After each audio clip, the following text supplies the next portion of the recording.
Selamat pagi Bapak dan Ibu tamu hadirin yang berbahagia.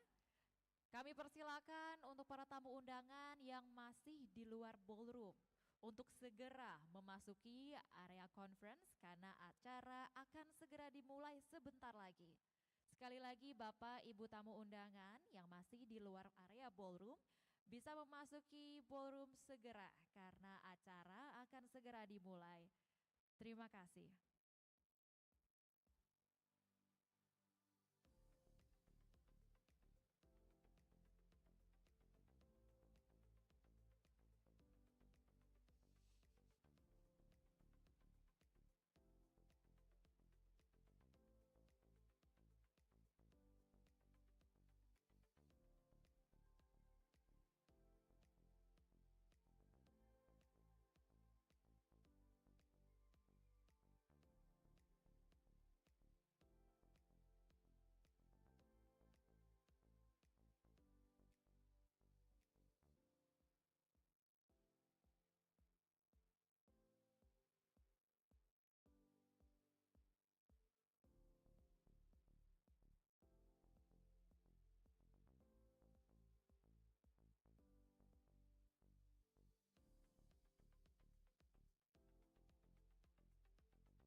Bapak Ibu hadirin yang berbahagia, sekali lagi saya undang dengan hormat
Bapak Ibu yang kami hormati, sesaat lagi acara akan segera dimulai. Kami mohon untuk segera memasuki ruangan acara.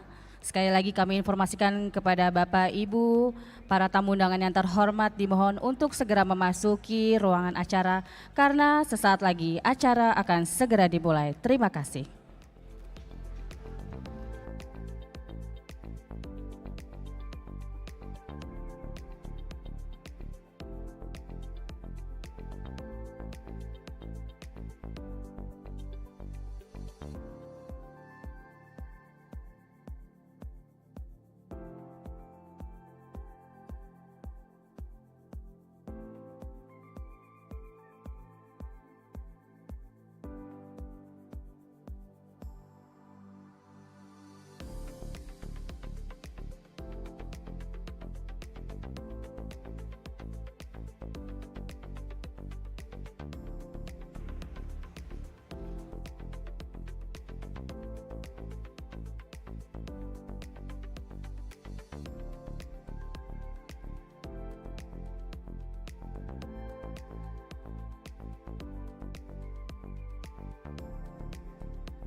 Bapak dan Ibu tamu undangan sekalian, saya undang dengan hormat untuk segera menempati tempat duduk yang sudah disediakan. Dan untuk para tamu undangan yang masih di luar area ballroom juga untuk segera memasuki area ruangan karena acara segera dimulai.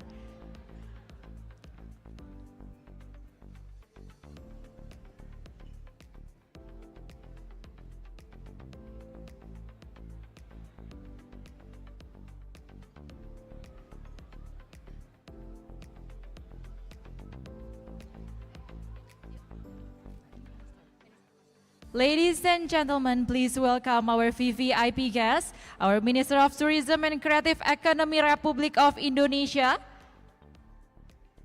and Minister of Finance of Republic of Indonesia. Please welcome.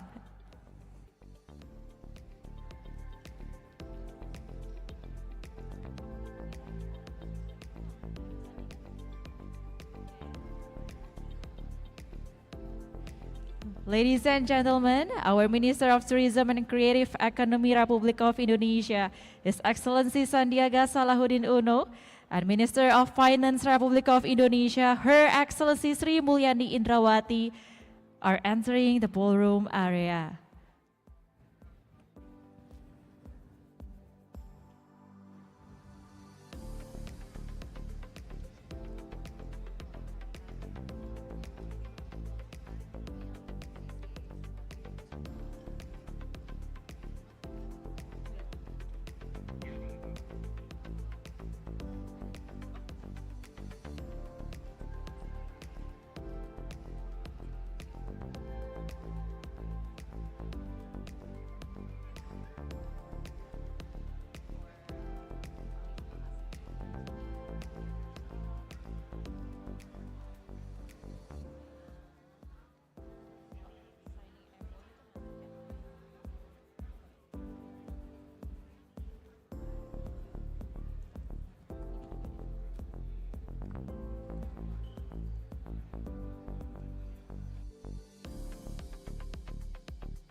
Kicir-kicir, ini lagunya, lagu lama Tuan dari Jakarta.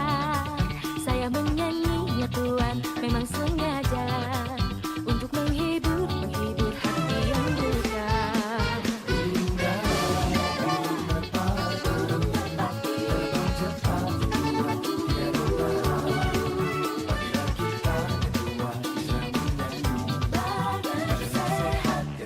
Hati gembira.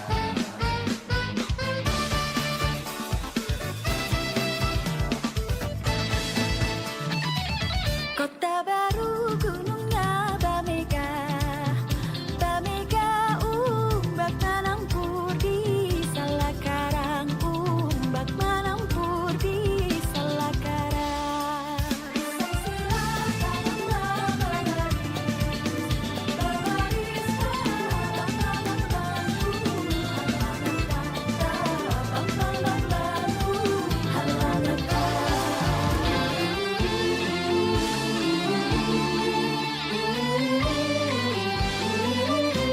Mesatnya pengluhur dari awang-awang, medan kencang tengah berantai yang karingan.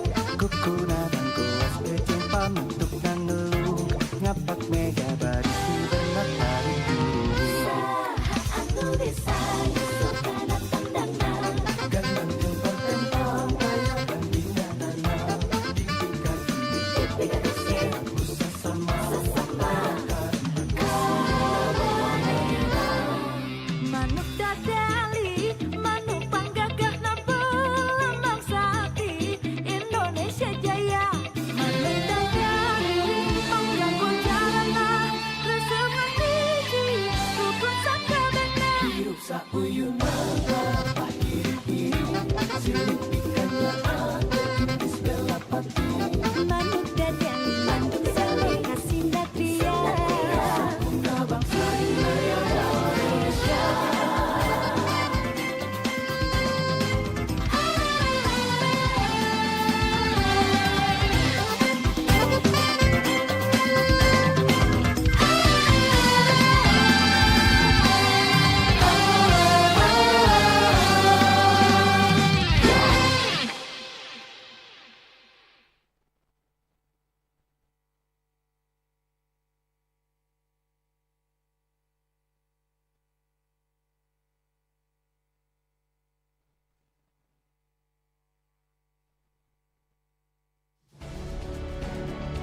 Good morning, distinguished guests, ladies and gentlemen. My name is Baby Kresami, news anchor one of National TV Media, and today I'm truly honored to be your master of ceremony for today's special conference. And let's give a round of applause for our opening dance from Sekolah Tinggi Pariwisata, Bandung.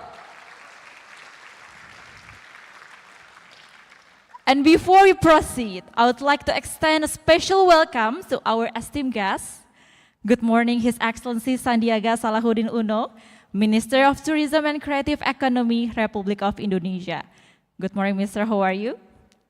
I trust you are doing well today. And good morning, Her Excellency Sri Mulyani Indrawati, Minister of Finance, Republic of Indonesia.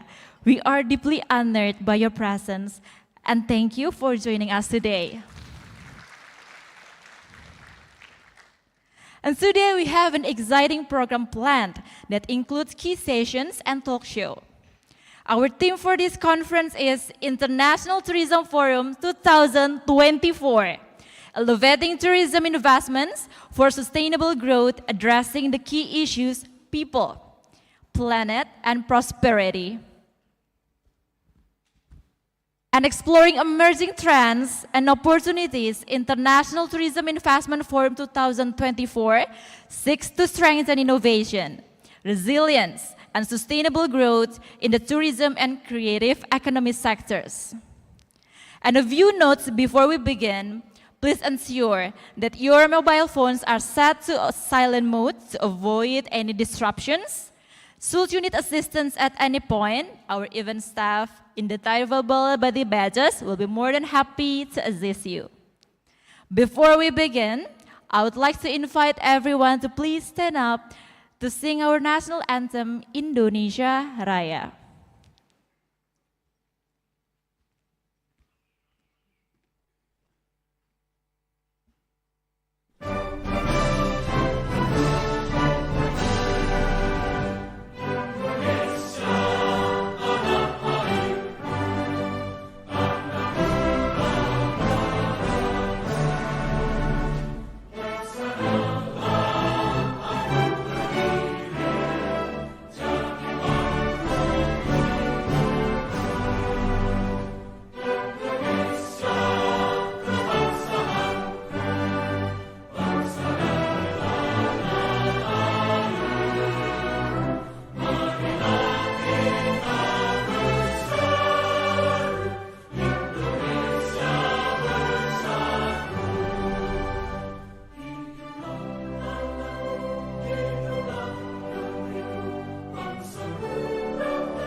Ladies and gentlemen, you now be seated.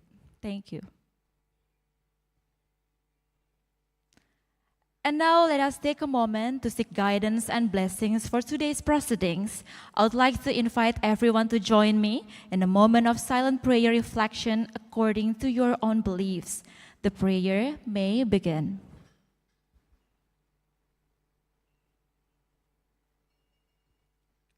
Thank you.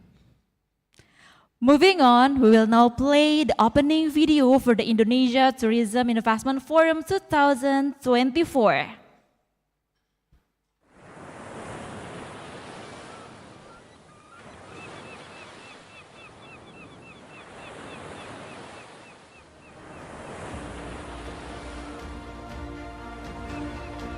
It has long been acknowledged the tourism sector is a major force behind job creation, economic development, and cross-cultural interaction. As sustainable issues in tourism grow and become more important, green and sustainable investment that concern the environmental issues, as well as its people and prosperity, must be taken into account. Instead of depending just on conventional investments to support and foster economic growth and productivity, creative solutions are crucially needed now. Following the success of the first event in 2023, International Tourism Investment Forum 2024 is back and aims to provide platform for robust dialogue and strategic partnerships to navigate the complexities of the current global tourism investment landscape. By addressing the key issues, people, planet, and prosperity, and exploring emerging trends and opportunities, International Tourism Investment Forum 2024 seeks to strengthen innovation, resilience, and sustainable growth in the tourism and creative economy sectors. Welcome to International Tourism Investment Forum 2024, elevating tourism investments for sustainable growth. Let's give a round of applause for such a beautiful opening video. And our program continues to our next distinguished speaker. And I'm honored to open our event, His Excellency Sandiaga Salahuddin Uno, as our Minister of Tourism and Creative Economy, Republic of Indonesia, to deliver the welcoming remarks. The stage is yours, Mr. Minister.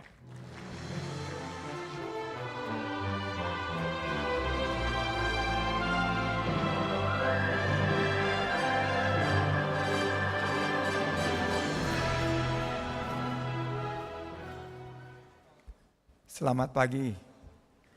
Good morning to you all. Bismillahirrahmanirrahim. Assalamualaikum warahmatullahi wabarakatuh. Salam sejahtera bagi kita semua. Shalom, Om Swastiastu. Namo Buddhaya, salam kebajikan. Salam sehat, penuh semangat, rahayu untuk Indonesia maju. Her Excellencies, Ibu Sri Mulyani, terima kasih Ibu sudah datang. Thank you very much despite your very busy schedule.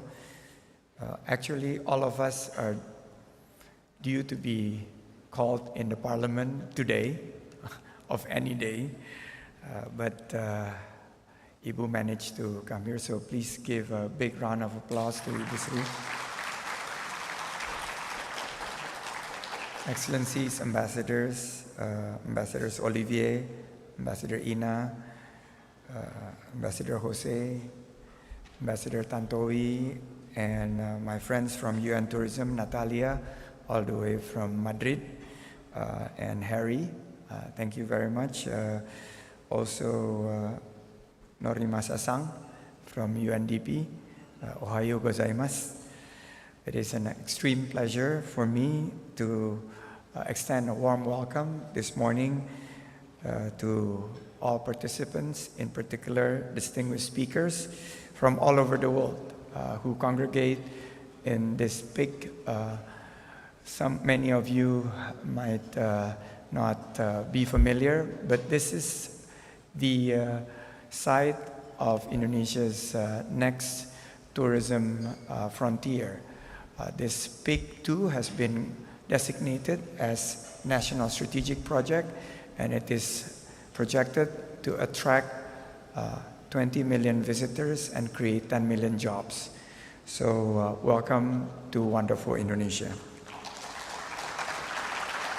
We also have industry players from all over Indonesia presented here, and I would like to share the future megatrend of tourism, whereby there is a growing recognition for the urgent need of sustainable practices within the tourism industry.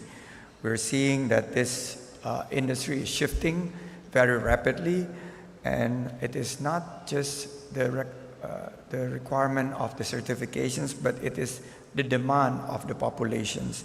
They want green hotels, they want green tourism practices everywhere. and it is impacting the global tourism post-pandemic, and Indonesia in particular within the UN tourism and our partners have to move towards tourism that is personalized, localized, customized, and may be smaller in size, but bigger impact to local communities. We are investing in not just the 3 Ps of people, planet, and prosperity, but we are also adding peace and partnership. We believe that the planet is in need of collaborations, and investing it have to be at the forefront of every single stakeholder's engagement and priority. The international recognitions for Indonesia's tourism have grown very rapidly in the last 10 years. We climbed 10 spots last year. This is the most difficult task, as I would end my terms in about 4 months. But I would like to report to you all that we're nearing top 20 of the Travel and Tourism Development Index of the world.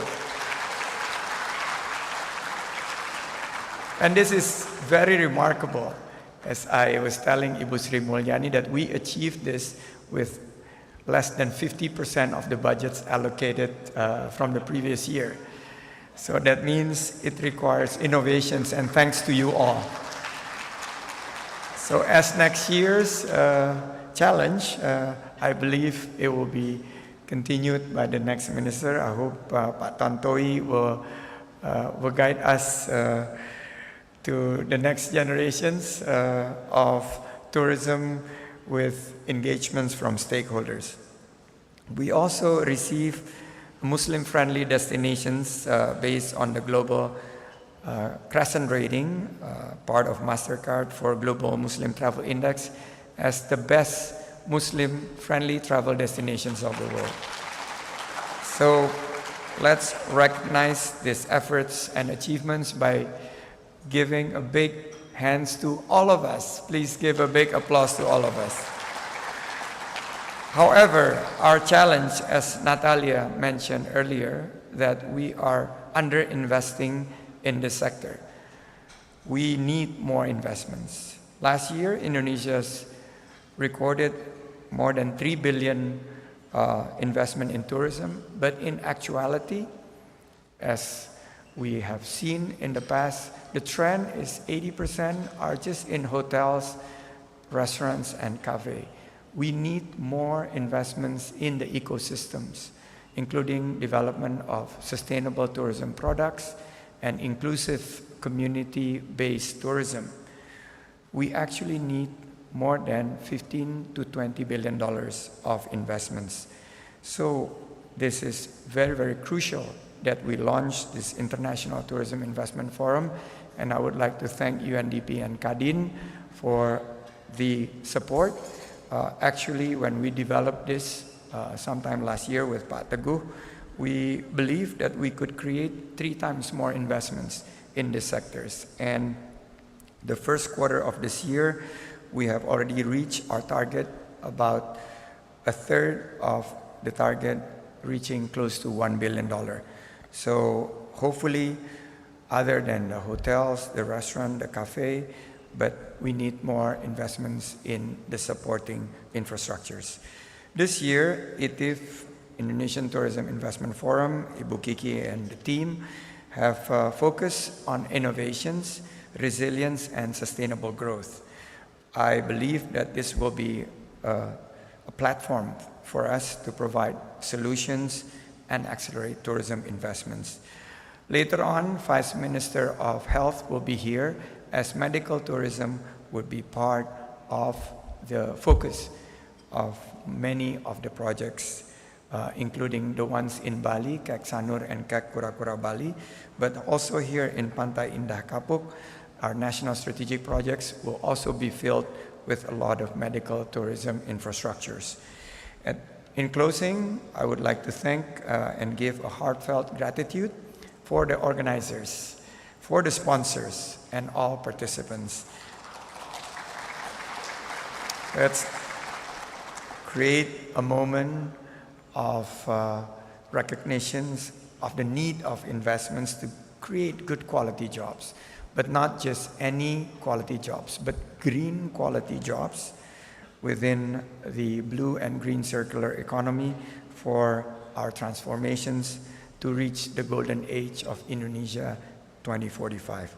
That is all. Thank you very much. Enjoy the sessions. Wassalamualaikum warahmatullahi wabarakatuh.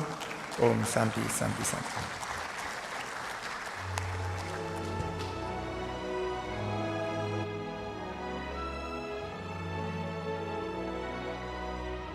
Thank you, Mr. Minister, for a very insightful opening speech. And up next, our program continues with our next distinguished speaker, Her Excellency Sri Mulyani Indrawati, Minister of Finance, Republic of Indonesia. Please join me in welcoming her to the stage.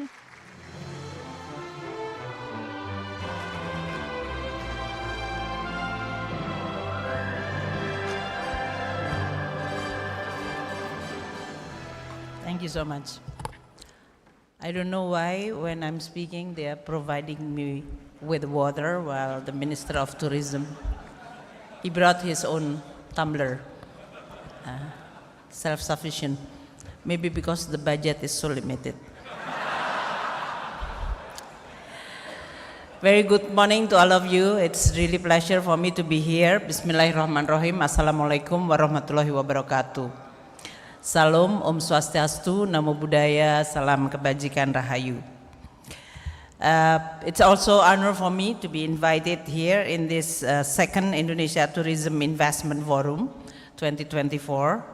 Pak Sandiaga Uno specifically reminded me to be here, so out of friendship I'm also here and also try to squeeze time between the parliament. Let us see, because the discussion as well as the topic of this meeting is about the investment in tourism.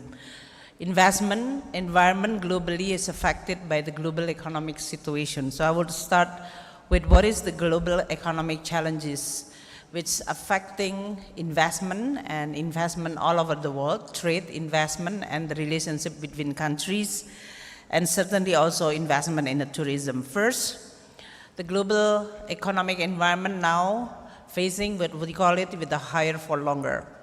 This is due to the inflation, especially in advanced countries like United States, European, which in the past decade, they actually enjoy very low inflation rate. But after pandemic, with the pent-up demands been materialized, and then there is a disruption due to the Ukraine war, then the whole pent-up demand cannot be satisfied with the supply side. And that's creating a huge jump of the prices that's taken it back, creating a surprise for many policymakers, especially in advanced country. How they deal with that? Certainly from the monetary side, the monetary authority, including the Federal Reserve, have to increase the interest rate in such a very high and in a very short time. Within less than 18 months, the interest rate jumped in the Federal Reserve policy rate to 5.25, 500 basis point. This high interest rate is affecting directly to the investment, appetite to the investment becoming affected. So if you are all talking about why the investment becoming slowing down, because the cost of the investment borrowing is becoming higher, so that's create more risk averse. The second one is, of course, we also following the geopolitical situation. This geopolitical is not just a spat between the advanced country or United States and Europe or G7 with the China or Russia, but also creating what you call it a trade war. We've already seen the increasing, almost quadruple increase of tariff measure or trade restriction that is affecting many of the countries in the world. And that's definitely will create also a weakening global economy.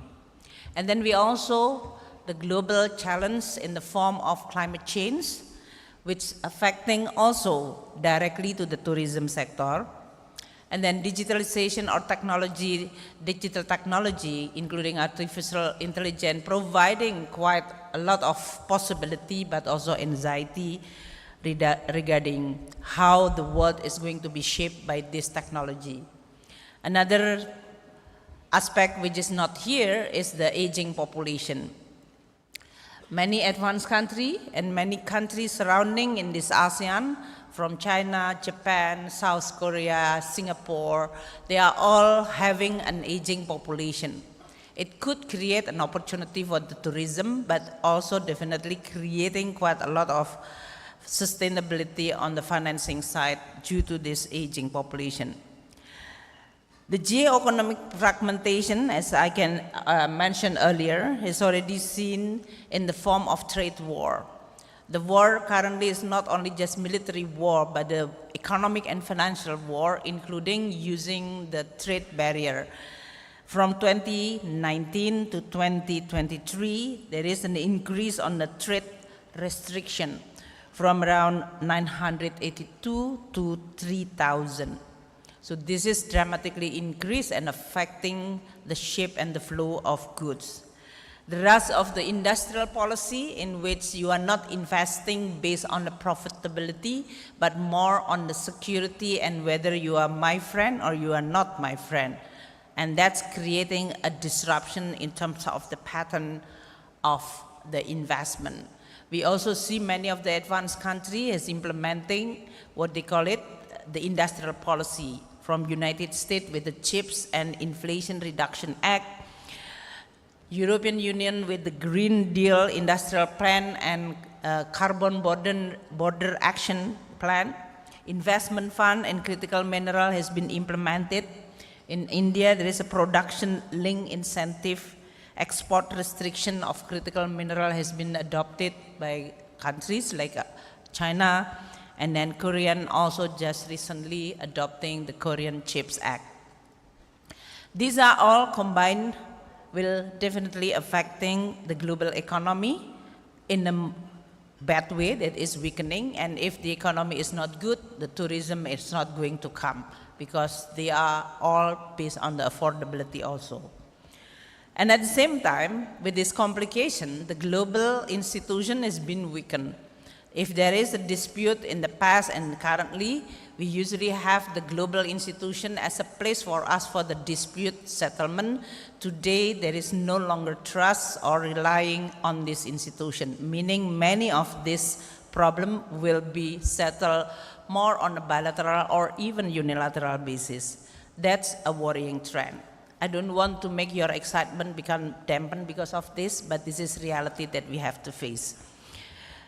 Indonesia, on the other hand, despite those weakening and very complex economy, is performing relatively well and resilient. Our economy continue growing at around 5%, and this is contributed both from the demand side as well as the supply side in a balanced way. This also not only growing with a high inflation, but we also growing with relatively stable inflation. But due to the higher for longer, it definitely affecting the exchange rate, with the dollar becoming so strong that creating pressure to many exchange rates in the world. It can create more attractiveness from the tourism point of view. And in order to maintain a good performance of our economy, the role of fiscal policy, in this case, our budget, is very, very important. Fiscal policy has been actively become a tool, very strategic during the pandemic and post-pandemic. During the shock, which is quite huge, like the pandemic, in which all activity has been stopped and halted, and that's why the only player in town is the government through the budget. Now consolidated and have to be continue healthy in order for the fiscal tools to continue playing an important role for the government to play in order to achieve our national goal. Indonesia will continue in this trajectory path with stability and relatively high growth. It is not adequate to grow by 5%. Although I know that many of the colleagues coming from different economy will see 5 is actually good enough. But for Indonesia, in order to achieve high income country aspiration by 2045, we need to grow higher. Growing by 6, 7, or even 8% will require a lot of sector to be developed. And in this case, tourism and tourism industry can provide as a good and quality inclusive source of growth. So I'm here actually to support Pak Sandi in which tourism can and should play a role. You can clap your hand for your own tourism. Not for me, but for tourism. Indonesia has an opportunity to increase our tourism industry because as mentioned by Pak Sandiaga Uno, we have a lot of natural resources which is beautiful. We have heritage and cultural richness. We have the halal tourism and also hospitality, which is actually within the DNA of many of the Indonesia. So to become a welcome tourism destiny, Indonesia don't have to make a special effort because it is in our DNA. But it is not taken for granted. If you have potential, doesn't mean that it can materialize. There are always challenges to be addressed in order for us to be able to make this potential to become an actual and also creating prosperity and equality. Just like in economic in general, there are challenges facing by Indonesia. First, on the human capital. Any country who can and should or want to become an advanced country, high income country, that is identical with the quality of human capital. And that's why our budget for the education, health, and social safety net is becoming one of the most important area because Indonesia doesn't want to just higher growth. We want higher and inclusive growth. The second one is infrastructure. We built a lot of infrastructure under President Jokowi in the past 10 years. Although it is being seen as quite massive development, but it is still inadequate. Indonesia is a huge geography country with a huge population. So still infrastructure is going to play a very important role in unlocking, unleashing the potential of growth, including in tourism. There is no tourism without good quality of infrastructure. The third one on the institutional. This is how the government work, how the corporate work, and how we are going to be able to have a good relationship. There is a need for us to simplify regulation, reforming many of the structural issues, and also at the same time performing the bureaucracy in the most efficient, effective, and professional way. The same thing on the tourism. Human capital is very important, infrastructure is critical, and the concern about planet and sustainability and environment is becoming very, very important. So let us see how the tourism-related sector, which is continuously identified, which is mentioned also by Pak Sandi, the accommodation, food and beverages sector.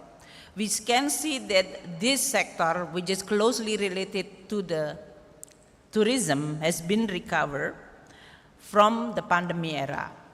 During the pandemic, the accommodation, food and beverage has contracted by 10.3%, and then 2021, the second year of pandemic, was already recovered by 3.9% growth, and then in 2022 jumped to 11.9%, and last year at 10% growth. Still double-digit growth above the national growth average of 5%.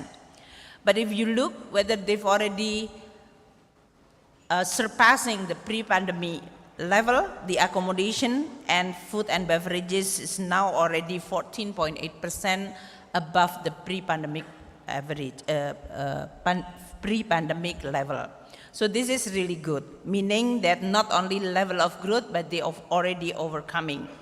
But if you look at the number of tourists coming to Indonesia, although it is showing an increasing trend, they are not yet returned to the pre-pandemic levels. If you look at the thousands of people average monthly visit from the foreign tourists in this case, which is before the pandemic, is always around 1.2 to 1.3 million.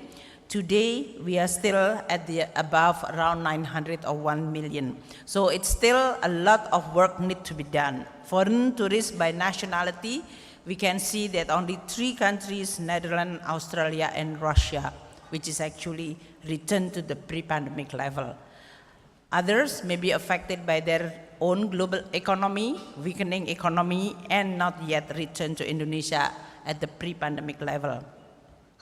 The tourists, and I would like to congratulate Pak Sandi that mentioning that you have that tourist development indicator jump into the 22nd rank, and he always put the footnote with the half of the budget, which is actually is good. That means that the more I cut the budget, the higher the ranking. Good. But I think you can be very easily cynical. I will show you that that's not the case. Maybe the budget to the Pak Sandi is not only to the Pak Sandi. When you talk about tourism, the budget can go to the Ministry of Public Work to develop the infrastructure. The budget can go to the Ministry of, in this case,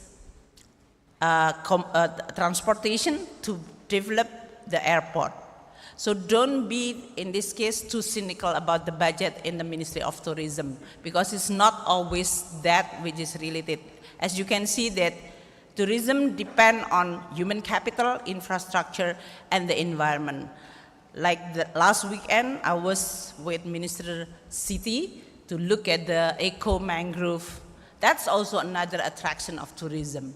So we have to be very careful in looking at what is actually contributed to this tourism. Tourism contribution to the GDP is also still not yet recovered from the pre-pandemic level. From those, the contribution to the GDP, which is around 3.8, this is still slightly low than 4.7 before the pandemic. And the spending of the tourism, both domestic and foreign, is already increased. So we have to be able to attract more. How we are going to support the tourism? Let me give you the multi-sectoral synergy, which is just showing you that all money is not only put it in the Menpertemukan. Look at this one. We have the local government, multi-sectoral synergy. Next slide. The central government spending on this could be in the form of injecting to state-owned enterprises, from Garuda to InJourney and other in this case.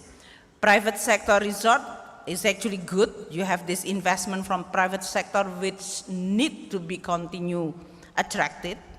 But the other Ministry of expenditure related to tourism, as I mentioned earlier, like the public work, transportation, or even now, as Pak Sandi mentioned, that we are going to have a health tourism.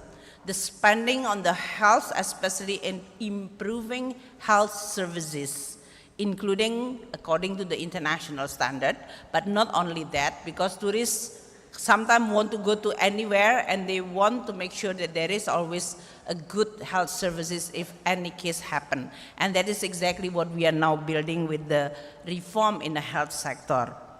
So it is not only government, but also state-owned enterprises, local government, and private sector, which is very critical for the tourism. We also developed economic zone for tourism, which is actually providing with a lot of support. So as Pak Sandi mentioned about his budget, which is only 3.5 trillion, and this is also for supporting his 4 priority on destination, industrial development, institutional reform, and marketing strategy. But our budget priority to support the economic transformation that can attract more, in this case, tourists, because Indonesia becoming more developed, more, in this case, advanced, cleaner, and accessible. That is because we also provide a lot of support from many different, including the human capital in the form of education, health, and social protection. The budget for the infrastructure across ministerial is actually around 89.8 trillion, and for road, drinking water, clean water, including the sanitation, which is very, very important for any tourist to actually come. The budget support is not only in terms of the spending, but also in the form of incentive. Natalia mentioned about, we need to have an incentive, and we provide incentive based on a certain sector, in this case, or regional. The more that you are having a region which is challenging because of remote and accessibility, you are going to have an incentive, fiscal incentive in the form of tax incentive, so that it will be much more attractive. And then sectoral base is based on what area. For example, on a tourism and creative economy, which is eligible for the tax allowance. In this case, the development of video game, tourism area, 5-star hotel and 4-star hotel, golf course, theme park, which is all coverage in this field, is actually eligible in the form of a certain region for those particular activity. This is actually to show that Indonesia is not only one or a few destinations. And if we are, during President Jokowi said that we want to develop 10 destinations, we actually putting quite a lot of support from the national budget, local budget, including incentive for those area and for those destinations. Incentive in the form of human capital or skill on a tourism included. If you spend more, we are going to provide you with a double deduction, and that is actually what we've already regulated through the Ministry of Finance regulation. Tax can be deducted double in this case, so super deduction for training, especially for human capital in this case. And tourism and creative industry is actually the number of specific competency which is targeted for this kind of vocational incentive. We also provide incentive in the form of special economic zone. So an area which is declared as an economic zone, they are eligible for a certain incentive in the form of tax, corporate income tax, tax holiday, tax allowance, custom clearance, and custom incentive for importing capital good and operational good, exemption on import duty, suspension on import duty, and even in this case, exempted from the VAT from the import and luxury goods. These are all the areas that the government providing a lot of support, including 10 of 20 special economic zone, which is actually declared as a tourist destination. The synergy between local and central government is very important. At the end of the day, tourists and tourist destination is actually located in specific local government. So the way that the local government have to actually treat and also develop this tourism is very important. We use again our budget in order for us to provide incentive for the local government so they can take care of their tourist destination, right? So they have the tourist destination that can create job, can create revenue, and still central government will reward them if they are taking care of this destination. We also in this case providing direct transfer to the village level. I actually can follow from Pak Sandiaga Uno Instagram when he go to one of the village as a village who developed to become a tourist village. This is always encouraging and make us happier because we can see that direct transfer for 75,000 villages in Indonesia. Most of them coming from relatively poor, then they have the head of village which is creative. They use this transfer from the central government to develop their village. These are all about local leadership. So I'm actually quite encouraged to see a lot of villages which is now becoming more and more informed, and they want to become a good village as a destination of tourism. So these are all how we are going to continue using our fiscal tools, encouraging local government to take a lead and optimizing their role in this case. For example, as mentioned, that in Desa Pujon Kidul Malang, Desa Ketekesu Toraja, Desa Wisata Petingan, Desa Penglipuran, that Pak Sandiaga Uno mentioned. You can imagine if 75,000 villages in Indonesia, and the poorer they are going to receive more money from central government, and they have the ability with the hope that they are having the ability to catching up. So these are all the area. We also work with many of the corporation to urge them to actually coaching, providing also assistance for this village, because they can have money, but if there is no leadership as well as vision and ability to manage, this money is going to just gone and have no real impact. So these are all our commitment to develop tourism. Tourism is a very important sector in the economy. Tourism also can provide a good interaction among humanity, so that we are going to be able to create and build peace and prosperity. So I would like to urge you all, congratulate for this meeting. And for all of you who try to develop tourism, I also would like to give my support to you all. You are doing a very, very wonderful and important job. Let's work together. Thank you so much.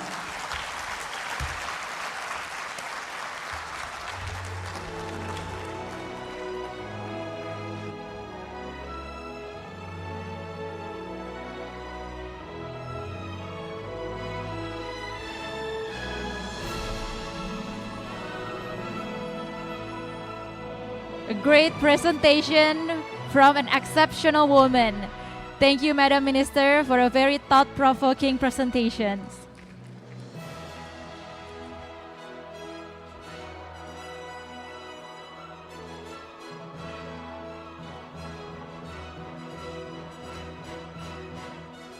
Her Excellency, Madam Sri Mulyani Indrawati, you may depart at your convenience. Thank you for joining us today.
Ladies and gentlemen, we will wait for His Excellency Sandiaga Salahuddin Uno, our Minister of Tourism and Creative Economy, Republic of Indonesia.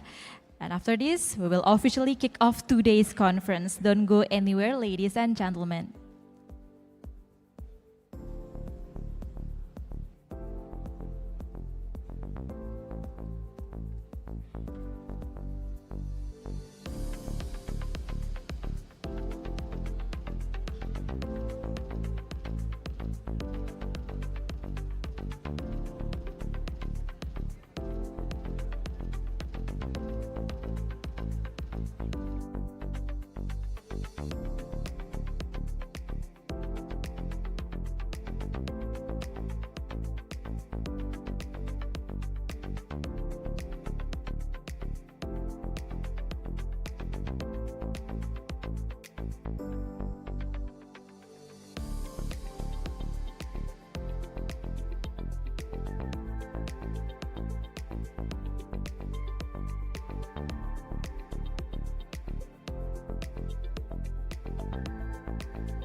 Bapak dan Ibu hadirin sekalian, saya minta dengan hormat untuk tidak meninggalkan area ballroom. Karena saat ini kita masih menunggu kedatangan kembali dari Menteri Parekraf Bapak Sandiaga Salahuddin Uno untuk kembali bergabung dengan kami di ballroom. Sekali lagi, Bapak Ibu tamu hadirin yang berbahagia, saya minta dengan hormat untuk tetap berada di area ballroom karena kita akan melanjutkan ke agenda selanjutnya sambil menunggu our Minister, His Excellency Sandiaga Salahuddin Uno. Terima kasih.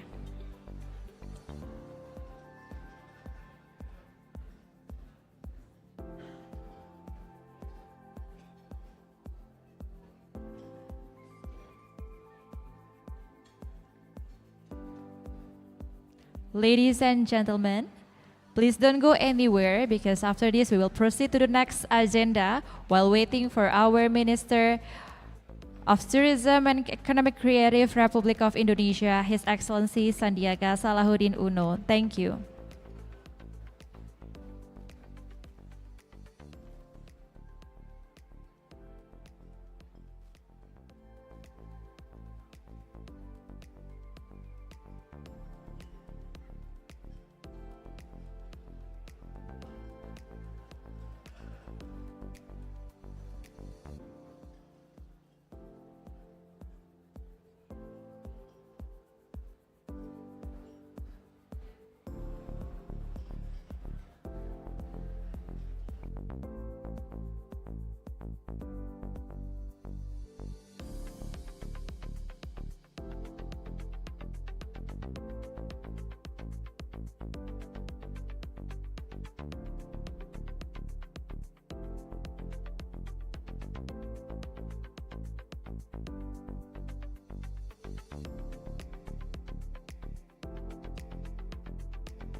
Bapak Ibu hadirin yang berbahagia, saya minta dengan hormat untuk tetap berada di area ballroom karena acara akan segera dilanjutkan selagi menunggu kedatangan dari Bapak Menteri Sandiaga Salahuddin Uno kembali ke area ballroom.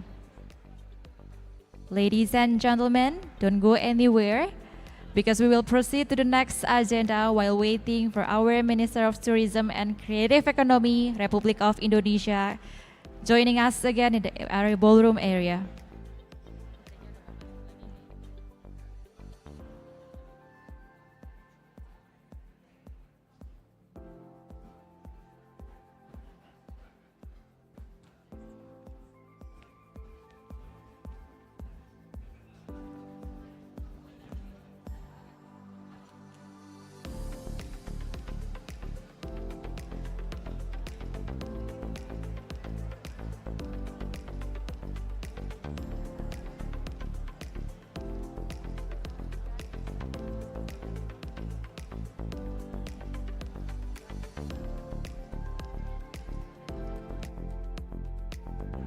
Welcome back, our Mr. Minister Sandiaga Salahuddin Uno. And thank you for joining us again because we'll proceed to the next agenda, the most awaited agenda after this.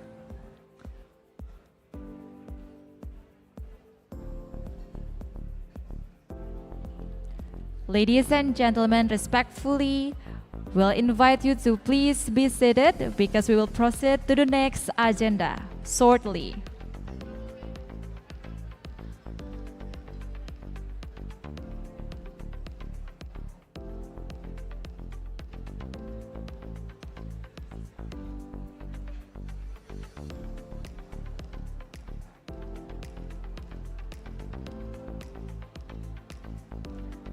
Bapak, Ibu hadirin yang berbahagia, saya minta dengan hormat untuk bisa kembali menempati tempat duduk yang sudah disediakan.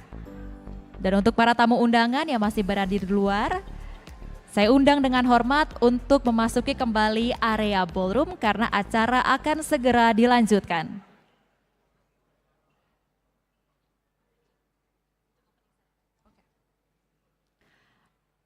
All right. Welcome back, Mr. Minister. We'll proceed to the next agenda. Ladies and gentlemen, let's move on to the most awaited event to officially kick off today's conference. Let's together turn your attention to the screen for our opening ceremony light show.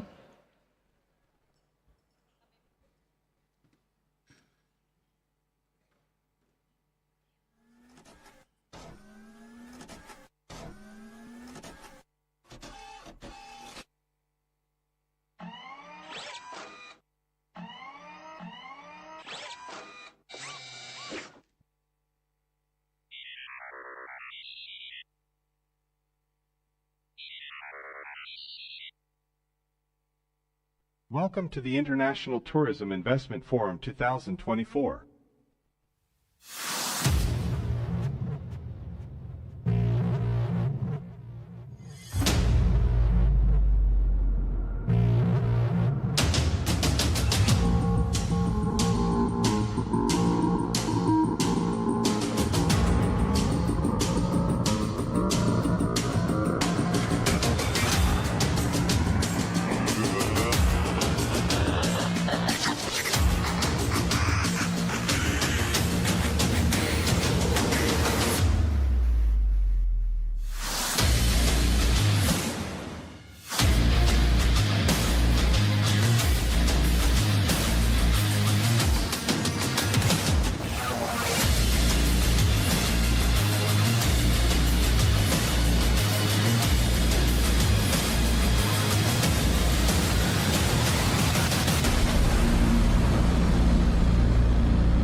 International Tourism Investment Forum 2024 is officially open. Please give a round of applause. Wow, very futuristic opening. And up next, ladies and gentlemen, we will now take an official group photo. We request all dignitaries to please come forward. Mrs. Rizky Handayani, Deputy for Industry and Investment. Mr. Norimasa Simomura, UNDP Resident Representative in Indonesia. Mr. Harry Huang, Regional Director for Asia and the Pacific UN Tourism.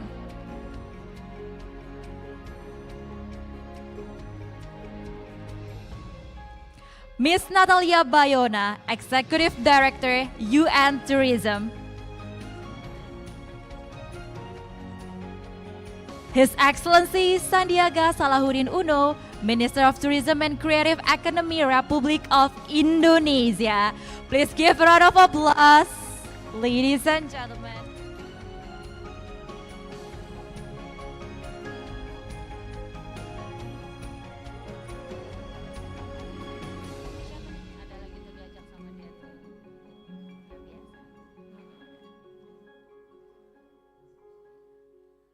Please give your brightest smile to the camera. On my count, 1, 2, 3.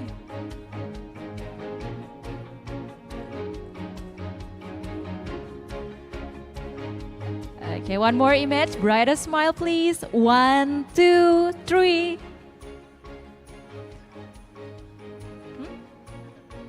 Another pose, maybe, Mr. Minister. All right, a very bright smile. Thank you very much.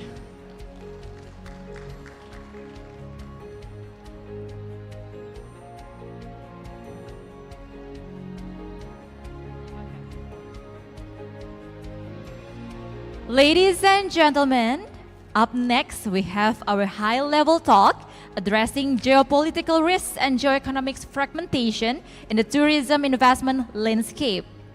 Don't go anywhere, please stay tuned.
Ladies and gentlemen, these insightful discussions will shape the future of tourism.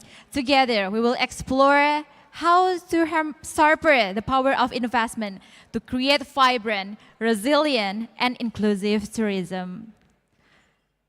And please welcome our distinguished panelists, Professor Dr. Dante Harbuwono, Vice Minister of Health, Republic of Indonesia. Please joining me to the stage.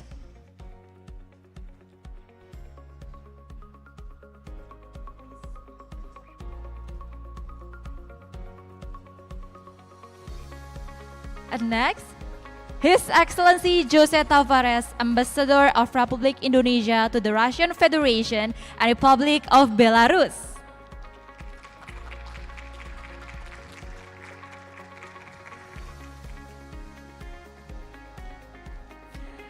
Mr. Nurul Ikhwan, Deputy for Investment Promotion, Ministry of Investment, Republic of Indonesia.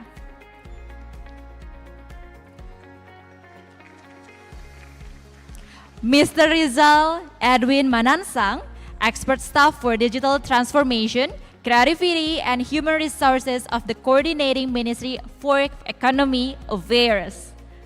Please give a round of applause for all the panelists. And this session will be moderated by His Excellency Tanto Wihyahya, Indonesian Roving Ambassador to the Pacific and President of the United in Diversity Foundation. The stage is yours, Mr.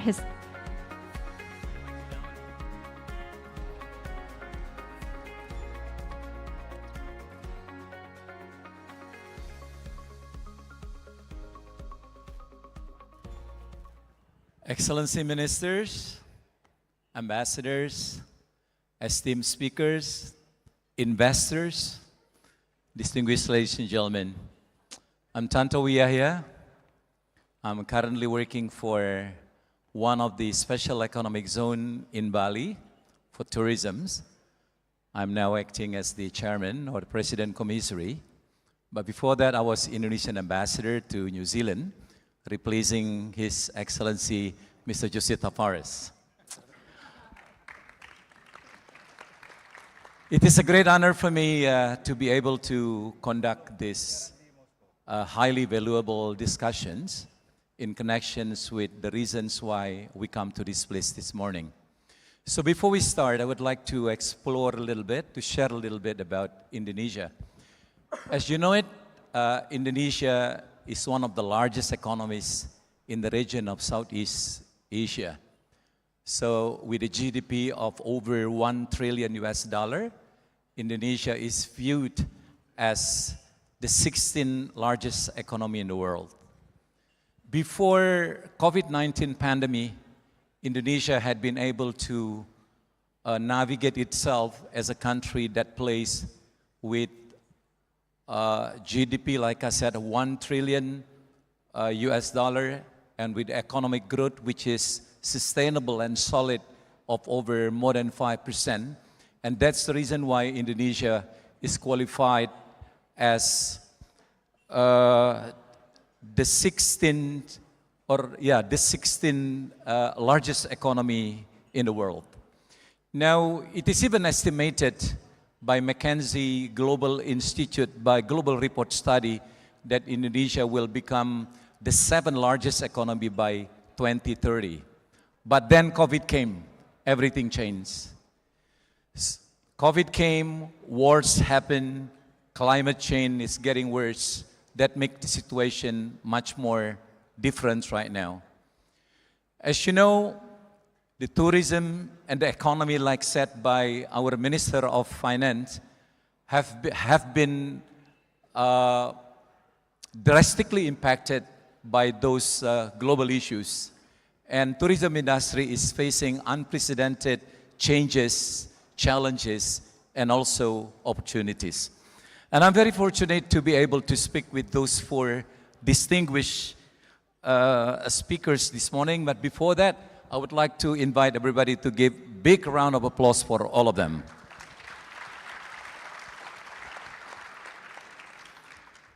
I would like to start with the health. As you understand right now, in Bali, there is a special economic zones for health. And this is the answer of our president's request of saying no to Indonesia going abroad for medication and for hospital right now. Now here we have Deputy Minister of Health who has been in charge in this, and I think it's very timely to ask these questions to him. Selamat pagi, Pak Dante. Selamat pagi, Pak Tantowi. I have quite a number of questions for you, but knowing we have only 30 minutes or so, I would like to ask you one prominent question. So, Mr. Deputy Minister, in your opinion and in your background, serving as the Deputy Minister of Health in Indonesia, what are the potential benefits of investing in health for tourism development? Yes, thank you, Pak Tantowi Yahya. Good morning for everybody. You know, the patient from Indonesia not only make a medical cure and medical treatment in Indonesia. Some of them go to the abroad, and we already lost more than 160 trillion rupiah a year. It's not because it's not because of the more sophisticated the treatment in abroad, but it's talking about the trust. The trust. So the opportunity to investment coming to Indonesia in a health sector is very potential because 160 trillion rupiah is already faced on our face. So, you know, the human capital is most important long-term investment in other country, can make to ensure people future prosperity. It also causing other significant multiple effects. For this reason, putting people at the center of everything is crucial. I will pick up what Gary Becker, a Nobel Prize winning in economics, he demonstrates the benefit of labor integrity, education, and health. Investation in education and health is promote the development of human capital, resulting a stable economic growth. So this investment is very promising for us to invest in Indonesia. Yes, you already mentioned we have a special economic zone in Bali, but we not only make this particular economic zone in Bali, I will give you the secrets.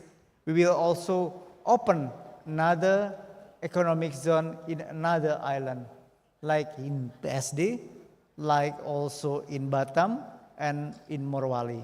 So this is opportunity for investors to invest some investment in the health sectors. Thank you. Thank you very much, Mr. Vice Minister. So other than Bali, you see some other areas which are also potentials for health-related investments. Is that right? Yes, Bali is very, very important because it will be combined with the local content of culture in Bali with the medical treatment. We're not only using the medical and modern medical treatment in Bali, but we try to make a composite and to collaboration between the modern treatment and local content of medical treatment, like phytopharmaca, like wellness in Bali. We're very interesting to combine that matters. Thank you. Now, I would like to proceed to Ambassador Tavares, our ambassador in Russia. As you know, Mr. Ambassador, Russia is playing more and more roles in investment in Indonesia, especially in Bali. They invest in each and every field available, not only tourism, but also in health. Now you represent a country who is very actively investing in Indonesia. I have a question for you, Pak.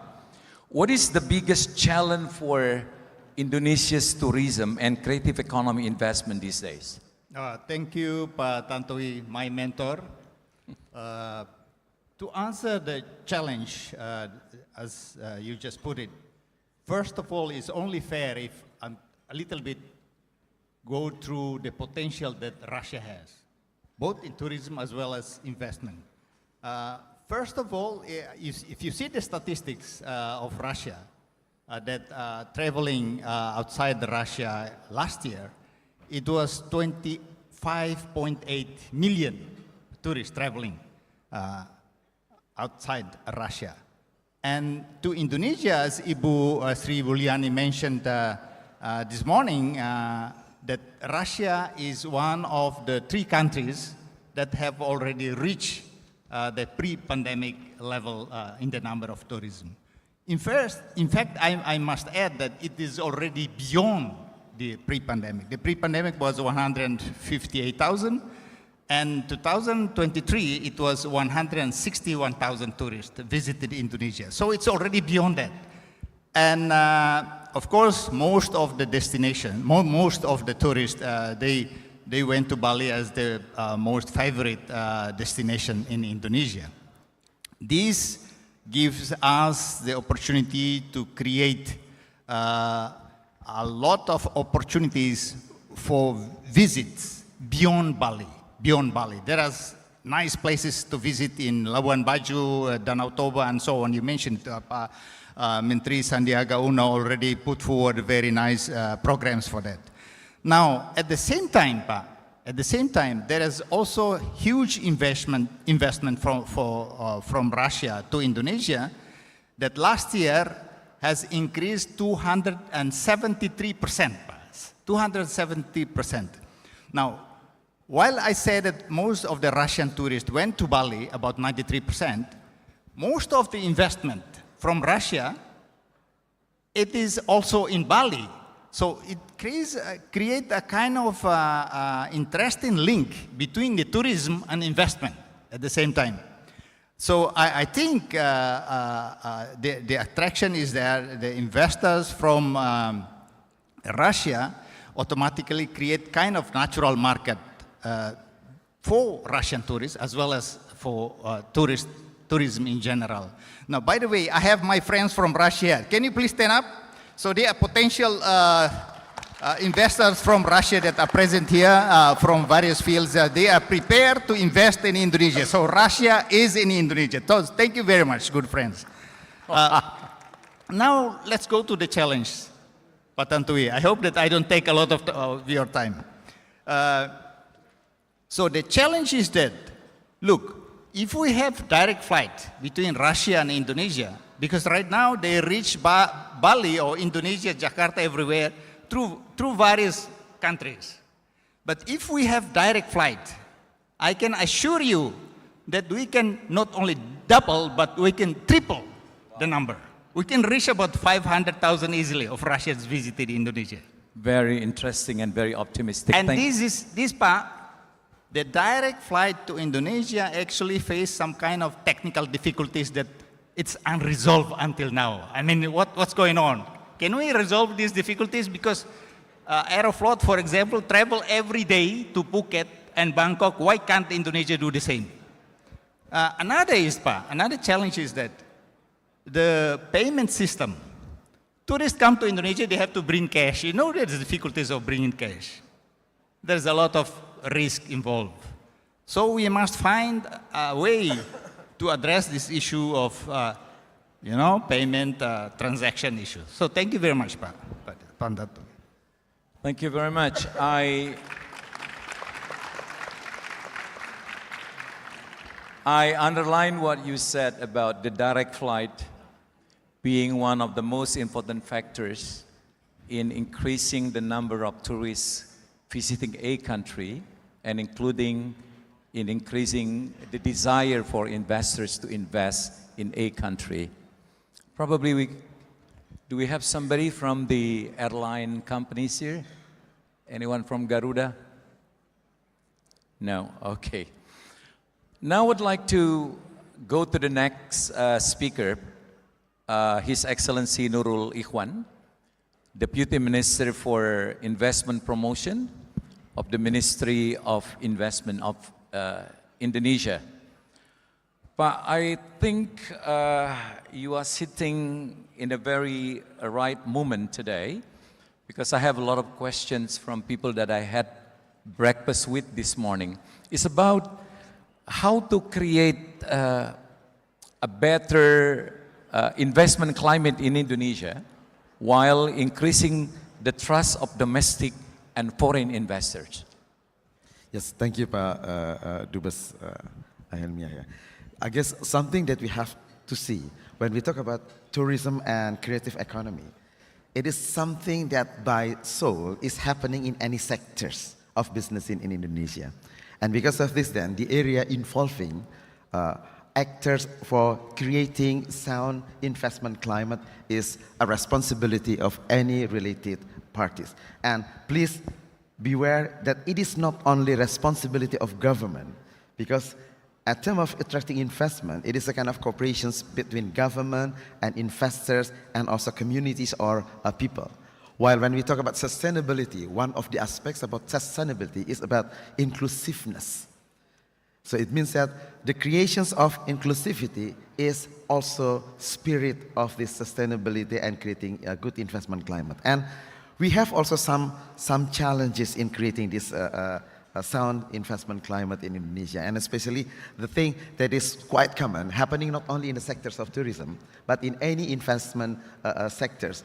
When we talk about availability of land that is clear, it is very challenging.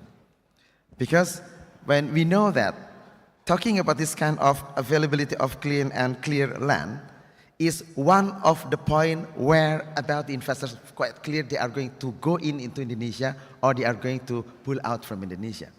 So this is something that should be also encouraged by central government, especially in the ministry that will design about the destinations area, and then also those who are in region, because commonly we have to know that this area should be very clear and defined by the regulations stated by also regional government. And the second one is about establishment of detailed spatial area. So then we just would like to make sure, because investors, sometimes they don't know whether the area that they bought is on the right locations for tourism development.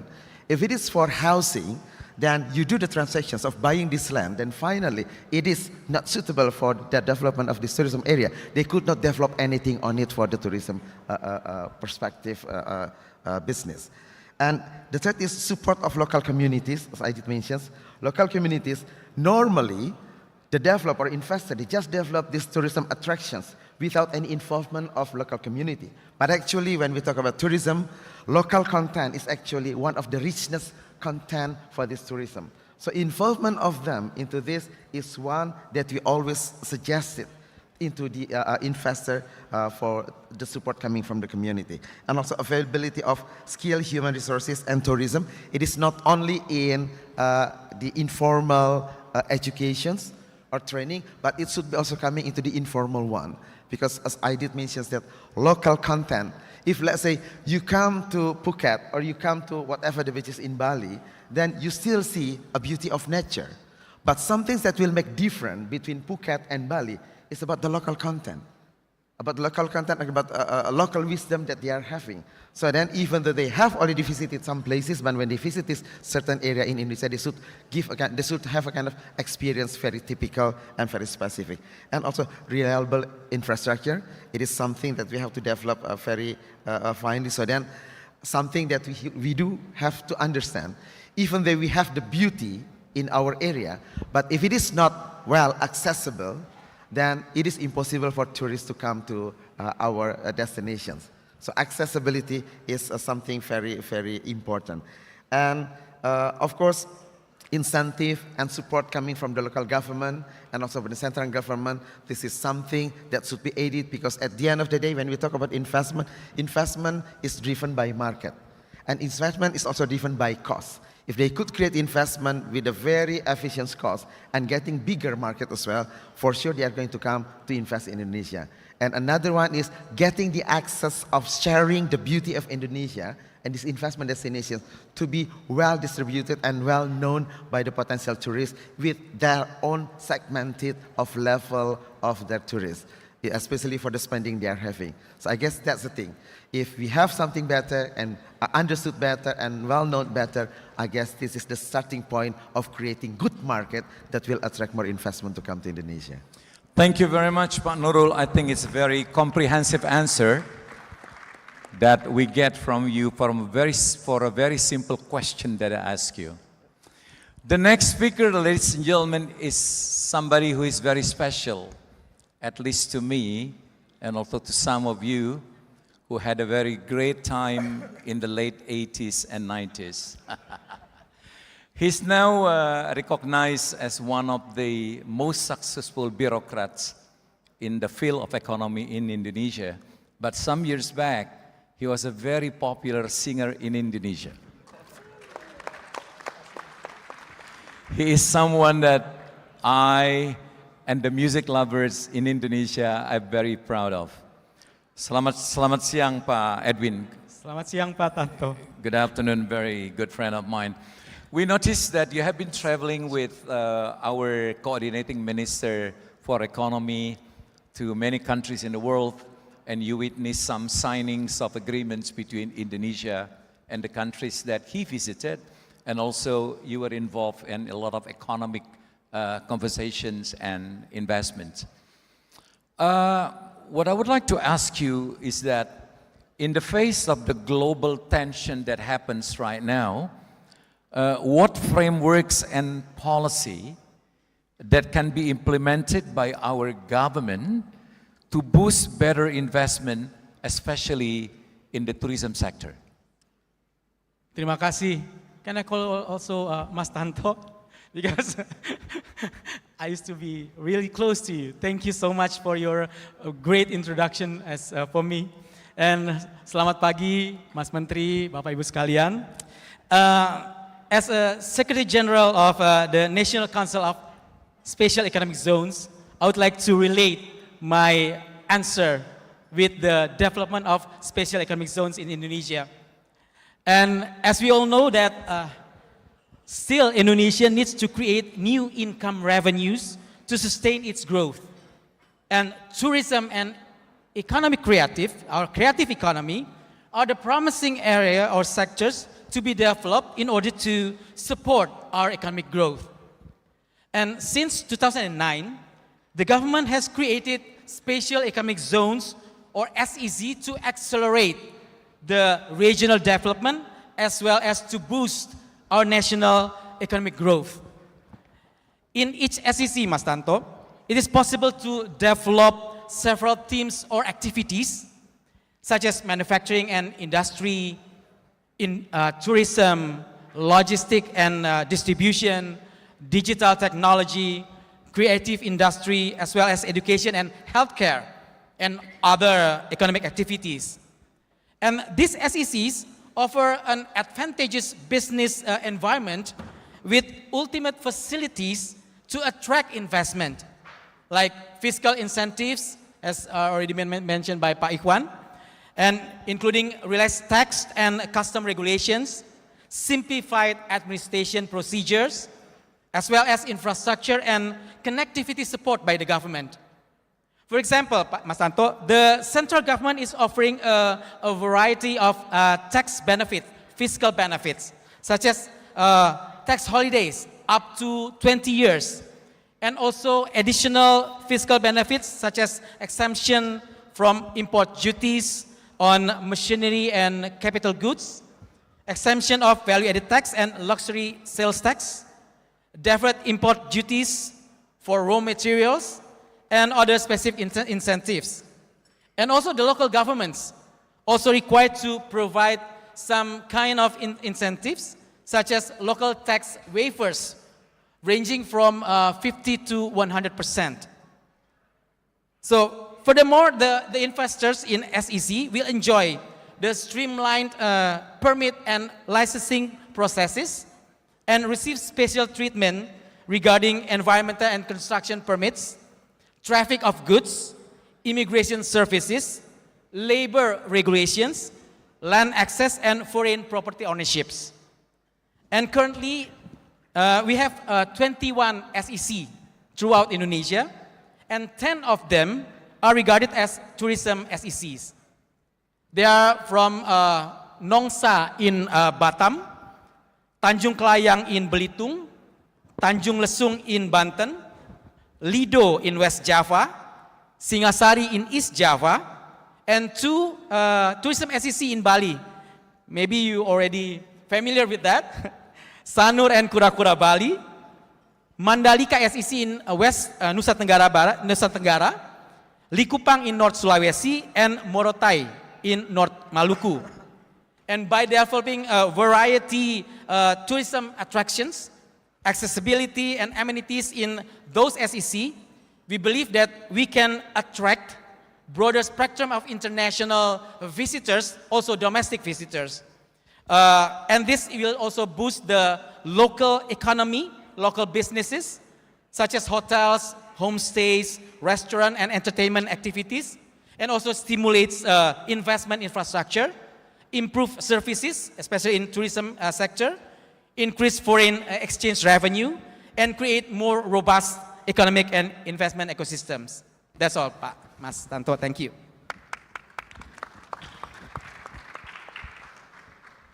Now, I would like to go back to Ambassador Jose Tavares. You were in New Zealand before, and now you are in Russia.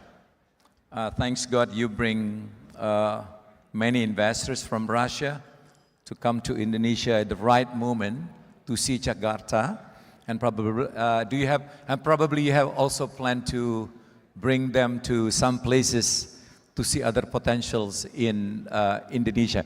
My questions to you, Pa, other than Russia and some countries who've shown a great interest to Indonesia right now, do you see other countries which are not seen by Indonesia, and you see the country are very potentials actually?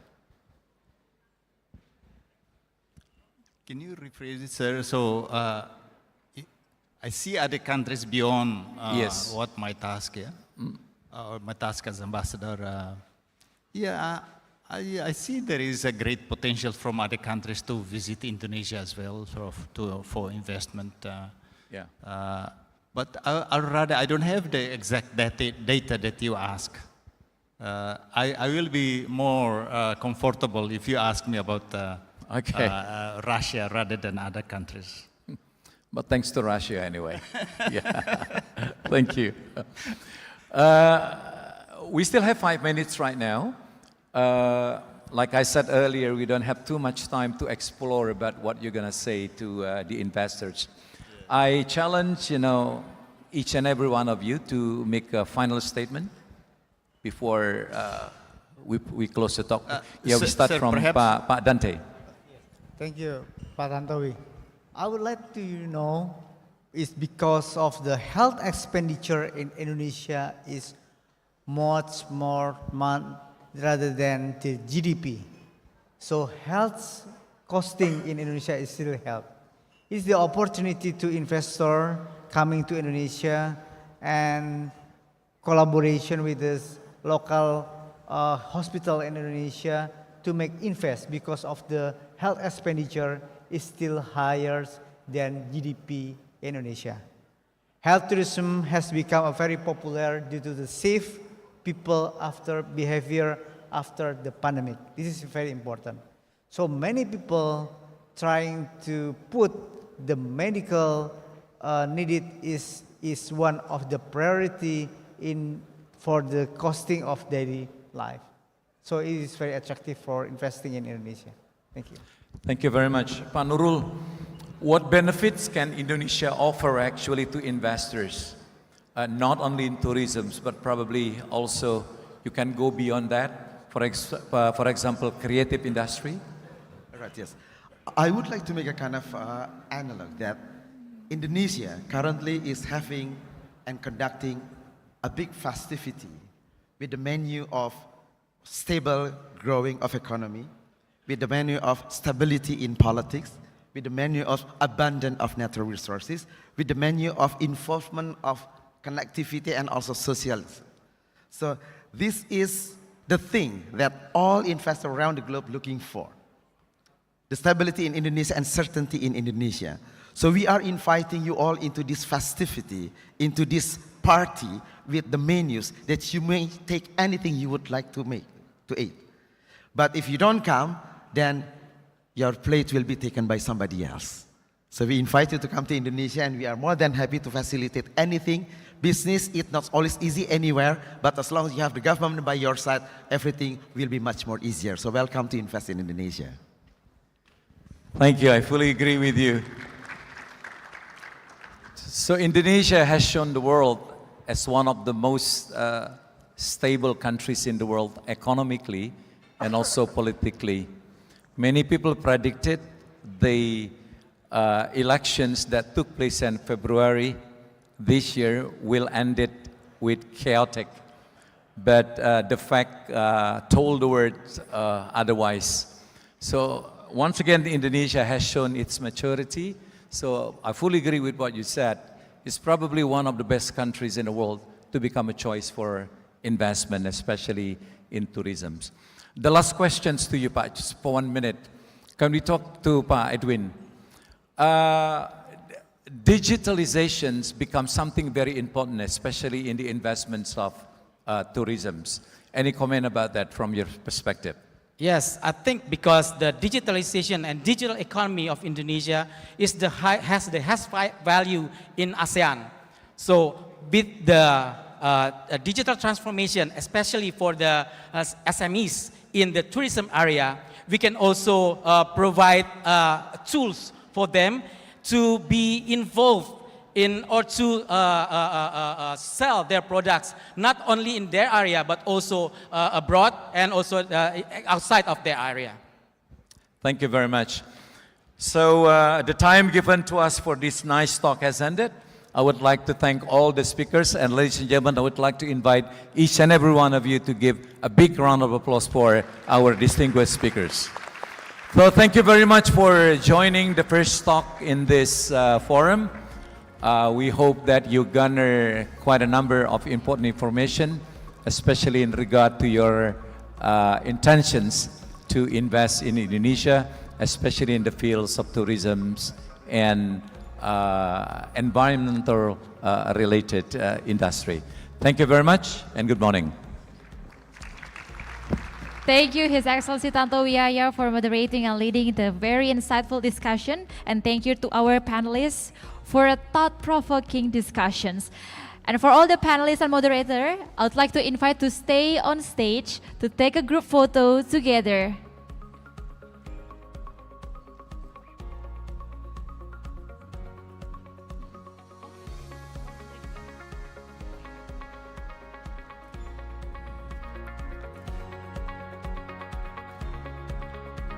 Give your brightest smile and the greatest pose to the camera.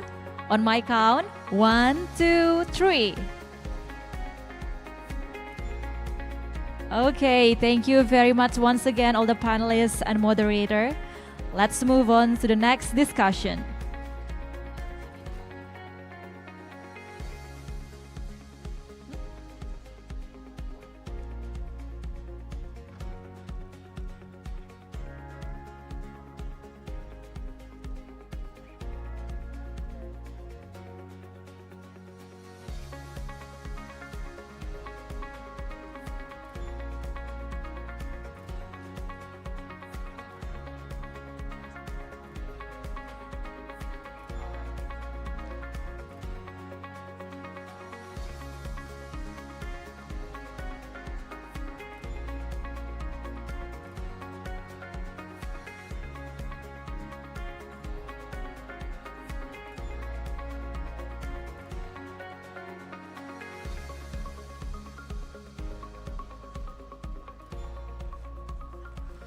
Ladies and gentlemen, are you still excited for the next agenda?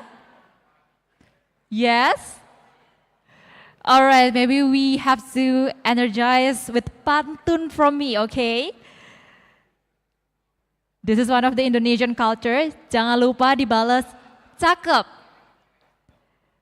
Bunga melati tumbuh di taman. Alright, good. Harumnya semerbak mengundang bahagia. Masih semangat para tamu undangan? Cakep. Masih ya Bapak Ibu ya, terima kasih. Mari bersama bangun pariwisata Indonesia. Luar biasa, jangan ngantuk ya, karena masih banyak sesi diskusi dengan tema-tema yang luar biasa menarik. Oke.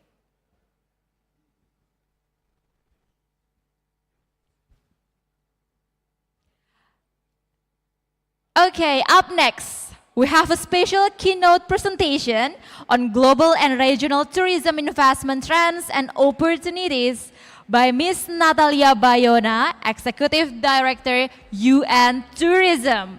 Please give a round of applause. The stage is yours, Ms. Natalia.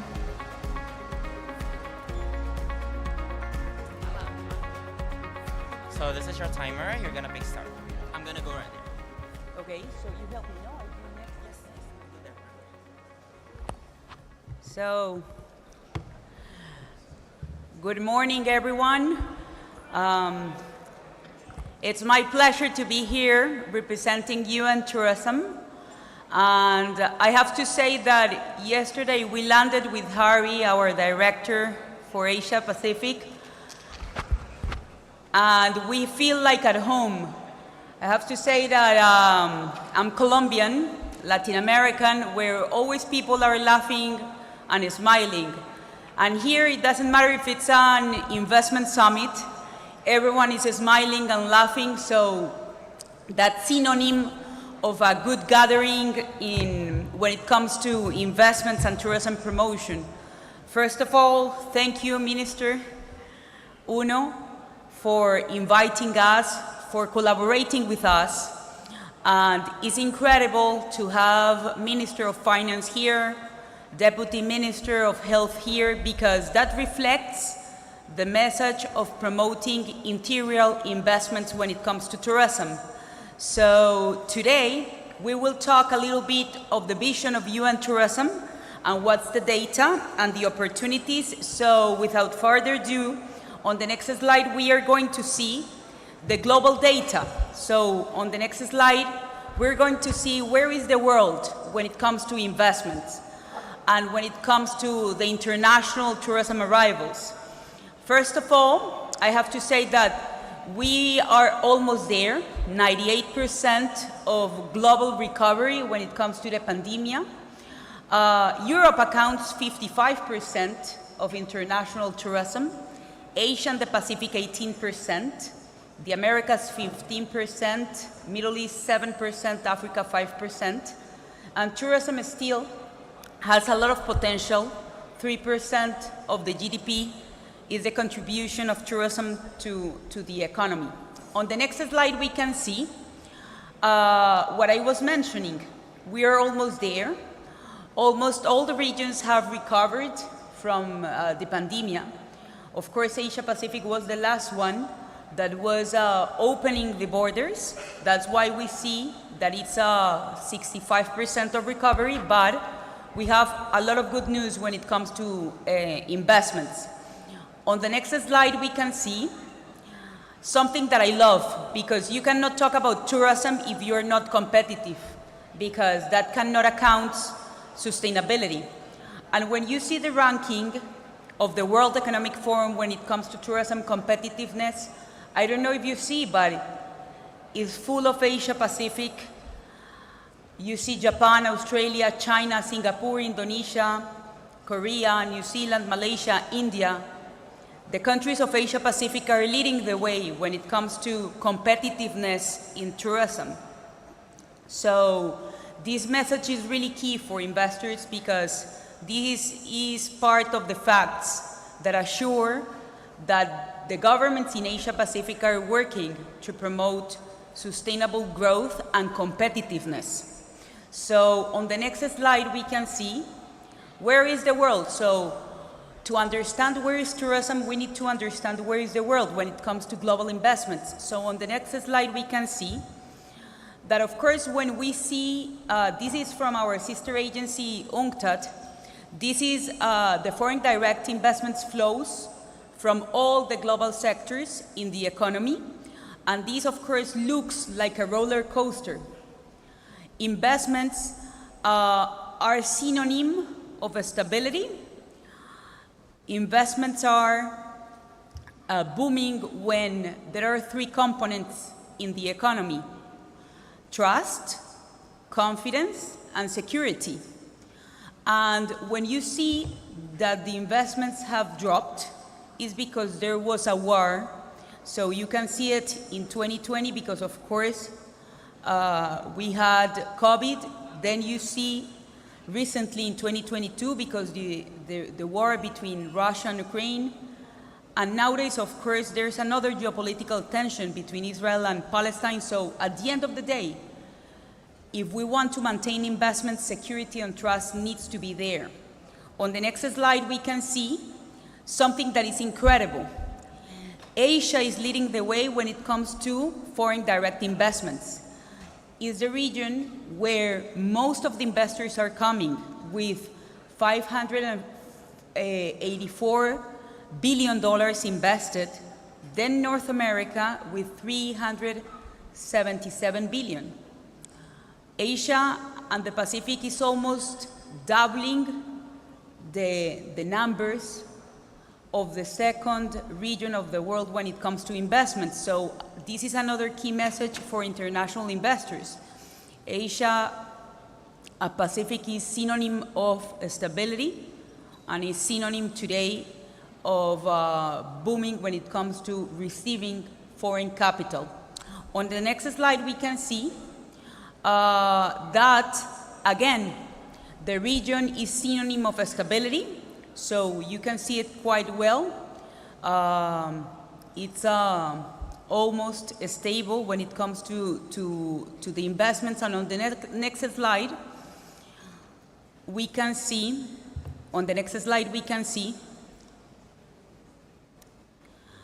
where is tourism? So I have to say that when it comes to the global tourism sector, again, Asia and the Pacific is leading the way. We partner as a UN agency with the Financial Times, so this is part of the ranking that we create annually. And for the last 5 years, Asia and the Pacific have announced more than 4,000 new projects representing $276 billion invested. On the next slide, we can see that 46% of the foreign direct investment that comes to Asia and the Pacific is concentrated in accommodation. So this is a strong message as well. We need to diversify, we need to promote, we need to work together with the governments to create new incentives, not only to bring hotels, but also to bring different kinds of infrastructures, innovation, technologies, of course, investing on education, among others. And this is key as well. Asia and the Pacific is expecting to create 200,000 new jobs thanks to the power of foreign direct investments in tourism. So that means that in average, per project here in Asia, the investors are investing almost $100 million per project. So on the next slide, we can see who are the investors here. Who are the key investors in Asia Pacific? First of all, the US with 251 private sector investments. Second investor is the UK. Third one, Thailand. Third, Hong Kong. Fourth, France. And if we see the data here, the top countries of the world are looking for Asia Pacific. US, France, are part of the number 1 and 2 countries in the world when it comes to tourism. And they are on the top in the ranking on the investments here in the region. So again, this is another synonym of stability. And when we go to the next slide, we can see what I was mentioning. So 46% of the investments in Asia Pacific goes to accommodation, but then 25% goes to travel arrangements, travel agencies, tour operators, investments. 7% goes to gaming, as the Minister of Finance was mentioning, and 5% goes to performing arts, sports. So creative economies and tourism has a strong power here in the region at the end. On the next slide, we can see the ranking. Where is Asia Pacific on the ranking when it comes to foreign direct investment? So the first country that is receiving the most foreign direct capital is China. Second one is India. Third one is Australia. Fourth one is Singapore.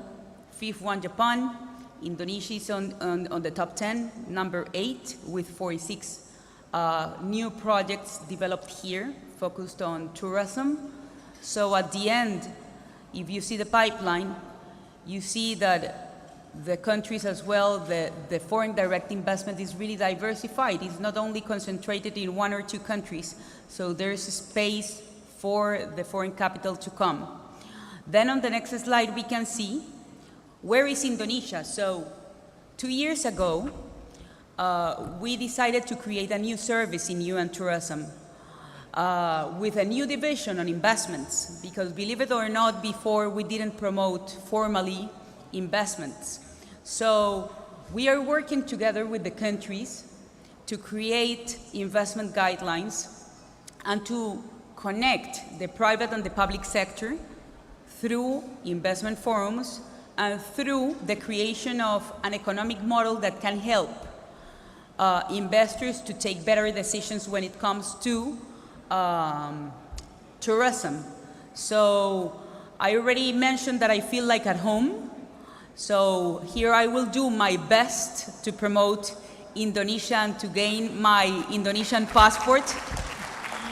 So this is the data that we collect internally with the economic team of UN Tourism, and I want to start presenting why more than ever is really key to invest in Indonesia when it comes to tourism. First of all, on the next slide, so why invest in Indonesia? First of all, it's the 6th largest economy in Asia and the largest digital economy in Southeast Asia. The e-commerce industry projected to exceed 100 billion by 2025. And something that is really key, that is youth empowerment in this country. 207 million people with a median age of 30 years. So this is incredible because this is the power of today, empowering youth through the digital economy, through tourism, through the creative industries. Here the workforce is ready. So on the next slide we can see the evolution of the GDP. So as it was mentioned in the panel, this is one of the most stable economies in the world. So on the next slide we can see something that is crucial for an investor. So first of all, the economic growth and the stability have helped the country to be on the rankings when it comes of the most populated countries, and as well when it comes to the 16th largest economy in the world. And when it comes to investments as well, we can see that the country has doubled investments when you compare 2021 to 2022. In 2022, the country received almost $7 billion of investments. In 2021, the investments were 3.8. So that's synonym of economic growth, stability. The government initiatives and incentives, government has a strong priority in tourism, and there is a lot of potential as well when it comes to tourism, as Indonesia has been ranked in our UN Tourism Barometer among the world's top tourist destinations when it comes to foreign direct investment. So on the next slide, we can see the investment outlook. So as I was already mentioned, here, almost 200,000 jobs have been created thanks to the power of investments. The country has been announcing more than 643 greenfield new projects. So at the end, the country is really stable, and on the next slide, we can see what I'm talking about. I was talking about stability, trust, and confidence to assure investments, and here we can see that foreign direct investment in Indonesia has been stable. The blue bars are related to the projects, and the orange ones are the capital investment that the country has received. And it has been growing through the years. So on the next slide, we can see the investments outlook of the country. So at the end of the day, the country Indonesia is part of all the rankings when it comes to capital investments. And on the next slide, we can see that the country has been expecting to create 7,000 new jobs in tourism investments, and 70% of the projects correspond to accommodation. So on the next slide, we can see something that is crucial, that is the opportunity that the country has to diversify the economy through tourism. On the next slide, we can see the main investors in Indonesia. So countries like Thailand, the US, UK, China, Japan are investing in different cities, in Bali, in Jakarta, in Surabaya, Lombang, Makassar, among others. So at the end, there is a lot of opportunities when it comes to new capital investments coming. On the next slide, we can see the outward foreign direct investment, because it's not only about Indonesia receiving investments, but also about Indonesia as a main investor for the world in tourism. So during the last years, Indonesia has announced more than 12 investments all around the world. And Indonesia is investing in India, in Malaysia, in the Philippines, in Thailand, in Vietnam, in Singapore when it comes to tourism. So again, this is another symbol of stability. And just to end, on the next slide, we can see that tourism, of course, as the ministers have mentioned this morning, Indonesia has allocated over $400 billion to create 25 new airports, to create net zero projects. So sustainability is part of the roadmap on the economic growth. And on the next slide, we can see that, of course, this is something crucial to us as a UN organization. And we mentioned this morning with the minister. When it comes to the sovereign wealth funds, from the 1220 of the world, normally speaking, the sovereign wealth funds invest in pension funds, in health, but we are seeing that Indonesia is one of the countries where the sovereign wealth fund is investing in tourism. And that's a strong message to the strongest funds in the world. And as you know, by far and one of the key success stories in the world when it comes to tourism and tech is Traveloka, that as well is a venture from Indonesia. So on the next slide, I'm not going to talk on these because all of these we have it on our website, but at the end, I want to mention that this country have developed more than 71 jurisdictions to promote investments. So that's really important. The special economic zones that are there to be promoted and to bring new infrastructures. And on the next slide, we can see as well that when it comes to non-traditional investments, when it comes to creative economies, on the next slide, we can see that the economy has been as well booming when it comes to capital and startup creation. So on the next slide, we can see that the venture capital as well is investing in the region and is investing in the country when it comes to startups and technology. 51% of the investments go to travel venture capital startups. So here again, for the young generations, for the technology entrepreneurs, here there's a strong opportunity to see in this country. So on the next slide, basically, we can find different type of technologies from artificial intelligence solutions here to virtual reality, and we are working through our startup competitions with the Indonesian talent to help them to improve, to help them to scale up their solutions all around.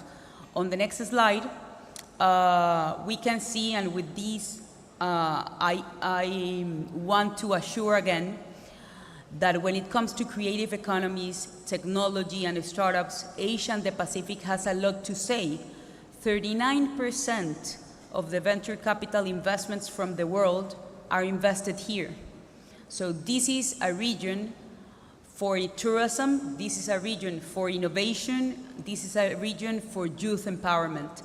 So these are key aspects that we see as a UN agency as an opportunity to promote Indonesia and to connect the private sector. On the next slide, so basically we have to say that Indonesia, when you compare Indonesia, the innovation ecosystem of Indonesia from the other regions, there is a strong commitment to promote and to create startups, to scale them up, and this is compared to what other countries like the US, Portugal, Germany, Israel, UAE are doing in order to foster the innovation ecosystem. So on the next slide, I just want to mention this before I end the presentation. When you see the whole startup club, you see that Indonesia as well is leading the way in tourism, and that Indonesia has top entrepreneurs that are selling and promoting their solutions all around. So on the next slide, I just want to mention some of them, but all of these successful stories are yours, and this country has to be really proud of the dynamism of the startup ecosystem that the country has. So just to end, on the next slide, I want really to send a message from the UN tourism side to assure that this country, as I was mentioning, you can promote countries, but when you have the data there, it's really easy. And this is the case of Indonesia. It's a country that is full of stability, that is full of commitment from the government, that is full of trust, and the numbers are there. The tourism is going well, the startup ecosystem is going well. Now it's an opportunity to still work together to keep the investments going on in the country, and of course to help our minister to lead that example that he's doing in the region and in the world to create sustainable investments, green investments, and to help Indonesia to keep writing in this way. So count on us. All this information is in the UN Tourism website, and let's keep moving forward in this forum. Thanks again, Minister, for working with us and for making this possible, and let's keep promoting innovation and investments. Thank you so much.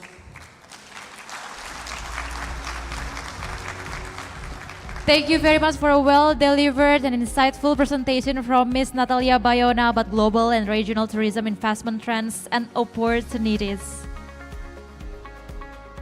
And let's move on. For the next session is a keynote on navigating global dynamic strategic pathways to tourism investment and sustainability. We have an esteemed panel for this session. I'll invite His Excellency Oliver Zender, Ambassador of Switzerland to Indonesia, Timur-Leste, and ASEAN.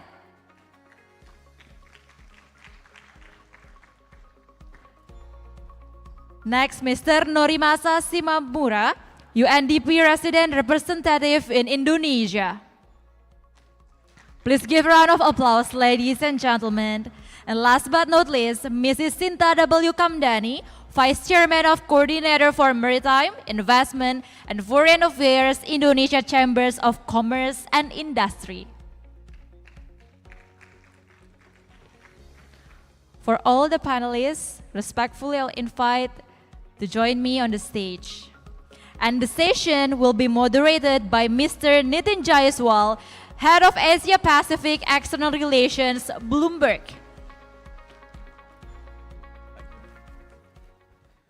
Okay, so let me get started with a few quick observations about the session.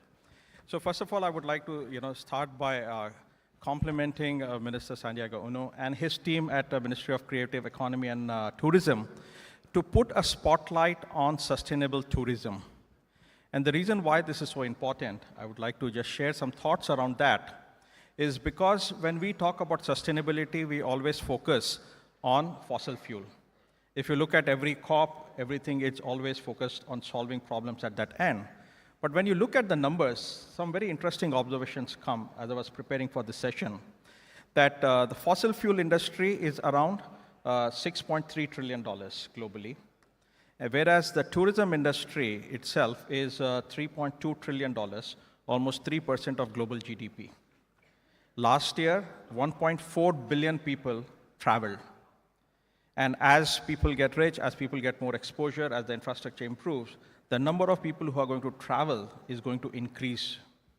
And that's where the challenge on sustainability and climate crisis is, because the tourism industry contributes 10%, 8 to 10% of global carbon emission.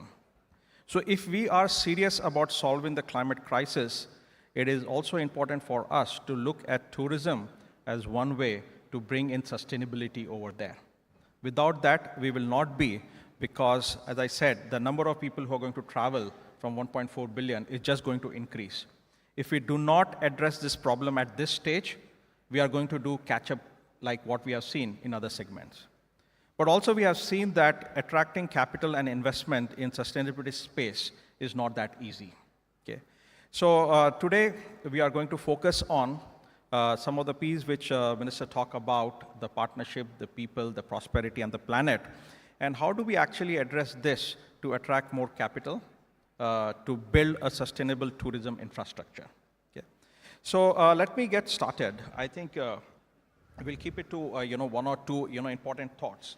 So Norima-san, let me start with you. And as I said, more people are traveling. There'll be more pressure on the resources. People will struggle to build sustainable infrastructure because given the pressure they have from the cost perspective, it is not easy to build that. So according to you, what is the biggest challenge we have in implementing sustainable principles into tourism infrastructure today?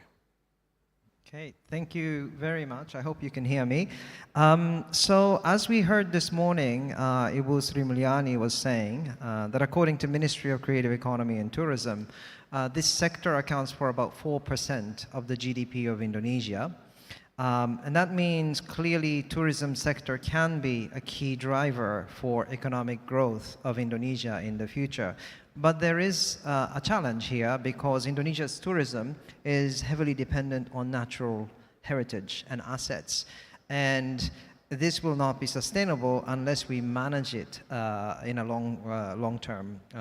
So there is always a question about whether investment in tourism sector requires this balancing act between investment in the economic sector, social sector, social equity, and also the environment. And that's why I thought when I first received the invitation, concept note of this second forum, I thought it's really pertinent that we focus on the interlinkages between planet, people, and prosperity.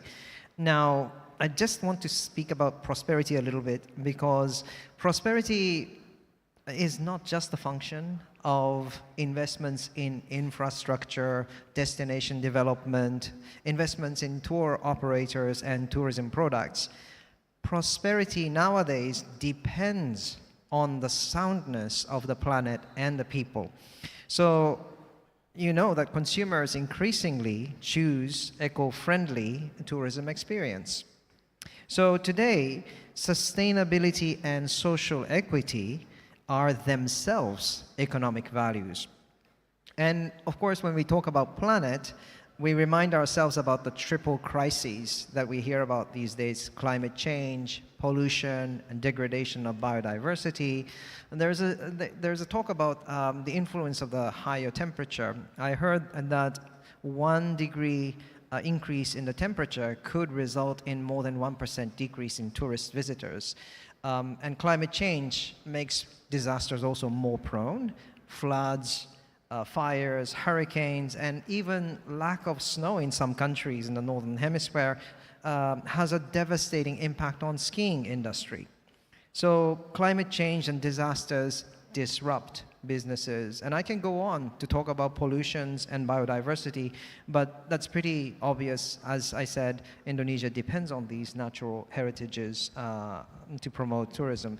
Now, I said people is also very important, equally important as planet, because we need to create local jobs, green jobs ideally, and promote local economic development, community-based development.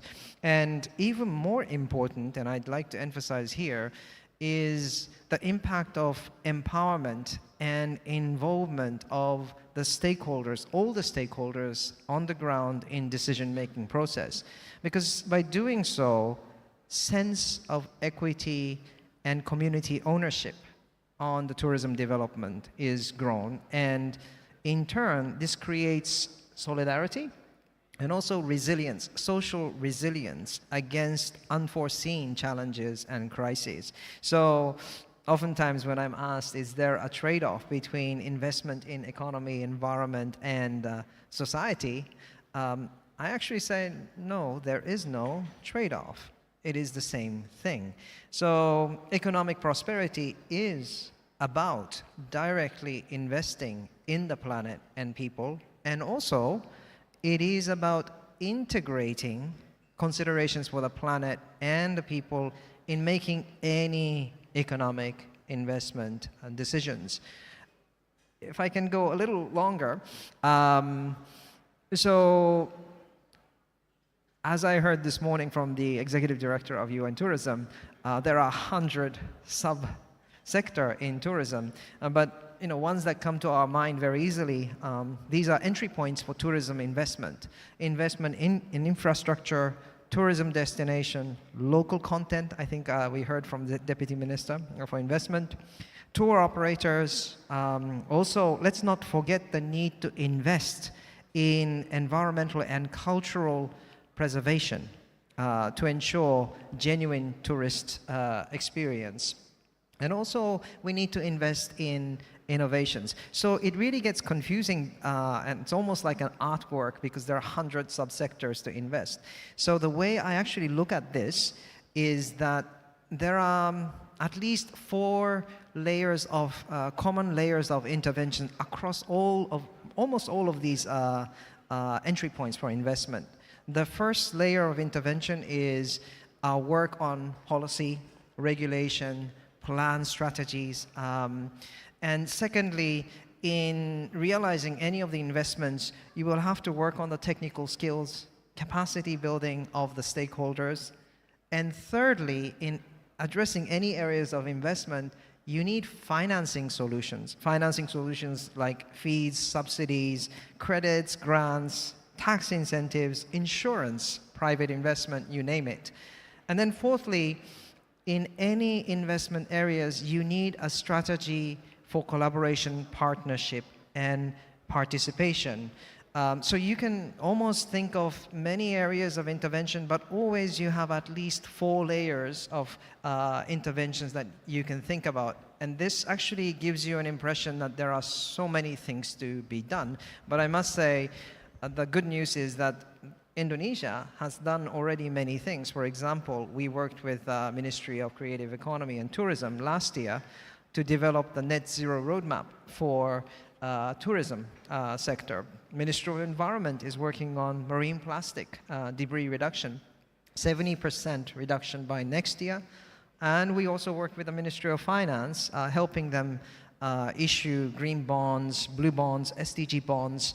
Over the past 70 years, I think they were successful in mobilizing more than $10 billion for that. And many of these, and there's so many more, but we're happy as UNDP that everything that I just mentioned is something that we were able to cooperate in direct manner.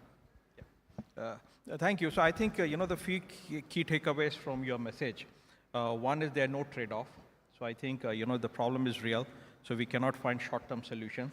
Then I'm going to pick up, two interesting things. You talk about the people, the capacity building. I will come to Ambassador Olivia on that. And also you talk about a partnership, which I'm going to come and talk to Bushinda on that. So Ambassador, let me move to you. And, Switzerland, one of the most fascinating countries for tourism. Of course, from Japan, we moved to, Switzerland, another of my favorite place. So, while we were talking at the back stage, you talk about the importance of capacity building and people investment if we want to go sustainable from the tourism perspective. So it's not only about the finance investment, but also investment into people. So can you share some thoughts around that? Well, thank you very much. First of all, it's a great pleasure to be here and to this very interesting discussion. Thank you for the nice words on Switzerland and tourism. It's a lot of hard work. Huh? I mean, we've had to reinvent our tourism because we were a bit too laid back. But that's another topic. First, investment. I'm just going to start quickly with investments because we have a multi-country investment program managed by IFC and which tries to really empower the local tourism authorities to attract investments. And we have that in Lake Toba, Borobudur, and Flores. But the other issue, when we talk about Agenda 2030 or sustainability, we often talk too much about green. I think we should also, sustainability is not only about environment. Sustainability is about social, there's a social dimension we have to keep in mind. And we've been working for a long time, more than 50 years here in Indonesia, in the training of people. And we have programs training youngsters. So that means you have a link between the academia, the school, the private sector and the government. And this is what with the vocational training system we have. I think one of the first schools we opened in the hotel industry was in Bandung, NHI. Now last year I visited a school in Lombok, doing also training youngsters. And I think this is where we try really to you want to invest, one of the first questions you're going to ask is where are the talents? And the talents, you don't only need the ones coming out from the best universities, you need the ones who can deliver services at any level. So this is where we, Switzerland, come in. Thank you. Thank you. So from Japan to Switzerland, and third, another favorite tourist destination, Indonesia. So let's move to Indonesia. Ibu Shinta. We have actually quite a few conversations at Bloomberg forums on sustainability. I know your passion around this subject, and I also know your frustration about attracting capital around that space. So I think first, I would like to focus on the fourth P, which Minister talked about in the morning, the partnership part. Okay, from the Chamber's perspective, how do you see that we can actually build partnerships from the tourism perspective, which can attract capital to make tourism a sustainable industry? Yes. So first of all, I would like to give highest appreciation for the Ministry of Tourism and Ekonomi Kreatif, Pak Sandi Uno, for this effort of bringing sustainable tourism in the forefront of Indonesia.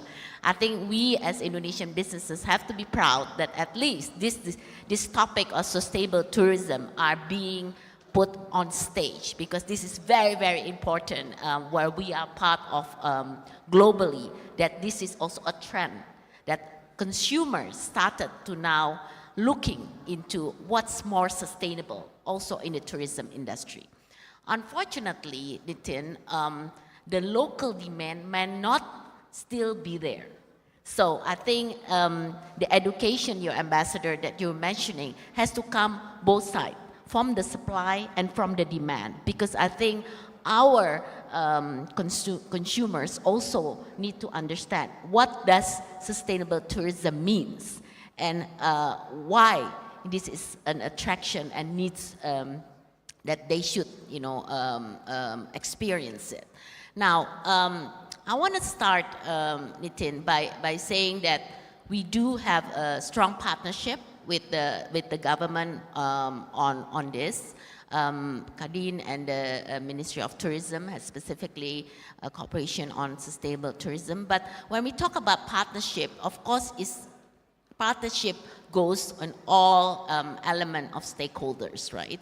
So when we look at, how businesses can abide to sustainable tourism, why business wants to go in sustainable tourism, I think there has to be first a clear definition or understanding of what is sustainable tourism. So when we supply our products, I think the standard of sustainability on tourism, on the products, has to be there. So this is very clear that cannot just be used as a jargon or marketing tools, but to actually having to develop it, right? And believe me, there's still a lot of challenges because developing a sustainable products, you're talking about hotels, resorts, and ecotourism. It's not just a matter of saying, oh, I'm just going to, to put, using recycled bottles, no plastic and so forth. The water, the energy source, I mean, all this has to be integrated, right? So it lies again to go back about the cost. The question is it going to be more expensive by developing a more sustainable products? So this is always the challenge going back again to the financing. So I think if we look at a few aspects that's important, one is financing, because at the end of the day, when we look at the partnership, we are also defining the risk, right? The risk of development of a commercial aspect. So I think we talk about the financing, we see that there are now available all the many financial instruments. We're talking about the green bonds, we're talking about, but one thing I want to specific, because Pak Tonto is here, Indonesia is very much developed now the blended finance, and I think we just launched the Global Blended Finance Line. So blended finance is a big instrument for financing. And I think this is something that we need to adapt more on how to utilize more blended finance. So I think suitability of available finance instrument is important, and information on the impact of the green investment in tourism. What's the impact? Now, we talk about, this is not just about profit of being sustainable, but the social component is important, not just the environment, Ambassador Masing. So that means we need to be clear. When we talk about the profit, people, planet, it needs to be incorporated, right? So what is really the impact on the social component? We need to allocate and address this social and inclusivity issue. And also incentive to, I think, adopt green business practices. And this is going back again to the government with its regulatory framework. I think at the moment, we need regulation that can support the development, but also providing incentive for those businesses who wants to develop it. So I think incentive is a very big part. And I think the whole government, when we talk about partnership, we also need their support in terms of the right regulation in place and the right incentive as well. Now, we took now, I think, a number of aspects when we look at best practices, right? Because I think part of also learning how to develop it is create the best practices. And I think this event is one area where we can bring a lot of international experience that can share with us the best practices. But what I would like to see more are partnership, not just between private and government, but also partnership between businesses. And I think this is where you bring the technology, you can bring the financing, but creating more partnership between the local and international players. I think definitely there is a big attraction for the local players to want to do sustainable tourism, but how can we also bring partnership from international businesses? So I think the partnership and technology that we can bring is also important on the best practices, and that's also going forward to the education. But lastly, what I think have not been touched many is about the jobs, the green jobs, right? And I think Ambassador talked about the education for the people. I think the green jobs is important. We are transitioning now into this green job. So there needs to be more training, development of what does this mean, right? The transition of job, this is part of the future of work. So Indonesia needs to go through this transition as well on its job. So Nitin, I think in this partnership it's important that all the four components on the regulatory frameworks, on the financing, on the technology, on the people side are being set. Thank you. Thank you for that insight. So I got the chit that, we are almost getting a time limit. So I'm quickly going to summarize because I know there are a few things we wanted to touch base, but let's try to figure out a format through which we can actually reach out. So I'm not from a traditional tourism industry. While preparing for this panel, what I was reading and listening to the three speakers today, my mind has opened up into few ideas which I would like to conclude with. Okay. First of all, I feel that there is a real opportunity for us to make tourism, sustainable tourism, as a focus the way we actually do, like with fossil fuel and the other industries. We need to bring sustainable tourism into the main stage because it touches people's life. Like 1.4 billion people we talked about who travel, but also at the community level, more people are connected in this industry than anything else. So this is where, if we are able to make change, could become as a template for us to showcase to the other industries what they can do to become sustainable. Because when we involve people, there's a better chance of actually becoming successful. So my request and my conclusion will be that we should actually make this platform not only for Indonesia, we should take this global and make this as a main stage and main theme of sustainable tourism and build policies which will actually help the other sectors to also become sustainable.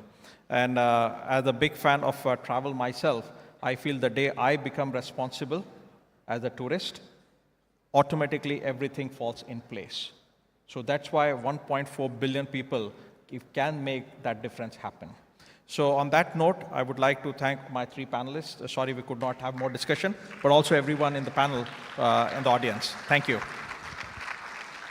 Thank you for very insightful discussions. And with respect, I would invite all the panelists and moderators to please stay on stage.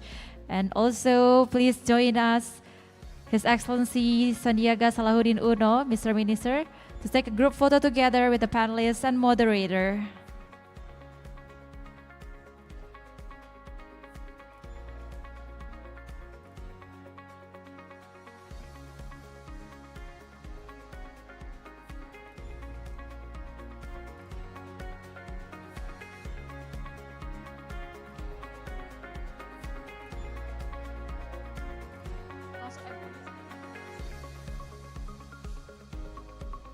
Thank you very much for all the panelists and moderator. Please give a round of applause for a very insightful discussion.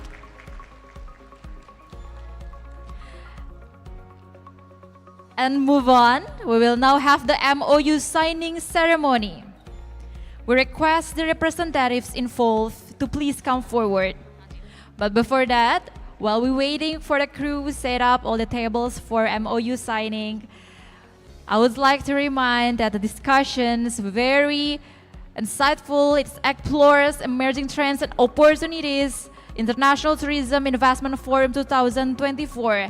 It seeks to strengthen innovation, resilience, and sustainable growth in the tourism and creative economy sectors. After MOU signing, we also have some discussions again with all the great panelists and excellent moderators. So please make sure that you all, ladies and gentlemen, will continue our event till finish.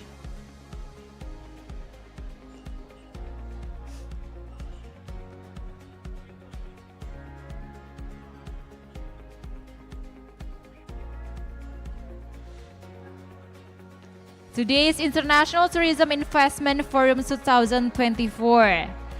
The theme for today's conference is Elevating Tourism Investments for Sustainable Growth, addressing the key issues, people, planet, and prosperity. And it explores emerging trends and opportunities in International Tourism Investment Forum 2024.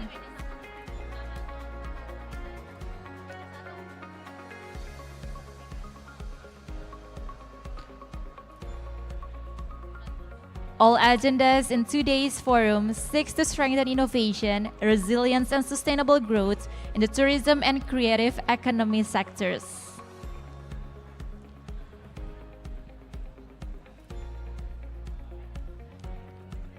Make sure, ladies and gentlemen, you don't go anywhere, because after the MOU signing, we'll still have some discussions with great panelists and moderators as well.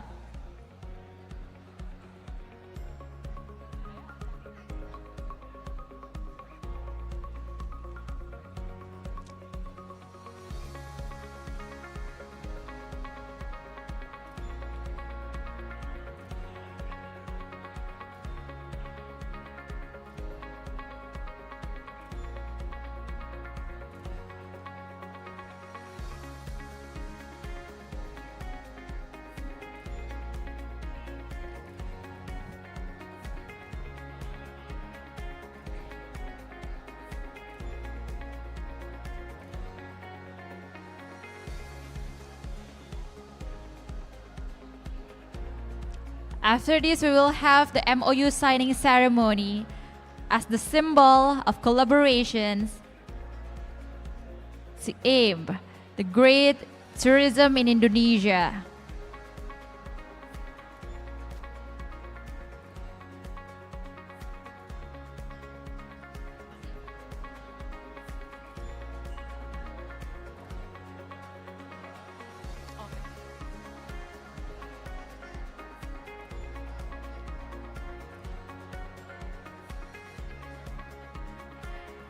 We will now have the MOU signing ceremony. We request the representatives involved to please come forward. Labuan Bajo Flores Tourism Authority with partners, PT Egerindo Multiproduct Industri, PT PLN Persero.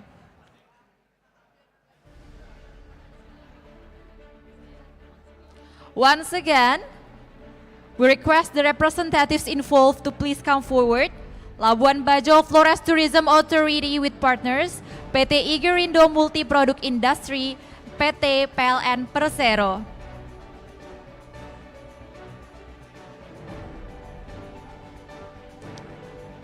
And for the second table, I would like to invite ZTA International Investment Holding with Hanung Bramantio.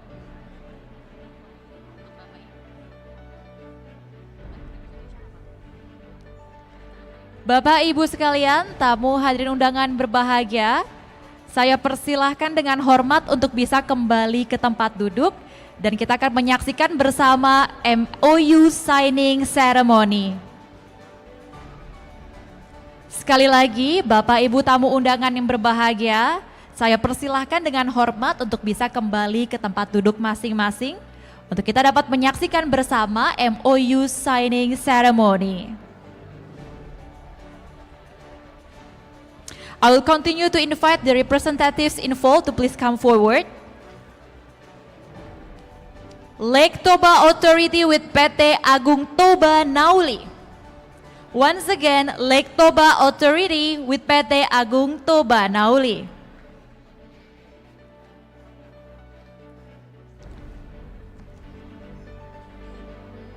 Next, PT Kamara Citra Destinasi Indonesia, representative of POMA, POMA, with PT Sari Bumi Mas Sari Atar Group.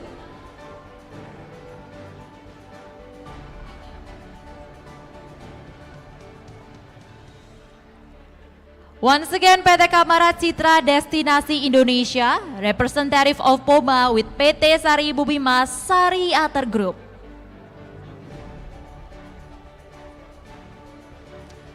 And I would like to invite as well Mrs. Rizky Handayani, Deputy for Industry and Investment. And I would like to invite Ms. Natalia Bayona as Executive Director UN Tourism. And His Excellency Sandiaga Salahuddin Uno, Minister of Tourism and Creative Economy of Republik Indonesia, to witness the MOU signing procession.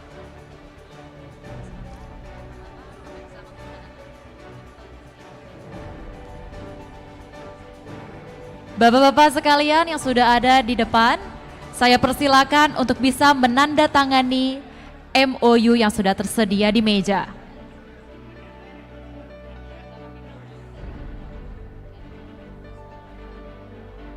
Now we are witnessing MOU signing ceremony.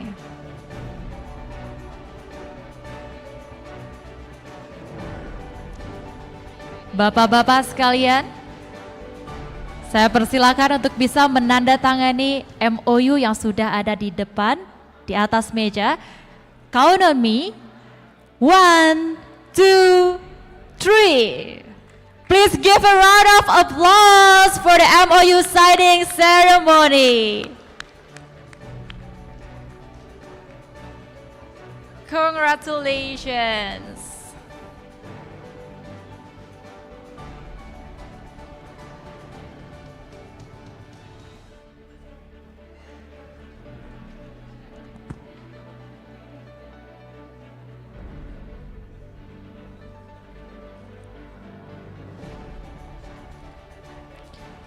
Respectfully, I will invite all the representatives involved to stay on stage and please take a photo group together in front of the tables and please hold the MOU. Bapak-bapak sekalian, bisa langsung berpindah ke depan meja untuk berfoto bersama dan jangan lupa MOU-nya juga boleh dipegang. Silakan, saya persilakan untuk maju ke depan supaya fotonya lebih bagus ya. Salah satu momen bersejarah kita saksikan bersama MOU signing ceremony.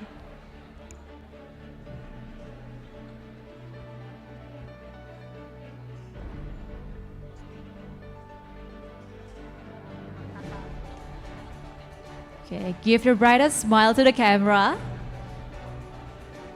Okay, ready? 1, 2, 3. Good photos. And 1, 2, 3. Now without the MOU, let's take picture again. Bapak-bapak boleh ditaruh, diletakkan di belakang meja terlebih dahulu MOU-nya. Yeah, let's take picture without the MOU document. Okay. Sekali lagi boleh foto tanpa MOU. Boleh Bapak diletakkan kembali MOU-nya di atas meja.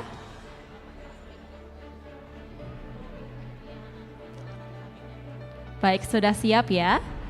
Silahkan rekan-rekan untuk bisa mengambil momen bersejarah ini. Jangan lupa berikan senyum terbaiknya ke kamera. Give the brightest smile.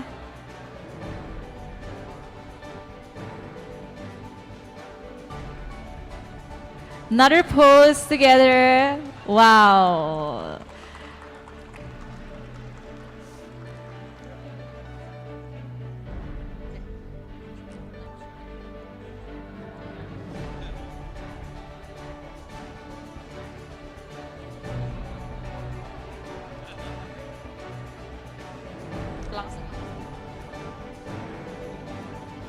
And ladies and gentlemen, thank you very much for your attention. We have now reached the lunch break portion of our event. I hope you have been enjoying the program so far, and we will have a media doorstop at foyer. Once again, we will have a media doorstop at foyer, and for those who will continue to the afternoon session, we are already prepared a nice lunch, so please process to the next room and enjoy your meal.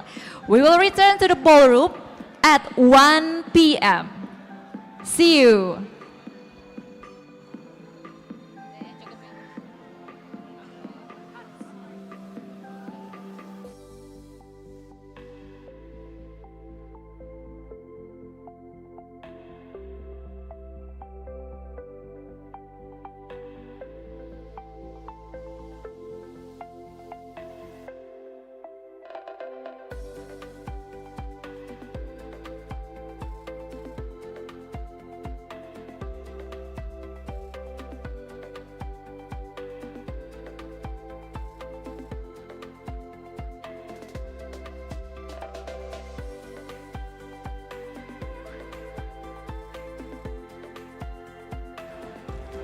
Ladies and gentlemen, I hope you have been enjoying the program so far, and I would like to remind you that we have a media doorstop at foyer.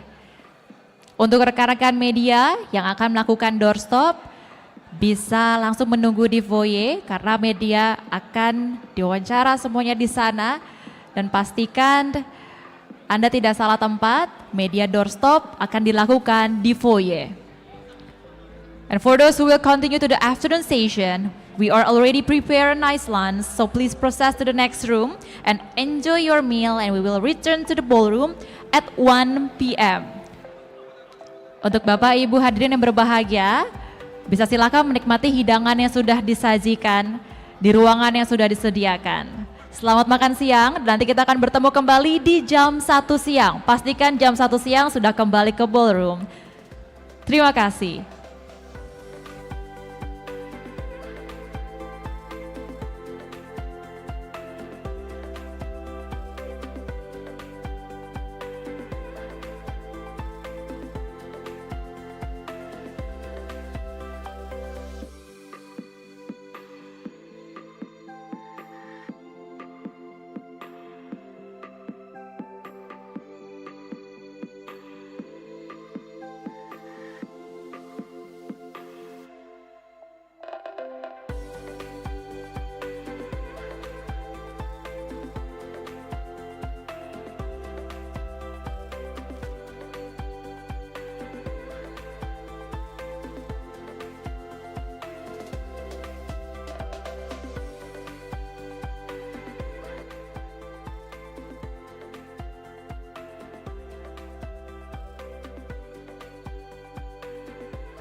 Indonesia's bustling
Welcome back, our distinguished guests, ladies and gentlemen. How was the lunch? Good? Udah makan siang ya Bapak Ibu sekalian? Sudah kenyang? Berarti janji untuk agenda selanjutnya nggak boleh ngantuk, harus tetap semangat. Oke? Oke, kali ini saya mau lihat semangatnya Bapak dan Ibu sekalian. Boleh saya minta dengan hormat untuk tutup mata. Tutup matanya, close your eyes, ladies and gentlemen. Inhale, exhale. Inhale, exhale. And please show me your thumb. Kalau masih semangat, if you're still excited, give me your thumb like this. If you're so-so, give your thumb like this. And if you feel sleepy and bored, give your thumb down. Okay, in 1, 2, 3. Wow, please give a round of applause to all our distinguished guests here. Masih semangat ya, still excited. Okay. Before we begin, I would like to announce a few notes before. Please ensure that your mobile phones are set to silent mode to avoid any disruptions. Should you need assistance at any point, our event staff, identifiable by the badges, will be more than happy to assist you. And our next session is a special presentation titled Bucket List Destination Driving Growth in Tourism, a vision for international tourist attraction by Mr. Datuk Wirasyed Zaid bin Ali Al-Haddad, DCSM, PT Seribu Pesona Indonesia. Please welcome to the stage and please give a round of applause.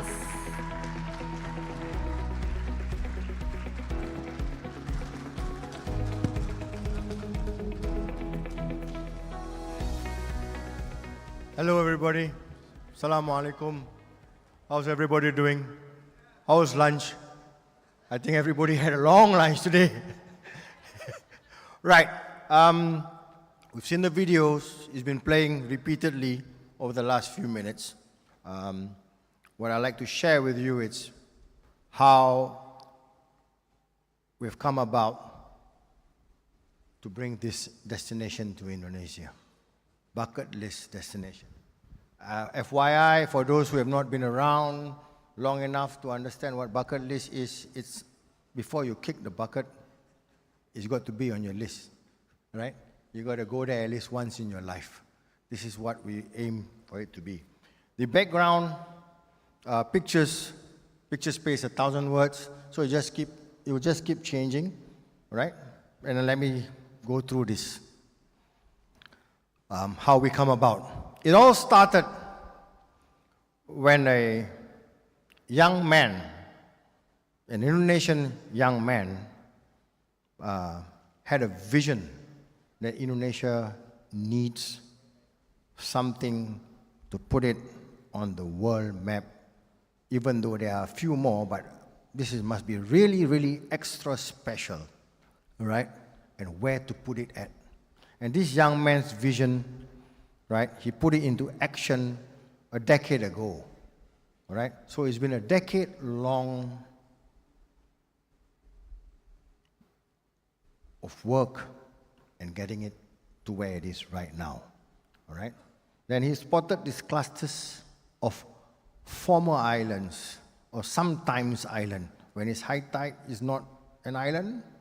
When it's low tide, it's an island, all right? And to his surprise, not far away from Jakarta, right? From here, it is less than 40 minutes boat ride, okay? Right? As you can see, the pictures are flipping. Now, then he gathered the regional engineering experts. Once he spotted the area, he gathered the regional engineering experts. He get them to do a study, understand what any environmental impact it may have, right? Go through that phase, and then he said, all right, let's start hiring the best. If not the best, the top guys in the industry from the world, all right? And as you can see, the pictures are flipping, right? It just keeps growing and growing. The team gets larger, all right? And when the team gets larger, the best, sometimes you can't get the best, but okay, the top guys, if not the best of the best, right? Fortunately, for us, most of the time we got the best in the industry. And then once we started this journey, getting the experts into the game or into this, then we got the authorities. Then this idea of making this a national strategic project, all right? Obviously, after all the reports, thousands of pages of environmental report, economic study and all that. Yes, it's possible. Yes, this will be a reality. All right? Now, as the things flip, maybe you can flip it a little bit faster, right? This was actually in Langham, where we sort of start to draw the lines on what we wanted the experience to be. Different, better than whatever people have had. Not only to Indonesia, but to the world, all right? And then we had, obviously, not only the best, the legendary guy himself, who was responsible for the themed experience and the master plan of this little known theme park called Disneyland. You guys know Disneyland, right? Disney Sea, that's one of the things that he conceptualized, all right? Harry Potter Studios, you guys know Harry Potter from, I think that there are 2, all right? And I think basket full of themed experiences, all right? And we came up with the dream, right? I think the first one was, you got thematic resort experience. This is what we wanted to do. Community empowering, prominent access, sustainable, environmental sustainability is one of the things that we put in. And of course, when you go somewhere, you want to have unforgettable memories, all right? If it's great. Now, these are the guys that we work with. I think you can read, so Chimigo, Subana Jurong, then we go a little bit higher, we work with AECOM, and AECOM came up with Whitterford and Boyce for the engineering design. Jean de Noor is probably the #1 guy in revitalization process. And, well, we shouldn't say last but not least, because I think it's the best. Chick Russell and company. Without further ado, Mr. Chick, let me just wind you up a bit. Like I said, I don't think I can go. I need to speak any further on this, right? Let's welcome Mr. Chick Russell. Thanks, thanks. All right. Thank you, Dadak Wira, for that great introduction. It is an incredibly beautiful sight, as you just saw. I'm extremely honored to be with you today. I have the pleasure of letting you know all the wonderful things tourists will do at this project. The Negiri Seribu Pulau 1,000 Island Resort is destined to become a global premium tourist hub. Our design goal is to make this new resort a top-tier destination with world-class leisure, entertainment, dining, shopping, and hotels. A vast, integrated luxury resort and lifestyle real estate project spread over 2 archipelagos of islands, creating a totally new kind of premier resort experience. It will quickly rise to the top of everyone's bucket list around the world. To make this project successful, we came up with a visionary idea to set this development above all others in the world. An extraordinary creative concept that allows guests to magically travel in time and space to the most enchanting island beaches around the world without ever leaving Jakarta Bay.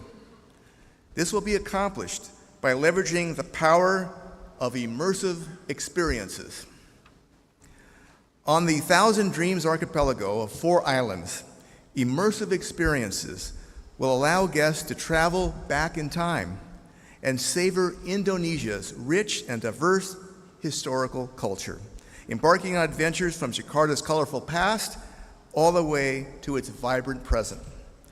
On Thousand Oceans archipelago of 3 islands, immersive experiences will allow guests to travel to the South Pacific Islands with their unique tropical blend of beauty, serene beaches and laid-back adventures, and cosmopolitan flair.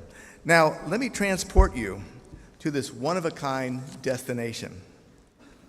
The Thousand Dreams archipelago will be an exhilarating tourist destination featuring 4 historic Jakartan islands for families seeking an enriching getaway. Each island features distinctive cultural architecture and a range of exciting experiences to be explored. These islands will be a lively gateway with cutting-edge technology featuring 4 smart islands with driverless electric transport and in-app integration. These islands feature duty-free shopping, underwater adventure parks, aquariums, recreational beaches, and an educational ocean activity center. Here, you can discover handcrafted Indonesian products, a fish market, a diverse dining options serving traditional and Michelin-starred cuisine. These islands are complemented by luxury resort hotels, beach clubs, villas, and seaside service apartments to create a harmonious blend of traditional and innovation, a truly unforgettable experience. Dutch Island looks back at Jakarta's Batavia Heritage Plaza, a lively hub of rich history and culture. It's the arrival port for ferries from the mainland. Visitors can enjoy a festive retail, dining, entertainment arrival street, resort hotels, and aquarium and facilities for meetings, incentives, conferences, and exhibits. The colorful colonial street offers a charming mix of buildings, artisanal shops, and traditional Batavian culture, creating a nostalgic atmosphere. A family-friendly beach overlooks the scenic lagoon and all 4 Thousand Dream Islands. Portuguese Island is reminiscent of Lisbon's enchanting plazas and irresistible old-world charm found in Jakarta.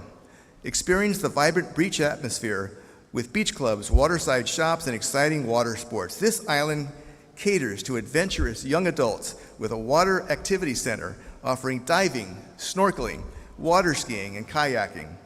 Accommodation options include lagoon-side resort hotels, seaside service apartments, and a unique villatel. And then there's Java Island, which captures the allure of an ancient Javanese kingdom with IP-branded entertainment beach resort. Immerse yourself in the magic of iconic movies, animation, and games. Explore IP-branded underwater adventure park with attractions, rides, and games managed by a world-class theme park operator. And Arabian Island is inspired by the grand and majestic architecture that came to Jakarta from the Arabian Peninsula. This island offers a luxurious blend of culture with an awe-inspiring overwater mosque. It's complemented by a beach club and halal-themed retail for entertainment and relaxation that offers cultural exploration and culinary delights. Accommodations include a 6-star resort, a unique Villatel hotel, and seaside service apartments. Then we move to the Thousand Oceans archipelago. Is an integrated luxury resort consisting of 3 South Pacific islands. It offers the perfect blend of privacy and opulence, ideal for romantic weddings and private gatherings. Luxury residences nestled into lush jungle provide an intimate setting. The upscale entertainment zones feature diverse dining, art galleries, open-air cinemas, and duty-free shops. The 3 islands of Thousand Oceans invite you to experience the pinnacle of sophistication, where technology and nature converge in a celebration of luxury. Fiji Island features their colorful culture along with breathtaking views of the high seas to create the perfect organic tropical resort ambiance. This island features jungle cottages villas, and a 5-star resort hotel overlooking the ocean and lagoon. Facilities include a spa, relaxing beach hideaways, and a lagoon-side beach club and shops that create the allure of this island paradise. And Bora Bora Island features their music, art, and cuisine to create a romantic back-to-nature escape with overwater resort, bungalows, and villatel accommodations. Direct access to lagoon and beach creates an idyllic retreat, perfect for relaxation and rejuvenation. This island's charm is created by lush paintings and glass boardwalk for mesmerizing views of vibrant coral gardens.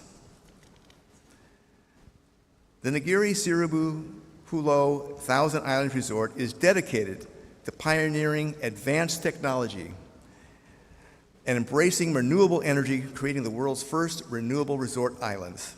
It will be a future world retreat which seamlessly integrates the serenity of the island life with the convenience of modern technology. Immerse yourself in eco-tourism wonders while contributing to environmental conservatism.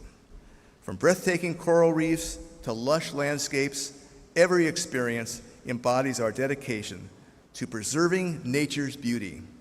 As you can see, Negeri Seribu Pulau is well positioned to become a global premium tourism resort. Thank you very much. Everybody, Mr. Chick Russell. Thank you. And Negeri Seribu Pulau. Thank you.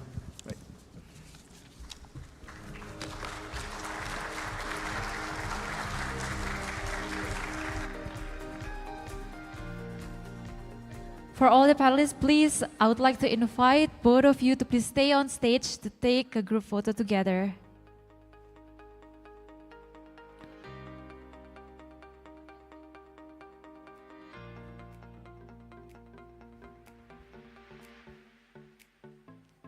Okay. Give the brightest smile to the camera. Good pose, excellent.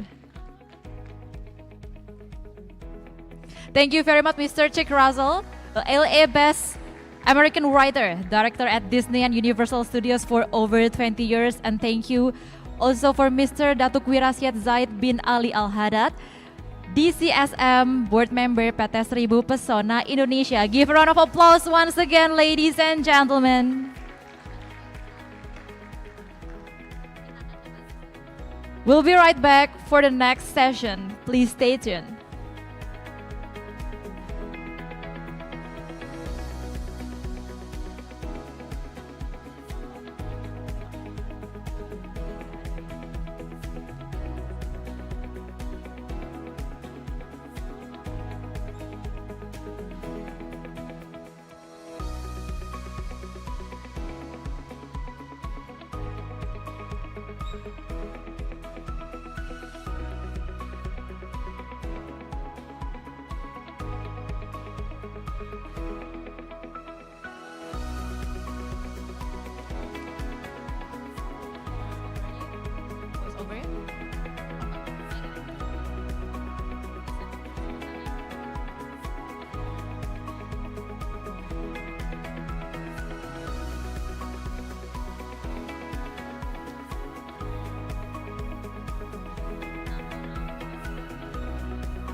All right. On the next sessions, we're gonna have 6 panelists and 1 moderator. And our next session is Leaders Dialogue on Investing for People session with knowledge best capital for addressing tomorrow's challenges and opportunities in tourism investment. We have an esteemed panel for this session. I would like to invite Mr. Alexander Nayoan, Dean of Artotel Group Learning Center.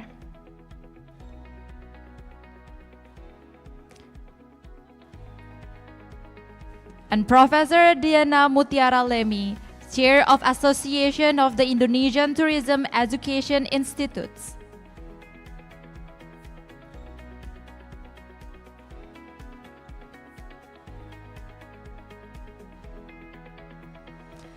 Next, Miss Inge de Latauer, founder Sumba Hospitality School.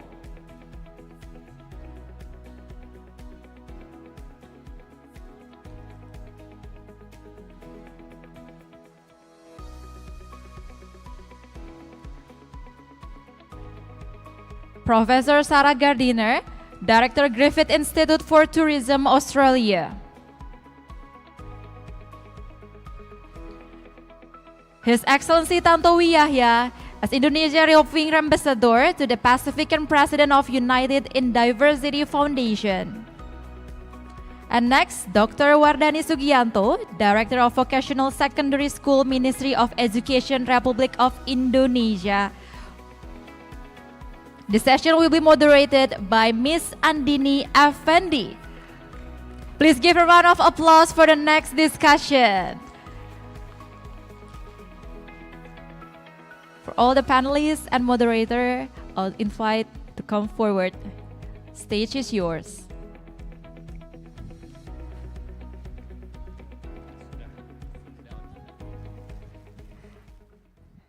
Hello, good afternoon, selamat siang Bapak Ibu. Good afternoon ladies and gentlemen. Please welcome all of the speakers. We have distinguished speakers joining us for this session. Ada Mr. Alexander Nayawan, Professor Dina Mutiara Lemi, Madam Inge de Latauer, Professor Sarah Gardiner, Ambassador Tantowi Yahya, and Dr. Wardani Sugianto. We can do mix and match, female and male, so yeah. So it's more inclusive, you know, we can, yeah, mix.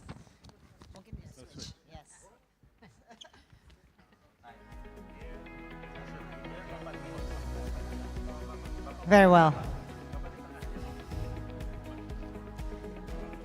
Apology for the delay, but I promise you we will have an insightful and fruitful discussion. We're talking about investing in human capital. If we're talking about tourism, for example, I see the examples in Indonesia where we built all the hard infrastructure.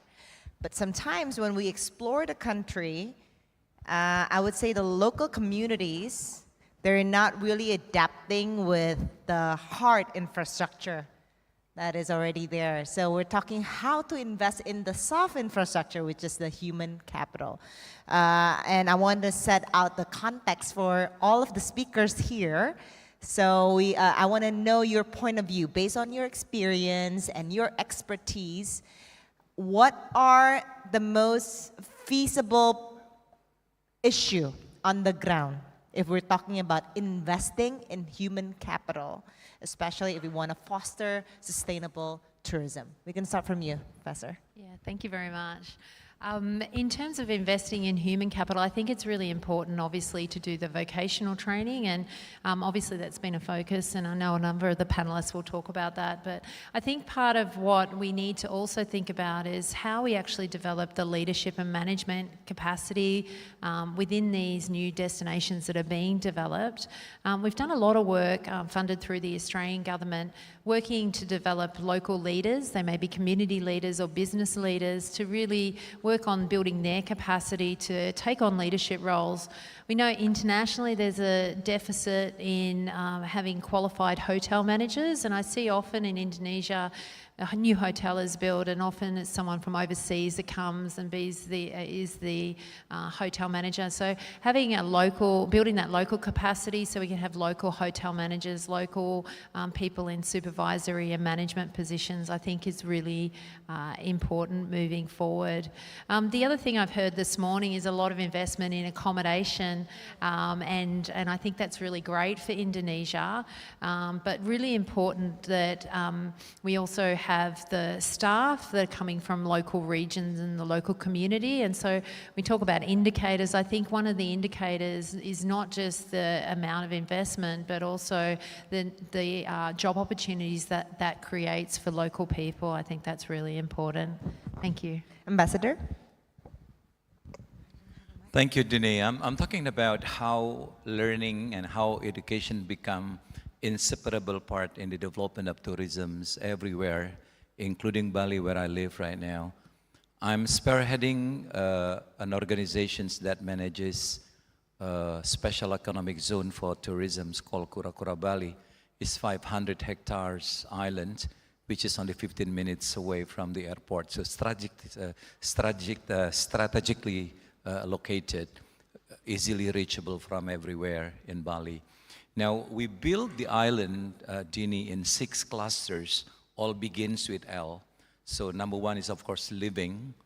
Number 2 is longevity, because we talk about wellness. Number 3 is landscape, because we talk about greens. Number 4 is about learning. Number 5 is about lifestyle. And the next L is about, what is that, learning? Okay, let's talk about L. Now, learning. So part of the lens that we have will be dedicated for educations. So we are inviting investments from anywhere in the world to build education, especially for tourism. So we're talking about international, reputable educations in order to grow, in order to produce people that will run the tourism industry in Bali. That's the commitment. And I think it should be like that. We don't talk about business, we don't talk about environment, but talk about development of people, talk about creating and producing people to run the industry. Thank you. Thank you. Professor Tina? Well, in my point of view, when we are talking about human investing in people, then this is a very classic issue actually, and it will always be important. And if I want to talk about Indonesia, we have so many homeworks, We have to make a very basic framework from the early education until the higher education. Because of what? Because Indonesia, we are an archipelago with a very vast country, and then there are people who lives in remote area, people who lives in urban area, and the quality of the education are different from each area. So when we talk about tourism, as a chairman of the Association of Higher Education for Tourism, I see that our members, they located in the remote areas and urban areas. And those who are located in remote areas, they are facing high challenge in terms of facilities, in terms of the quality of the lecturers, the professors. When we talk about those who are located in the city, then I'm using the terms of Gini ratio. The Gini ratio of these are very wide. So I think a lot of challenges here, a lot of homework. However, we have to start, and we already do. I think the Indonesian government already do so much, because we also see progress here. However, we still have to do a lot more as our effort to achieve Indonesia Emas in 2045. Thank you. Alex? From my point of view, education in the hospitality has to be top-down and bottom-up, and you also have to hit in the middle. Because right now, after the pandemic, many of the productive, good people in the industry has left the industry. Either they went overseas or they are not any longer in the industry. They become entrepreneur or they work in the banking. So there is a drain. That's why we are here. There is a drain of good people, in the industry. That is one. Secondly, before coming here, I was speaking with Ibu Inge, that the problem is the people who are teaching them, including the teachers from the bottom, SMK. A lot of SMKs, only a very few SMKs in Indonesia is actually really good, but many of them are so-so, So I give an example, usually is a teacher in an SMK teaching hotel, but they've never been staying in a hotel or eating in a hotel, but they are teaching the subjects, And sorry to say, sometimes there are teachers or lecturers in university who has never stayed in a 4-star hotel, So maybe this is one of the program, to elevate the teachers so that their students can get a real experience from someone who has been staying in a hotel. But best is actually they should work in a hotel for at least 6 months. This is arguable, but what the university, what the school has to do is they still pay them for them to work in a hotel. Right. So they get first-hand experience on how it is. And then third, after this finish, we'll start the discussion, is using technology as much as you can. Right now, this is not being used properly, so that people in Aceh or in Papua has difficulty to get education in the hospitality industry. For them, it becomes very expensive. And the problem that we were just talking is sometimes people build new islands with hotels and everything, but the people there has not been educated. So they have to be educated first before they build those facilities. So I'm very happy to hear from our ambassador that you are building a school first before the infrastructure. I think that is all from me. Agree. Ibu Inge, you can share your experience in Sumba. I've been to your school in Sumba.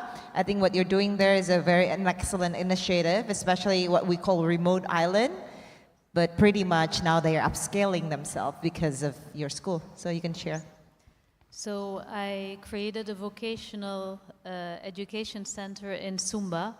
It's a little bit like we've been discussing before. So I built the school before the island is really built full of hotels. There's already one very famous hotel, Nihi Sumba, where we partner with very closely. There are a lot of challenges for sustainable tourism development. The good thing is that Indonesia is an incredible island, destination, country, with many different cultures, with so much possibility. And the very good news is that, like the minister said this morning, Indonesians have hospitality at the heart. We do not have to teach them. This is something in the West, one of the most difficult things that we have to teach people is how to be really hospitable. We don't have to do this, but we have a lot of other challenges.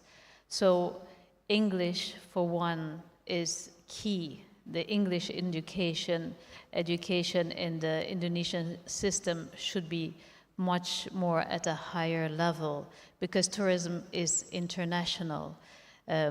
People who come, the English should be perfect. It starts there. And then I believe working together, investors, government and education centers, and like we are Yayasan, if we work together, if investors also think maybe if they can build a school would be nice, but also setting up mentorships, going to the schools and give their feedback on the curriculum so that the curriculum stays updated, because as you all know, tourism is a market that is very fast changing. We have people from all over the world coming. We have to be ready, like be prepared for pandemics, be prepared for other guests coming, all these fluctuations. So the curriculum should be very flexible. And I believe that investors could really help by sharing their knowledge. Hotels sending their managers to teach in the schools, so not only depend on the local teachers who was mentioned before, not really are always very experienced in the field. So for me, working together with people from the industry, working together with government and with other institutions would be really great for sustainable development in Indonesia. Thank you, Ibu.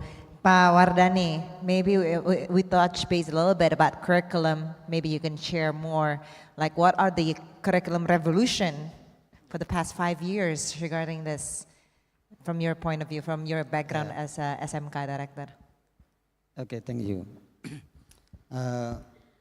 From the Ministry of Education, Culture, Research and Technology, have a priority a program by realizing 26 episodes of Merdeka Belajar. Merdeka Belajar has been emancipated learning. Merdeka Belajar is an approach aimed allowing students to choose the subject they are interested in, so they can optimize their talents and make the best contribution to the nation through their works. And the second issue is character. Character education through project penguatan profil pelajar Pancasila. It is the key to build excellent and high quality tourism human resources. Thank you. Very well. So we have what do you call it? Revolutionized curriculum. Is that it? Revolutionized learning. Merdeka Belajar. Yeah. So, but we still have an issue on the ground, tadi as mentioned by Alexander, that the quality of the teacher itself. If we are already fixing the curriculum, but the teachers are not being flexible enough and not being adaptable to changes, I think that should be an issue that we should find solution together. Maybe investment in the teachers as opposed to like schools. I don't know. Like let's discuss this with all the speakers. I want to have a fruitful discussion, an insightful discussion. So you may comment each other's statements. So if we're talking about investing in people, what can be done urgently in the case of Indonesia? You have experience here too, so maybe you can share for your point of view. Anyone, I throw the question to the panel. Yeah. Alex? Okay. In the hotel, I'm talking about hotel industry, not yet about the restaurant. Yes. But in the hotel industry, you have something called service charge. And within the 10% service charge, whatever is accumulated, there is 2% of this 100%, which supposed to be used for development. Unfortunately, Each hotel has their different way of thinking. They are using it for outing, for buying jacket for all the staff, you know. So if this money, 2%, is being used for development within that same hotel, that is already something great. Maybe only 20% of the hotels in Indonesia are using this 2% as it's supposed to be. So this should be a very good start. From that money, then they can send their GMs maybe for a special course, you know, or their department head for training somewhere, you know, or cross-train between hotels, you know, or they use this money to send their department head to go to the school of Ibu Ingrid, yeah, and to go and teach somewhere else, to pay for the taxis, you know, because this 2% for certain hotel can reach almost like 100 million per month, you know, for big hotels, yeah.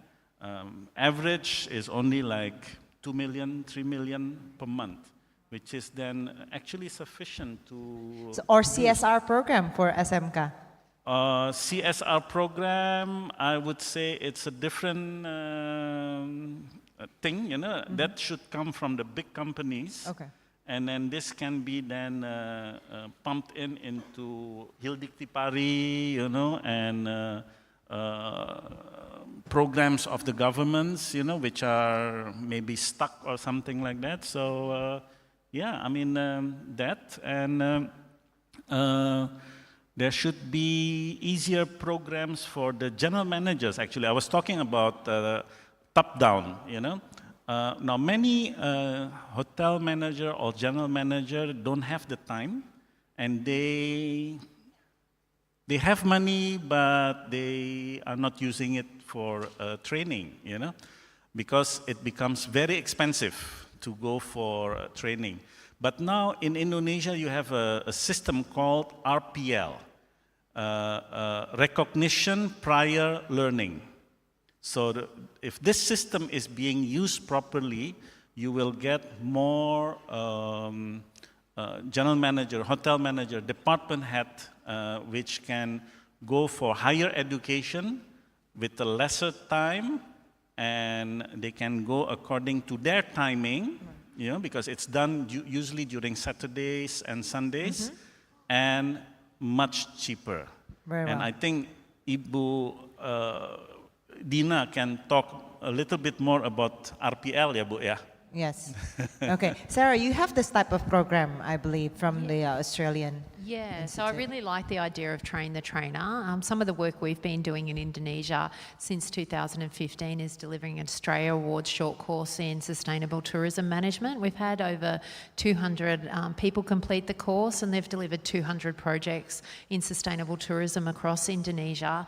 And I think what I've really learned from that program is that a lot of really new and exciting and often very authentic experiences come from local community-based tourism.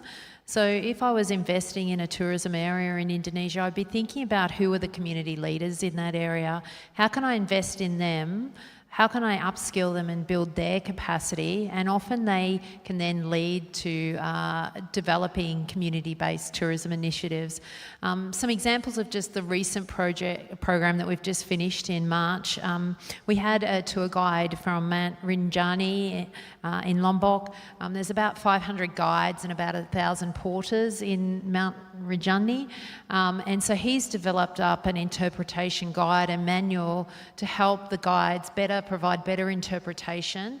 It usually takes between 5 and 10 years to move from being a porter to becoming a guide, and his hope through building his training and his capacity, which you'll then pass on to those porters, they'll actually be able to fast track that transition from being a porter to being a guide much quicker. We've seen other instances. We've had another participant, Nico from Ambon. He's part of the Ambon sailing community, really good at playing the ukulele. So with a little bit of capacity building, he was able to bring a lot of the local kids on board to learn the ukulele, and now that's become a major tourism attraction in Ambon. So I think a lot of this community-based tourism development, building the capacity of local leaders that have great connections into the community to develop new and innovative and authentic tourism product, I think is a great way to develop tourism in Indonesia. Interesting. Ibu, silakan. Okay, I think when we talk about how to develop the educational system in Indonesia, okay, let's talk about specifically about the tourism and hospitality. Now, a lot of the stakeholders, they are working in silos. So they do a lot of things, but they do it by themselves. So there is no collaboration, and there are a lot of sectoral aspect that makes those efforts like not really give a lot. So I think what we need now, we have to build a system. And when I say we have to build a system, because now we are facing a lot of challenge that is not actually becoming a challenge anymore. It's already a threat. Like when we talk about climate change, what are the implications of climate change into the tourism and hospitality? Frankly speaking, when I talk about this to many of the educators in higher education in tourism, not many of them really embrace the issue. Yeah, and then now we come with the concept of regenerative tourism, while actually a lot of us do not really understand about sustainable tourism first. So we already jump into regenerative tourism, while actually we still have problem in sustainable tourism. So I think a lot of new concept, people are becoming overwhelmed about it. But actually in the ground level, there are so many sectoral work that do not give a lot of gain. Then that is what we are facing now. And then, like what I stated previously, when the condition of Indonesia, issues of the remote and the urban areas, it is really a big issue. Like what Pak Alex said, in the remote cities, yeah, when the lecturers are teaching about hotels, they themselves never stay in a hotel before. So how can they teach the students about the experience of working in a hotel? So, however, again, I think in certain level, I myself already observed some progress. But I think Indonesian government have to seriously think about a system of education in Indonesia that is really clear with a very strict implementation. Not when someone talk about this, then we follow that direction. Somebody talk about other things, then we follow the other direction. So there's no clarity. So we have to make three things: clarity, intentionality, and pool of people to drive Indonesian education. So we're not talking only about hospitality and tourism. Indonesia education into the right direction, because now our PISA score, Indonesian student PISA score is talking about math and science, and that we are very low. Mm-hmm. So when you say that students in the big city, they are in the 6th grade, for example, and students in the remote area, they are also already 6th grade. Perhaps they cannot read even in the remote area. So I think we have to start from the very early education, because that is what we have to do. In the future, there are already advancement in technology, 6 industrial revolution, not anymore 5 or 4. And then we also talking about green jobs, this and that. But many of Indonesians do not really understand about it. Very well. So I think we have a lot of homework here. Okay. Thank you. Ambassador, I see you holding a mic. You see me holding mic means I want to speak. Yeah, I would like to give comments on what was said by the distinguished speakers. It's about experience for the teachers, especially for the subjects that they are teaching. I think it starts to see or to send our children to school whose teachers are not really experiencing what they are teaching. So they are based on books and probably, sadly speaking, the old books that they read. So they are not updated with what is actually happening.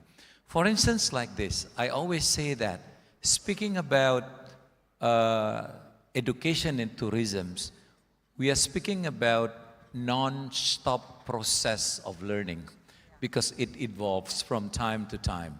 Speaking about tourism right now, we have to speak about three elements which have become tickets to the world. The first one is sustainability.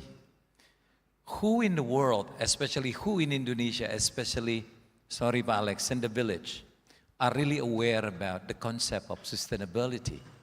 Now we are selling sustainability to the world. Now the doers in Indonesia do not really understand what sustainability is all about. So everything should be sustainable.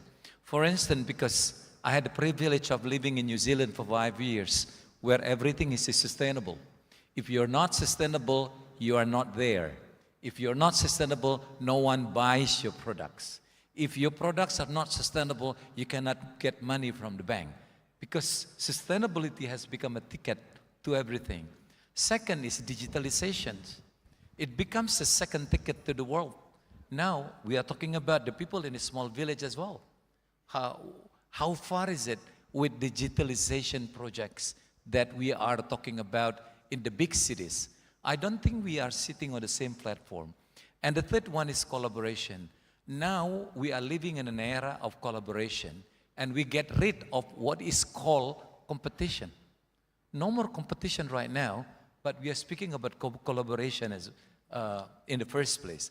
Now, those three elements, I guess, should be experienced if the teachers have an experience of, for instance, like you said, Pa Alex, you know, being sent to somewhere to experience that if they are lovely jobs. I think that's a comment from me. Ibu Inga, you want to add from your experience? Yes, I totally agree with everything I heard. There's a big challenge in the education system. But like in Sumba, we work in a remote area, East Indonesia. The level of education is not equal than the other islands. But we still manage to bring them after 1 year to really top 5-star hotels and Michelin star restaurants. So how do we do that? Our students are in 1 year in boarding school. We build our own curriculum. Our teachers are tourism experts who worked in tourism. Basically, the only teachers we have with a teacher degree are the English teachers, because to learn a language, you really need a teacher. But from the industry, especially in hospitality, it's years of experience. And what everyone does in hospitality, you constantly train other people. Once you become supervisor, manager, you always train your other staff. So they know how to train people. That's basically one of the things I think that in, like for example, SMKs, teachers could be professionals from hospitality industry. It would be a very big help. About the sustainability that nobody understands, it's very true. That's why we have put it in our curriculum. So part of our program is sustainability. We teach them about circularity. Everything in our project, it's more like a model that we hope other people will reproduce. It starts with our building material. It's all built in local bamboo, one of the most sustainable building materials that exist. We recycle and we filter all our wastewater to use in our farm. From 8 hectares barren land where nothing was growing, we now have a 4 hectares permaculture farm producing 1 ton of fruit and vegetables every month, where we can use 70% of our fruit and vegetables for our training hotel and restaurant. The other 30% we buy from the local market. We do not import anything from outside Indonesia. All these principles our students live every day during a whole year. We are zero waste. We don't believe in waste, in bad waste. We recycle old sheets, old towels. We make tote bags. We teach them not to use plastic. So all these things are ingrained, and after a certain time, they really get it. And that's what we hope we bring for the future of Sumba. Not only give them a job, but give them a different mindset. How do they want to see their island for the future? This also helps for all the investors who are coming, because their island stays pristine, and tourists want to see a pristine island stay pristine, not full of waste. Yeah. And the hoteliers, the investors who are there, they have very high quality staff, so they have more repeat guests, because they feel, okay, those Sumbanese young people have so much potential. So quality attracts more visitors. Everything becomes more sustainable, from the mindset, from in the environment. Everything is interconnected. And I believe this should be something, like Ibu said also, it should be inside the curriculum. We have to build a flexible curriculum that is really moving us towards a more sustainable world. Yeah. So you don't only teach students, but you're actually creating change makers and send them back to their respective communities and for their long-term career, yes, I would say. Absolutely, that's what we tell them. You know, we create the ambassadors of Sumba for the future, and not only for Sumba. A lot of our students work in Bali, work abroad in the Maldives, Seychelles. They all come from very underprivileged background, had not a very high education, only high school diploma at the level of Sumba, which is not at the level of Java, but they still manage to do so. And they also teach all these things to their communities. So we feel for every student that comes outside our school, they go back to their village, to their parents. They also teach their younger brothers and sisters how they should really preserve their island and how tourism can be really a power for good for them and for their island. Pak Wardani, I think now is your turn. How can we be more adaptive to change in terms of curriculum, and what can we work on together, collaboration that maybe SMK will need, you know, because you have how many SMKs that you have now all over Indonesia? Yeah. Ada berapa SMK, Pak? We have 50,500 SMK. Oh, wow. And okay. we have 6,500 SMK for tourism. 6,000 for tourism, specialized in tourism. Yeah. So now you have heard all of the other speakers say that there is a need to be adaptable, right, for change, because this is an industry that keeps transforming, yes, right? So what can we do about it? Is there a flexibility? Yeah. What can we work on together? Thank you very much for your information for Pak Alex and Mr. about teacher problem, teacher problem. And the curriculum implemented in a vocational school, implemented by emancipated learnings, is very, the mind is very simple. So the DIF curriculum designed by the school and implemented and depend by community by industry and demand-driven. So the teacher training, we have a new program about Center of Excellence program SMK Pusat Keunggulan. In this program,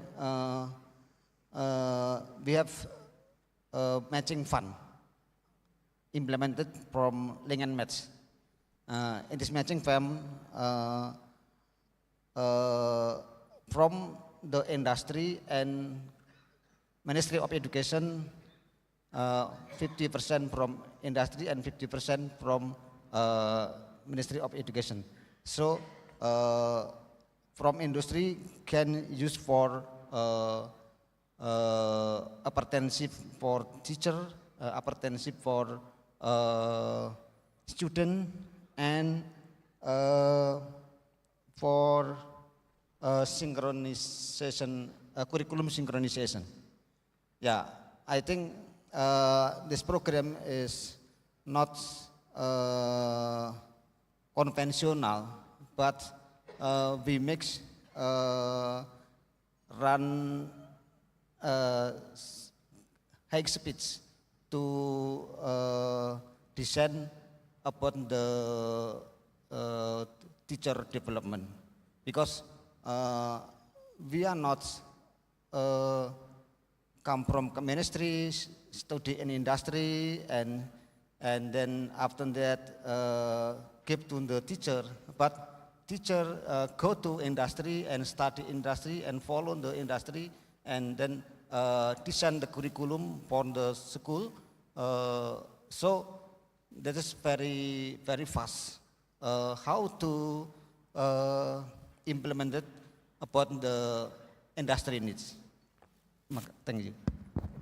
Thank you. So, okay, so you have a data behind you here that shows how many students we have in Indonesia focusing on tourism services, business, fashion, hospitality, etc. Almost 500,000 more or less. So we do have the human resources here. So we are speaking in front of investors. We're talking about want to invest in these people right here. So I would get back to the panel. So what can we do now to entice the investors here in order to invest in a human capital? Silakan, Alex. Yeah. We were talking about developing people in the hotel industry, which are the workers, the students. Then we were talking about the teachers. But we forgot the one who has the money are the owners, the investors. We need to teach them as well on how, like Ibu Inge mentioned, you know, if the product is good, it will come back to them in the form of additional profit. And sometimes their brand will go higher or getting better because of the product, the service is getting better. Unfortunately, sorry to say, many of the owners are only thinking about profit and returning their investment to the bank. So sometimes fund which was already allocated for training is taken out to pay their interest or their loans. So actually the other subjects which need to be trained are the owners. They should know, if we talk about CSR, that if they spend CSR money, it means they can go for a tax refund, which is more beneficial for them than paying tax. They spend on CSR, then they get a cut on their tax.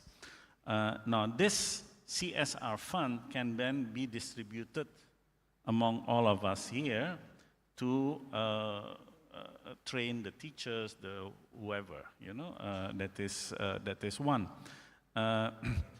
And they should stick on the fund or the budget, which is allocated for training, to be spent on training, you know. Okay. So that's another case. Okay, Sarah?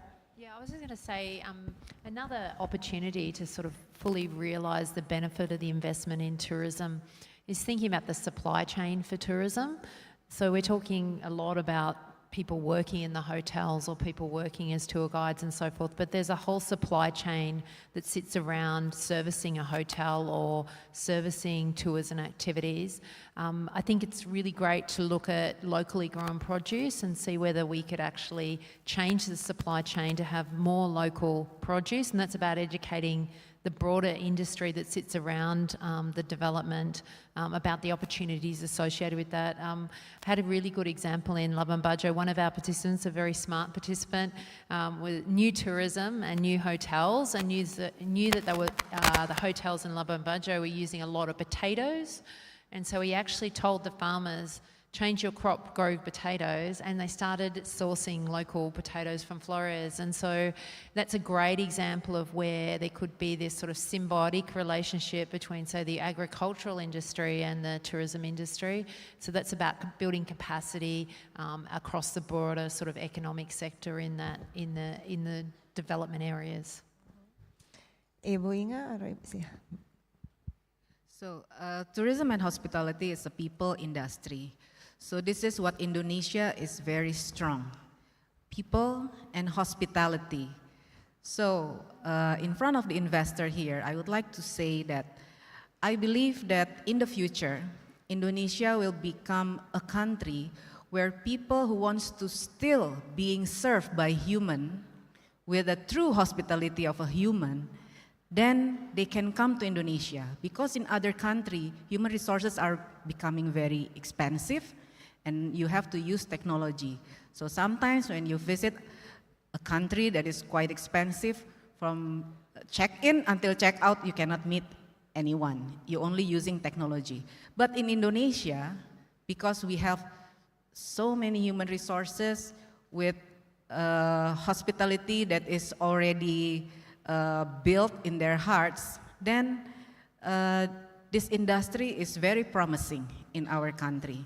So with a more systematic education, giving experience with people like Ibu Inge in Sumba, we work collaboratively to educate people in Indonesia, then we believe that your investment in Indonesia, your investment in people in Indonesia, in time will be very fruitful to you. That's my comment. Ambassador. Yeah, I would like to underline what was said by Ibu. It is very interesting. One day, if people want to experience people, what do you call it? People, sorry? People hospitality, they will come to Indonesia, because other parts of the world, they will be served by robot, by AI already. I think that's a very good point. Even though, especially in Singapore, more and more hotels are using robot, than men. Starting from check-in, you are served by robot already. And then when you order food, the room service you thought is a person's, but when you open the door, it's robot bringing a plate of the food that you order. I mean, the world will go that direction, whether you like it or not. And Indonesia, we should dream right now.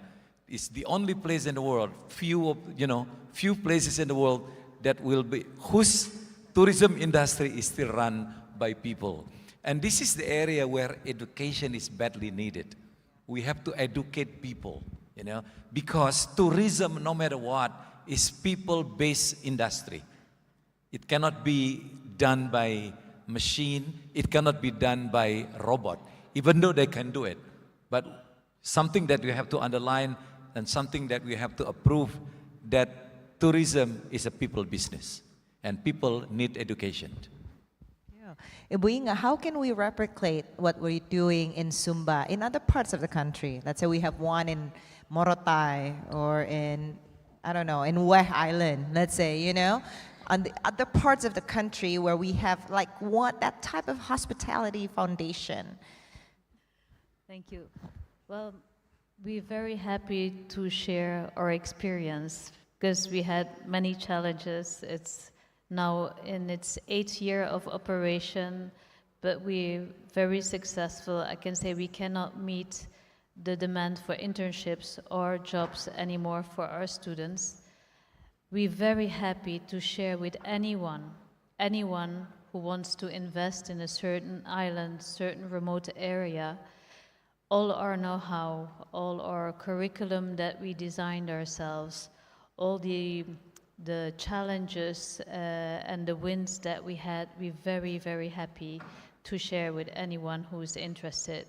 So you can visit us. This is something I always say. Please come and visit for a few days, experience for yourself how we do it. I can promise you it's not rocket science. It's a lot of passion. It's love for hospitality, love for nature, and love for people. But it's not hard to do. It just needs determination. And as we heard here, you know, it's a win-win for everyone. It's a win-win for Indonesia, for the human resource, for the young people who really need good jobs. It's a win-win situation for all the investors who want to find new opportunities in Indonesia.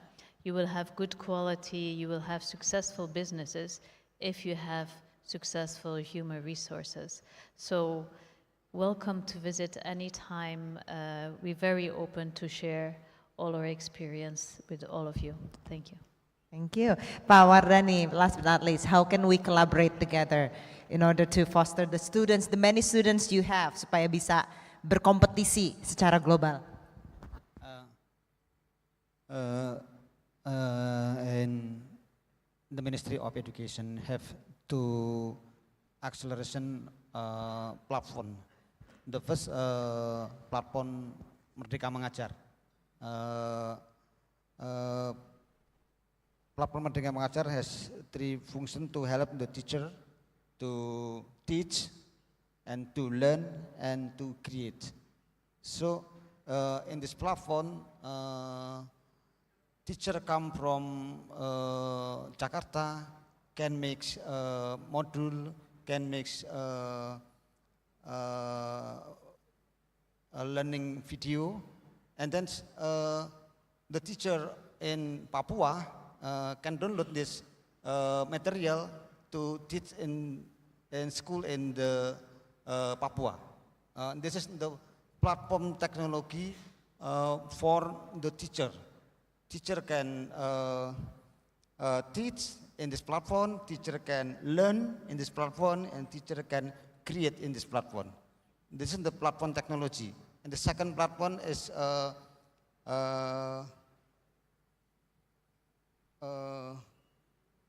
education report platform. Education report platform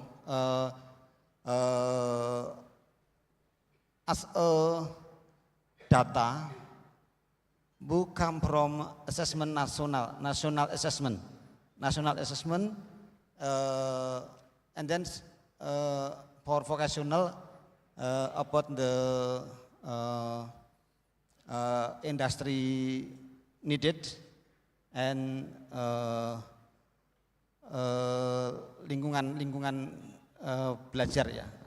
The environment.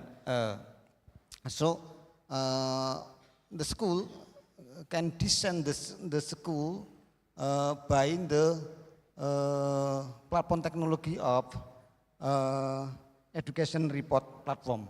How about literacy? How about numeracy? How about a character? How about emancipated learning? So two platform technology is tool to create, to develop the school. Okay, very well. Okay, we have, time is up apparently. So I have very last question to all of you, short answer only, since we're talking about investing in people for sustainable tourism growth. We always hear about people, planet, and profit. Okay, now we're talking in front of people who would like to have profit and you have the people where we live in the same planet. Mungkin dari Bapak dulu Pak, mana yang lebih penting? People dulu, planet dulu, atau profit dulu? Based on our discussion. Singkat. People. People. Ibu? People. Pak Alex? People, of course. For sure, people. Yes, for people. Yes, for people. So there you go. The investment is clear. Invest in people for sustainable tourism growth. Thank you very much, ladies and gentlemen, for your insights. Thank you. Saya kembalikan acaranya ke MC. Thank you very much, Ms. Andini, for moderating the discussion, and thank you for all the panelists for such an inspiring dialogues today. And please stay on the stage. With respect, we would like to ask you for get a photo together, and please give your best smile and best pose to the camera.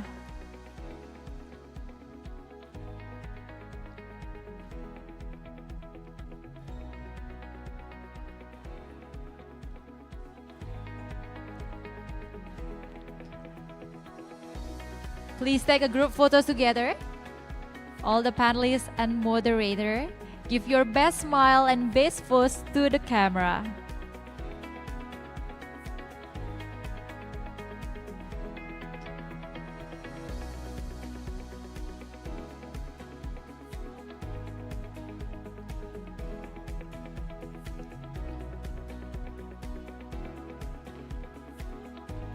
Excellent. Please give a round of applause once again, ladies and gentlemen, for very wonderful discussions.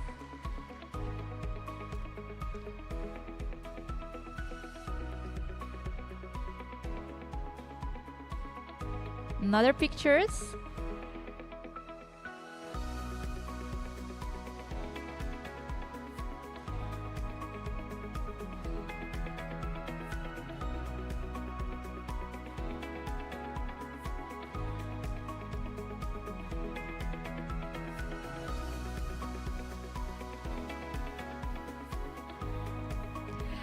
Okay, let's move on to the next session. Still about investing for people session, but the topic is about leveraging health and cultural integrity for future tourism investment strategies. We have an esteemed panel for this session. Dr. Albert Abednego, President Director of Bogor Senior Hospital. Mr. Dwianto Eko Winario, Director of Business Development PT Hotel Indonesia Natur. Ms. Kusuma Ida Anjani, Director PT Mustika Ratu. Ms. Yawen, Assistant to the President of Longyi Group Co. Ltd, Ambassador for Overseas Promotion of Confucian Culture. And last but not least, Mr. Anli Man, President Director PT Suar Investments Indonesia. And this session will be moderated by Ms. Anaka Wijaya, National Journalist CNBC. Please welcome to the stage.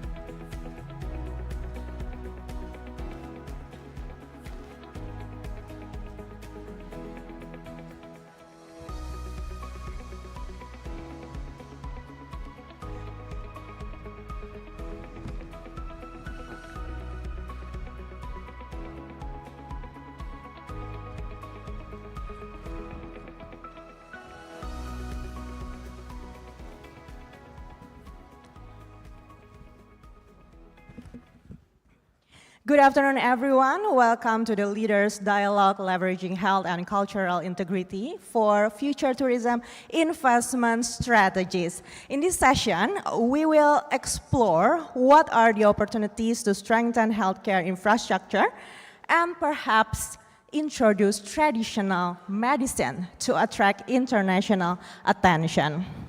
As President Jokowi highlighted, there's concern about the economic impact when too many seek medical care abroad, creating losses for our country. Joining us are experts from various fields. Each will bring a unique perspective for us. I am Maria Anneke, your moderator for this session. Without waiting any longer, I'd like to introduce our speakers today. First, beside me is Mr. Ansley Mann, Scottish Government Trade Envoy to Indonesia. Welcome to our discussion. Thank you. Actually, I work for Swire Pacific, not the Scottish Government Trade Envoy. Also a president that's director. a part-time hobby job. Okay, and then next we have Ms. Wenya as Assistant to President of Longyi Group, also Ambassador for Overseas Promotion of Confucian Culture. Nice to see you, and ni hao, everyone. Thank you. And next we have Ms. Kusuma Ida Anjani, Director PT Mustika Ratu. Selamat datang, Mbak Kusuma. Terima kasih. Welcome everyone to Indonesia. Thank you. Next we have Mr. Duyanto Eko Winario as Director of Business Development PT Hotel Indonesia Natur. Selamat datang, Pak Dwi. Selamat sore, Mbak. Makasih. And next we have Dr. Albert Abednego as President Director of Bogor Senior Hospital. Selamat datang. Selamat siang dan selamat datang di Indonesia. Nice to meet you.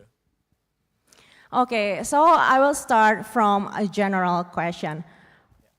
I will ask in Bahasa Indonesia and Pak Dwi will answer in Bahasa Indonesia, so you can use your translation device.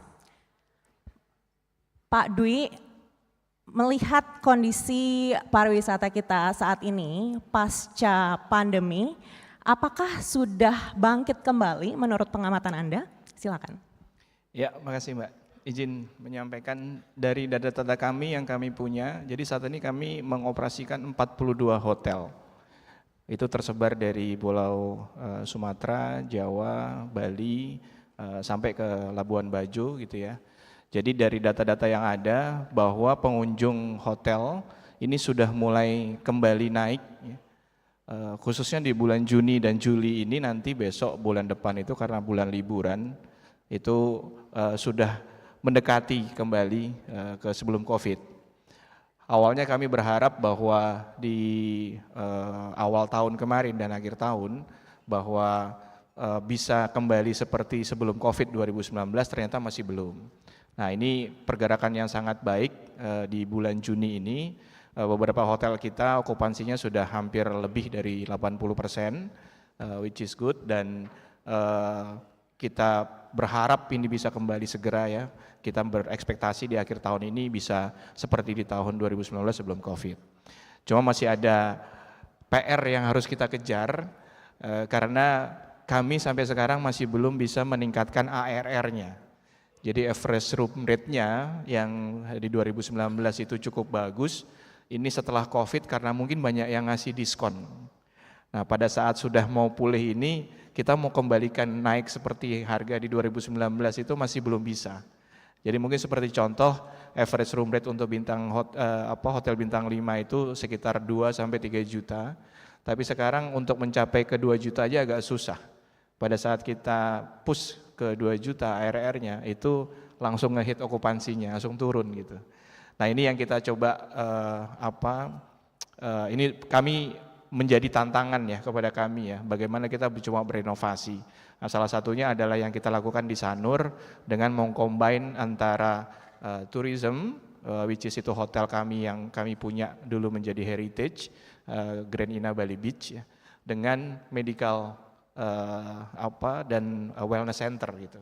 Jadi inovasi-inovasi ini yang harus kita buat saat ini supaya kita bisa memberikan value lebih ya kepada para wisatawan kita. Mungkin dari saya itu Mbak. Terima kasih. Baik.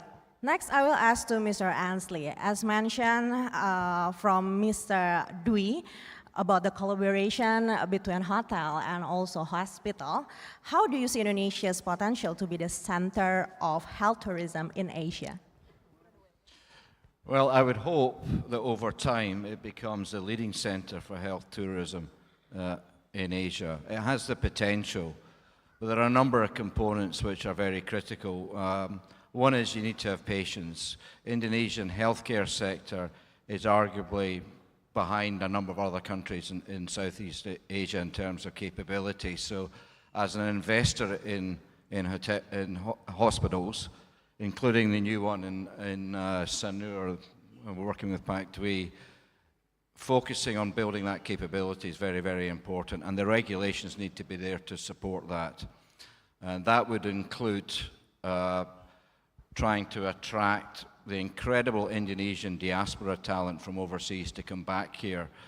Traditionally, they haven't been that welcome. The regulations have been difficult for them to come back, but I now hope that that will change, and they should be made to feel welcome, and they should be made to feel valued. So that's a critical component in order to improve the capability. Also, historically, the regulations have not been that favourable to foreign investment. Again, that has changed in recent years, but it's still, in a number of aspects, it still needs to be loosened up to make it easier for investors to come in.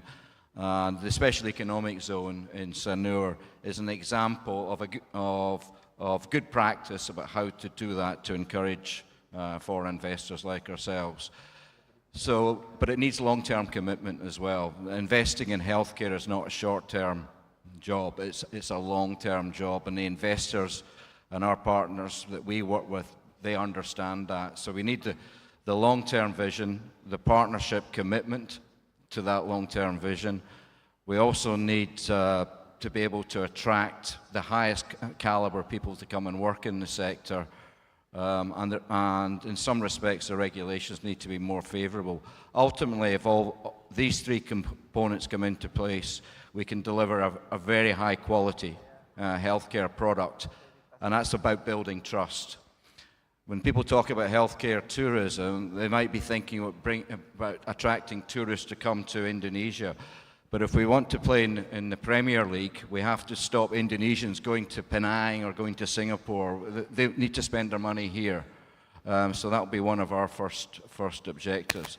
But I do think long-term, with the commitment, there's definitely a lot of highly talented people, both here and Indonesians overseas. If we can harness all that together, then I'm quite confident that it could be a major centre for healthcare tourism. And what Indonesia has that a lot of countries don't have is phenomenal environments like Bali, really quite different to many other countries. So when people come here for treatment, it's not just about the quality of the treatment, it's the all-round experience, and that's something we can leverage together with the hospitality sector and the cultural sector. Okay, talk about experience. It's interesting to talk about wellness tourism also. Bu Ajeng, can you elaborate how big is our potential in wellness tourism? Okay, thank you, Bu Anneke. So I would start with the global wellness context first. So what's happening at the moment? Well, if we see the data from Global Wellness Monitor, the global wellness economy is currently valued around 5.6 trillion. The latest data, and we can see there is a big growth, around 14% from 2019, which means there is a significant growth that is showing a fast recovery. So it's the similar pattern that we see in wellness tourism and as well as spa. From the same data, it shows in the last 2 years, the average growth rate of wellness tourism and also spa, that is usually closely associated with wellness tourism, is actually above the average of the 11 sectors, which is above 30% and 20%. So we can see that there is a shifting in behavior in terms of our customers globally. And also I found there is a survey that was conducted in 16 countries, including Indonesia, for a population over 11,000. And from that survey, it is found that around 50% are willing to increase their spending on leisure travel, and around above 30% are actually willing to sacrifice their expenses on other household or electronics in order to compensate their needs of travel for wellness. So this pattern we can also see in Indonesia, especially when we talk about wellness. It's quite broad. When we merge it with culture, because in Indonesia we're very rich in the culture, we're rich in the ingredients, herbs ingredients, it comes to an attraction. For example, in our own experience in our data, in spa data, we have a Jamu-based or Javanese-based cultural-based spa, which also, apart from attract cultural preservation, we promote culture, but also natural products and Jamu, Indonesian products. And apparently we found there is an increase in, a significant increase this year, not only from global tourists, from international, but there is a significant increase from the local people. And we know that Indonesia is one of the 4th largest population in the world. So when we talk about potential, there's a huge potential, especially when it comes to emerging and synergizing the wellness tourism activities with cultural tourism. And I may say, like Bapak said before, with hotel, it's one of the most effective way. We also, in our case, we collaborate with, one of the example is Sheraton Jogja in Yogyakarta. The hotel is located near Prambanan. It's a tourist attraction. And then in there, we provide like a spa wellness center where it doesn't only offer spa treatments like massage, but also offer a meditation room, pretty much to provide unforgettable experience, not only by emerging the culture side, but also for the getting the real definition of wellness, body, mind, and soul balance. So if I may say and conclude this, there is a huge opportunity as the market is recovering. It is true that it may not be recovering above 100%, but we can see a significant and rapid growth on the recovery. And the changing in the behavior is significant opportunities for all of us. Very interesting. That's from wellness potential in Indonesian tourism. Next, I will ask to Dr. Albert in Bahasa Indonesia.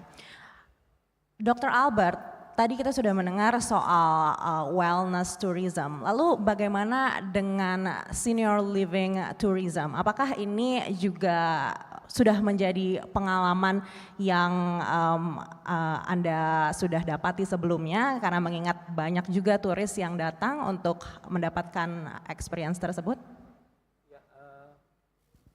Halo. Sebelumnya saya senang dengan conference seperti ini karena sebenarnya Indonesia sendiri sebenarnya banyak potensial ya.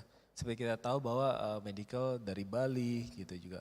Mungkin saya memperkenalkan tidak jauh dari PIK ini, kita di Bogor, namanya Rumah Sakit BSA, dan terintegrasi dengan Alamanda Living. Jadi itu yang pertama di Indonesia bahwa hospital terintegrasi dengan senior living.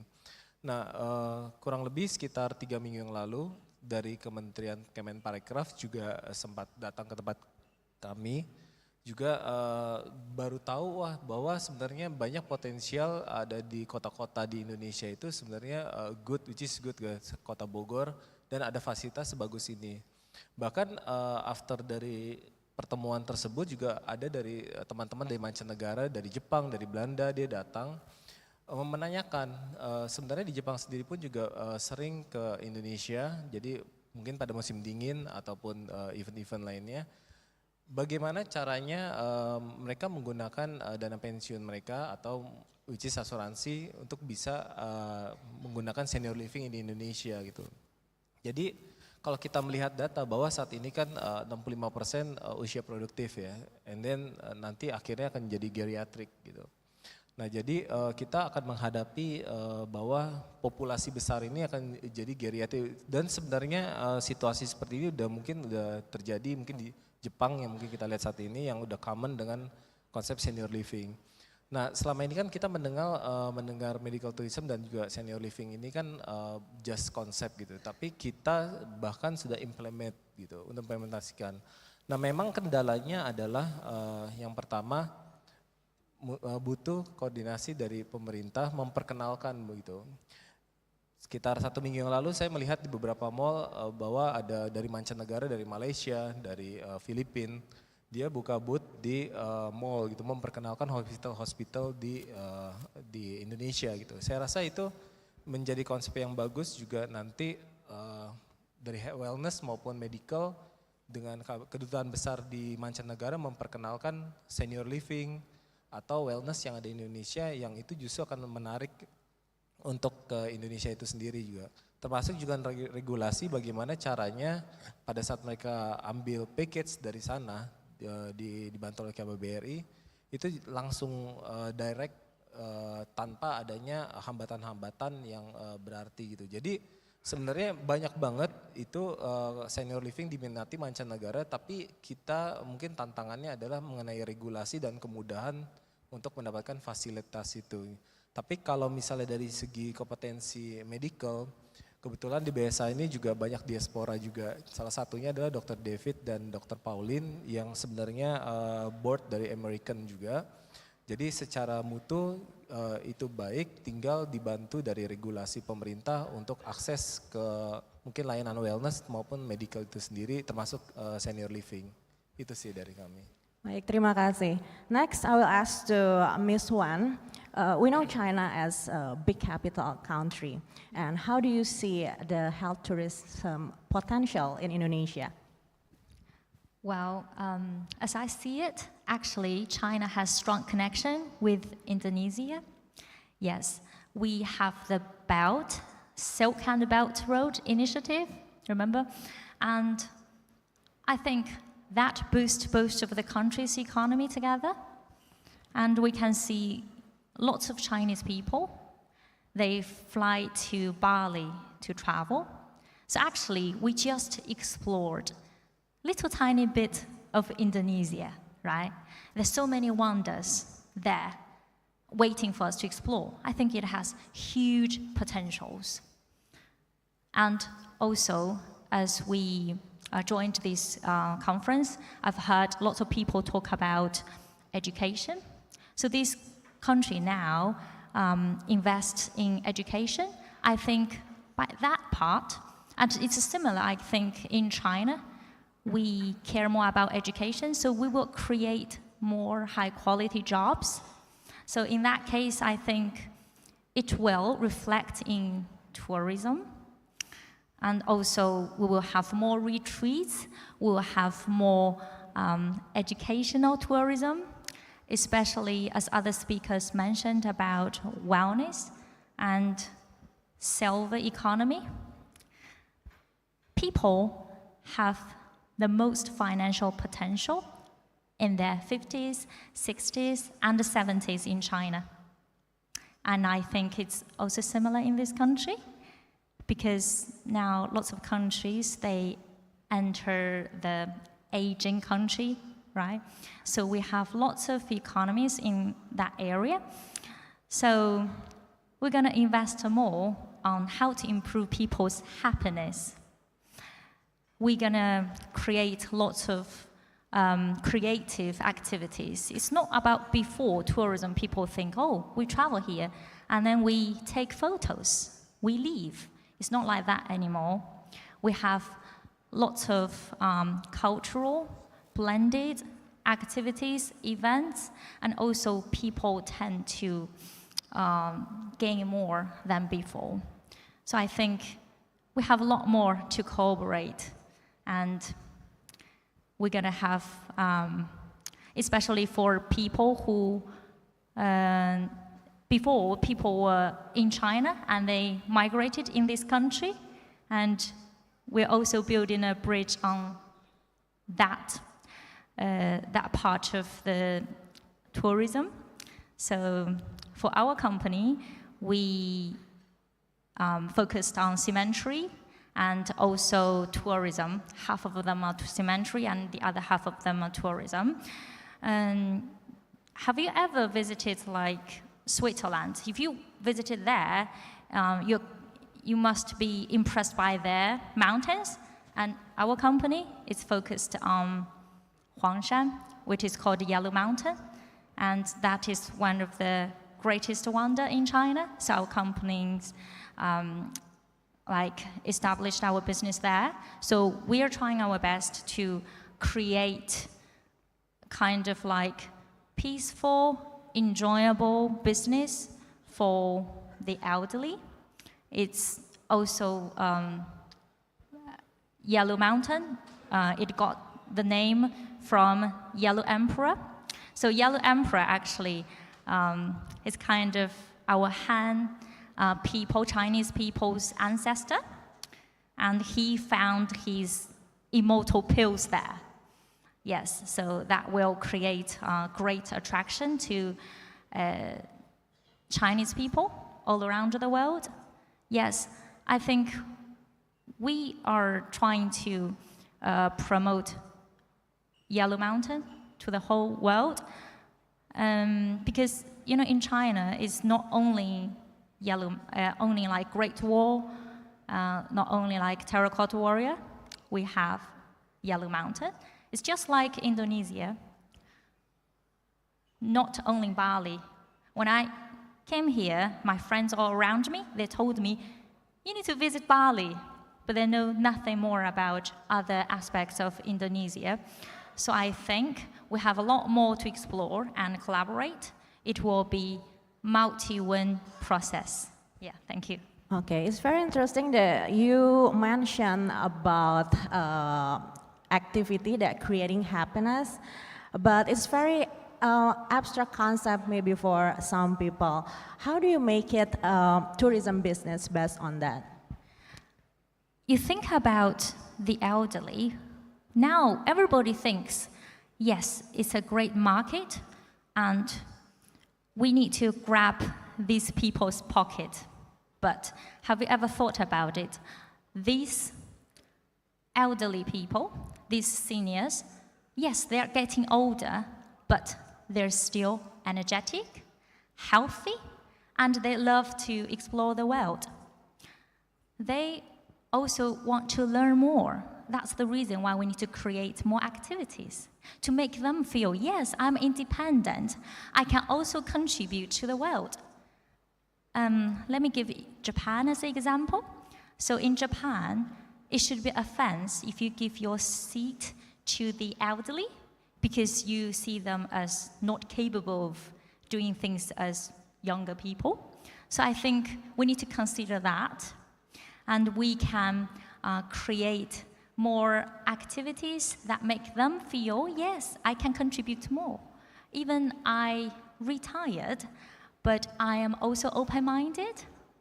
I can also take the lead, and also I can contribute lots in the world economy. So they would love to break the gaps between ages. I think it's quite positive. I look forward to that when I'm old. Very interesting. I will move to Mr. Ansley.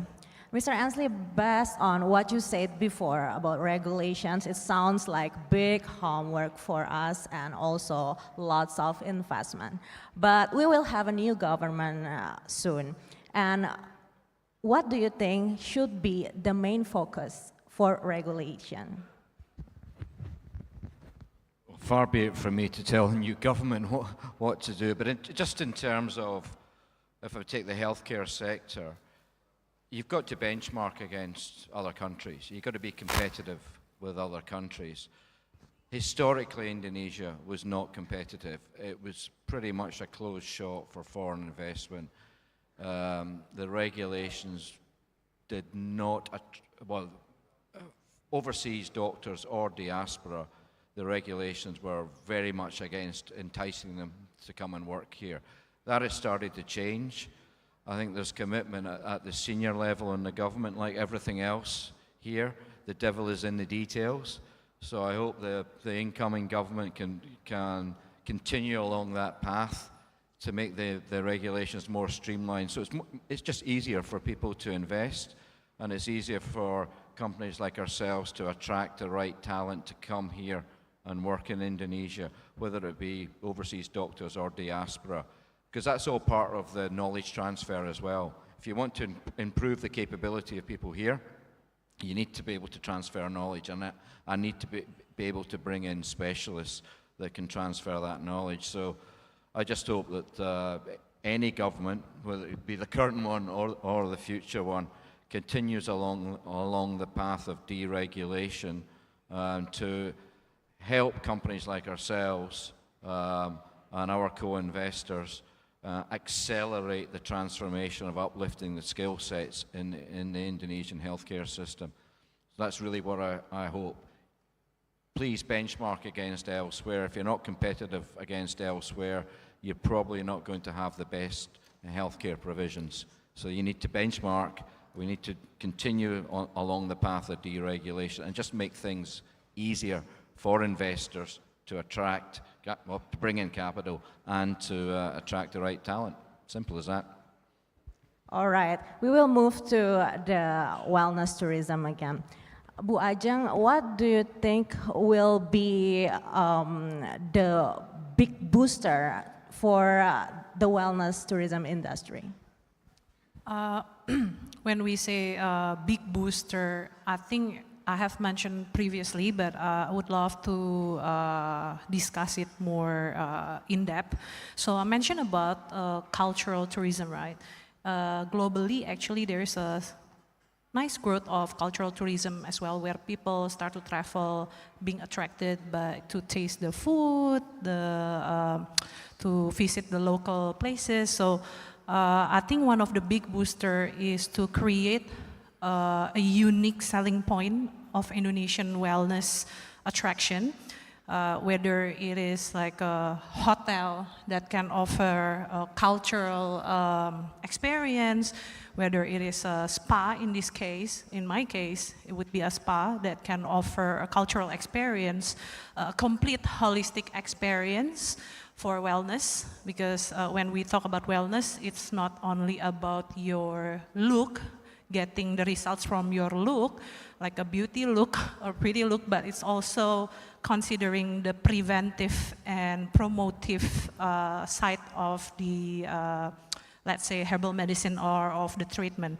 So I think a holistic experience that cover the treatment for inner and also outer beauty, and emerging culture into it would be a good attraction that other countries probably doesn't have.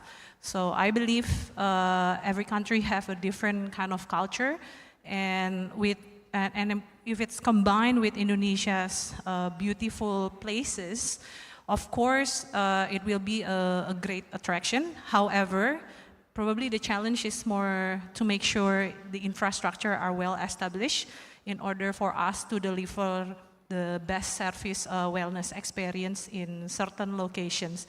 And looking at the plan of the governments, where there are 10 destinations in Indonesia, I can see there's a great support for these ideas to boost the wellness experience. And also, I think that would be one of the biggest driver, is to create a unique selling experience, unique selling points of the wellness treatments or activities that we can offer. So in my case, I would say it's a holistic experience that they can get, and merging it with the culture, especially, for example, in Indonesia case, we have, I mentioned about jamu for one of the example. We do have many cultures, but one of the recent one that got acknowledged by UNESCO as a healthy culture is jamu. We can explore on how we can create jamu not only as a drink, but also as a beauty products. It would be something interesting that if you can get a wellness treatment with products that is made from curcuma, for example, or from ginger, it's something that you probably cannot find somewhere else. So this unique selling point definitely going to boost the attraction for wellness when you add culture into it. Okay, thank you. I will move to Pak Dwi. Ya, Pak Dwi, kalau tadi kita mendengar yang disampaikan oleh Bu Ajeng, juga Dr. Albert, ini kan sebenarnya sudah banyak kolaborasi yang terjadi begitu.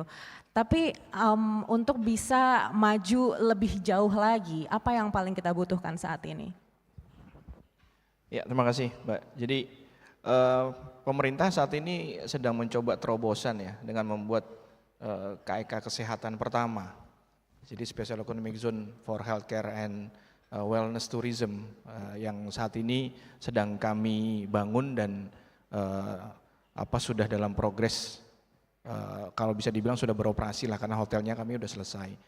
Nah, di situ menggabungkan antara healthcare, wellness, dan tourism. Jadi di kawasan kami di Sanur itu luasnya nggak besar, hanya sekitar 41 hektar. Tapi di dalam itu kami mencoba menempatkan satu anchor rumah sakit yang bekerja sama dengan kelas internasional, di mana di sana teman-teman dari IHC, kebetulan Pak Ensli juga terlibat di situ, bekerja sama rencananya dengan Mayo Clinic. Lalu klinik-klinik di dalam kawasan tersebut ini sebagai pelengkap, gitu ya. Jadi sebagai bagian dari ekosistem. Di sana ada klinik estetik dan plastik surgery dari Korea, lalu rencananya ada klinik hair transplant dari Turki, lalu juga ada klinik stem cell dari Jepang, Jerman, dan Amerika, ada klinik fertility dari Malaysia, di mana pada saat kita pitching brand mana yang mau kita bawa, kita lihat brand di negara luar tetangga kita, mana orang di Indonesia yang paling banyak ke sana. Nah, ini salah satu yang kita coba untuk kita tarik ke Indonesia. Jadi prinsipnya daripada orang Indonesia jauh-jauh ke sana, lebih baik kliniknya kita bawa ke sini gitu. Nah, lalu ada yang terakhir itu klinik mata kerjasama Eye Center, Jakarta Eye Center dengan Moorfield dari UK. Nah, konsep-konsep seperti ini kami combine dengan ada semacam hutan kecil di tengah kawasan seluas 5 hektar. Jadi hampir 20% sendiri dari kawasan itu kita gunakan sebagai healing area gitu ya. Jadi dia bisa dari rumah sakit nanti ke taman itu, ke hutan kecil itu, dia bisa jalan-jalan pagi gitu. Nah, di sana juga tadi Mbak Ajar juga bilang bisa kerjasama nih Pak. Oh, bisa banget. Karena rencananya di situ kita juga aktifkan untuk wellness-nya. Jadi kami sebut taman itu sebagai ethno-medicinal botanic garden dengan konsep semua pohon obat, tanaman obat kita coba taruh di sana. Kita coba kurasi di sana. Nanti aktivasinya mungkin kayak tadi, ada mbok-mbok di Bali itu yang akan bikin beras kencur. Gitu ya, diulek sendiri di situ bagaimana prosesnya, sehingga nanti pasien rumah sakit, pasien klinik yang bisa memanfaatkan area tersebut bisa coba juga sendiri bikin beras kencur gimana sih gitu ya. Nah, inovasi-inovasi seperti ini yang harusnya kita kembangkan ya, kita push. Dan alhamdulillah di Sanur sendiri sekarang lot yang tersedia dari 9 lot healthcare alhamdulillah sudah terisi 8. Tinggal satu saja nih yang diabetic center dan ada senior resident juga rencananya, Dr. Albert, yang kerjasama dengan dari Cina dan dari Jepang. Nah, kombinasi seperti ini yang mungkin daerah-daerah lain juga coba bisa memikirkan gitu ya. Ini saya juga baru dengar ada KK kesehatan di Batam yang baru dirilis oleh pemerintah Indonesia. Ini KK kesehatan kedua, tapi dengan konsep yang berbeda, bahwa mereka ingin mencoba memberikan teknologi tinggi di rumah sakit di Batam untuk menahan orang Indonesia daripada ke India, sehingga rumah sakit Apollo-nya yang dibawa ke Batam gitu. Nah, konsep seperti ini yang mungkin kombinasi antara healthcare, wellness, tourism yang kita kuat di situ, itu bisa membuat selling unique point yang tadi disampaikan Mbak Ajar gitu ya. Uniknya apa sih gitu? Kalau orang cuma berobat doang ya di mana aja bisa gitu. Tapi bisa berobat terus bisa milih setelah dirawat, setelah ambil tindakan Anda boleh pilih mau dirawat di rumah sakit atau mau dirawat di hotel. Nah, ini kan unik nih, belum pernah ada di Indonesia gitu ya. Nah, jadi ini yang mungkin harus kita coba. Terus tadi kayak taman ethno-medicinal. Di rumah sakit mana yang bisa jalan-jalan di hutan 5 hektar yang bisa ngulek beras kencur. Nah, ini kan nggak ada gitu ya. Nah, ini yang mungkin bisa menjadi inovasi-inovasi dalam penggabungan kekuatan yang kita punya ya sebagai bangsa untuk bisa menghasilkan suatu produk ataupun suatu jasa yang mempunyai uniqueness sendiri. Mungkin itu Mbak. Baik, itu konsep yang sangat unik sekali. Tapi kita kembali lagi ke investasi. Bicara investasi, saya ingin lanjut lagi ke Dr. Albert. Mungkin banyak dari audiens di sini yang adalah investor dan belum tahu seperti apa bisnis model yang ada di senior living. Mungkin berdasarkan dari pengalaman dokter, boleh dijelaskan seperti apa yang kira-kira bisa meyakinkan investor untuk menaruh dananya di bisnis senior living tourism ini? Sebenarnya sangat interest banget ya, karena sebelumnya juga udah banyak dari Jepang dari itu yang ingin kerjasama dengan kita. Jadi bagaimana merawat, kalau dalam konteks ini adalah senior living, ini bisa membawa audiens dari Jepang, and then tinggal di senior living, and then bagaimana kita ngerawat pasien ini dengan dana pensiun tadi itu. Mungkin itu dari sektor dari mancanegaranya, tapi kalau dari dalam negerinya, sebenarnya konsep yang sama bisa diterapkan mungkin kalau dari BUMN kan ada dana pensiun dan lain-lain seperti ya KKBI dan lainnya. Mungkin ASN juga ada pensiunan itu juga bisa dialokasikan oleh kita gitu ya. Nah, jadi mungkin buat para investor gitu, itu baiknya adalah karena sebenarnya kan ini kalau untuk di RSBSA ini the first di Indonesia gitu ya. Dan juga sebenarnya di Kota Bogor sendiri ini lekat dengan tourism. Mungkin kita tahu kalau untuk orang Indonesia bahwa weekend itu warga Jakarta, Jabodetabek itu dia akan lari ke atas gitu. Jadi sebenarnya penggabungan medical tourism itu sebenarnya di tempat kita pun juga sebenarnya itu sudah terjadi gitu. Cuman tinggal elaborate bagaimana menyatukan antara tourism dan medicalnya ini, dan itu bisa jadi kolaborasi yang baik dan package yang baik gitu. Dan tinggal bagaimana mempublikasikannya kepada masyarakat dan juga itu jadi paket yang menarik untuk dijual gitu sih kurang lebih. Oke, terima kasih Dr. Albert. We have so many things to discuss, but our time is very limited. So in this last session, maybe I will ask closing statements from all of the speakers. Start from Mr. Ansley. Do you think the foreign investors need incentive from our government to be a sweetener or booster to put their money in our country? Well, incentives never hurt, so I'll gladly accept them.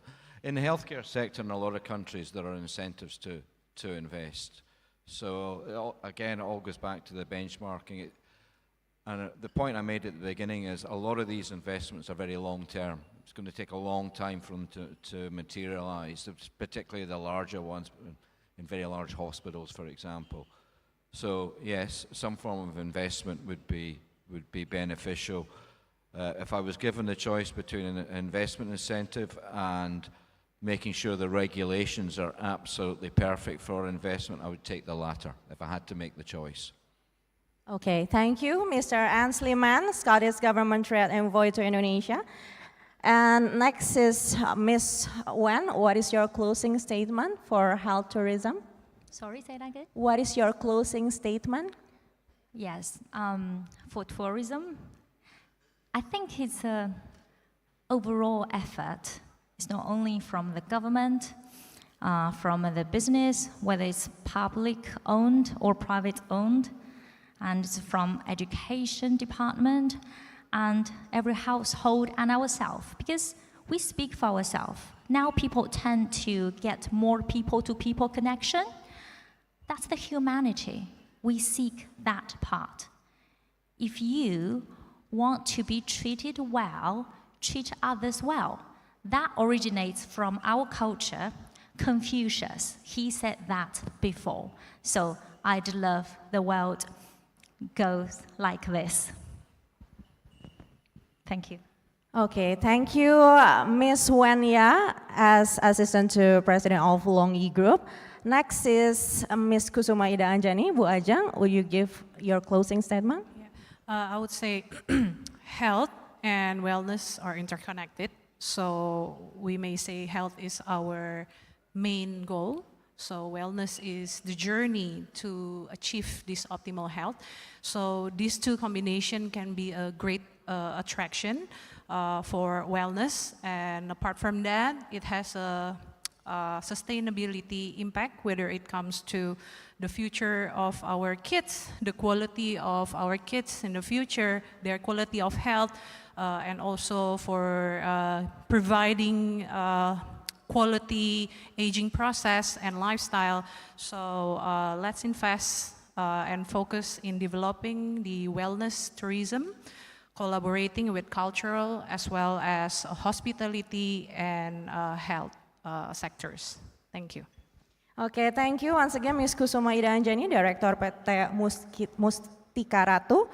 Next is Mr. Duyanto Eko Winario. Silakan closing statementnya. Ya, mungkin untuk closing statementnya saya Inggris saja supaya bisa didengar yang lain. So, the government of Indonesia currently is trying to open the healthcare sector. So, as you may know, maybe you already know the change of law in healthcare, which is the law number 17, and also the opening of special economic zone that are focusing on the main activity on healthcare, which is we really have two, first one in Sanur and the second one in Batam. So I think this opportunity can be as a perfect opportunity currently, and maybe Mr. Ensil also know that yes, we have the details, yeah, devils on the details. Some of the regulation that already being in place is so hard to be implemented. But again, this is a evolution, yeah. This is the evolution. Some area we need to improve. Yes, the government need to really see the details. But again, it's an opportunity to invest on the healthcare sector in Indonesia, which is the government now already opened the door. And then also the opportunity for Indonesia to get the best technology, the best manpower that can be outsourced from our friends country, and we get the transfer of knowledge, we get the how to do it, not reinventing the wheel like Mr. Ensley say. So that's my conclusion. So please do invest on the healthcare sector and wellness, which is a big market on that, and is still open and is still not being touched really serious. Thank you. Baik, terima kasih Mr. Duyanto Eko Winario. Next is Dr. Albert Abednego. Your closing statement, please. Ya, mungkin data menunjukkan bahwa dari sektor pariwisata maupun medical itu selalu menunjukkan peningkatan di Indonesia tersendiri gitu. Jadi sebenarnya dua hal baik pariwisata, medical maupun senior living itu adalah future. Kita tahu bahwa semua nanti akan geriatric, and then geriatric pasti punya problem in medical.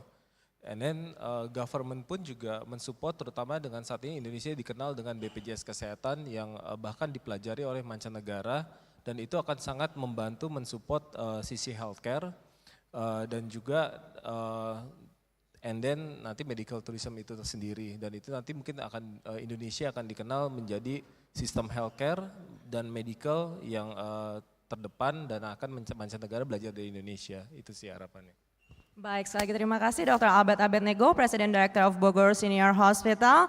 Please big applause for our speakers for this session. We hope our discussion today will take part to navigate future investment decisions within the tourism industry, especially in health, wellness, and culture tourism. Thank you once again. I am Maria Anake, back to the MC. Please give a round of applause once again, ladies and gentlemen. Thank you very much for all the panelists for such a thought-provoking discussions. And thank you, Ms. Anake, as the moderator. And I'd like, with respect, to invite all the panelists and moderators to please stay on stage and take a group photo together.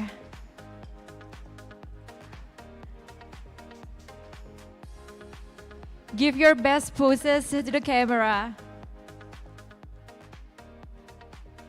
1, 2. Okay. Move on a little bit to the right side. Excellent. And count on me.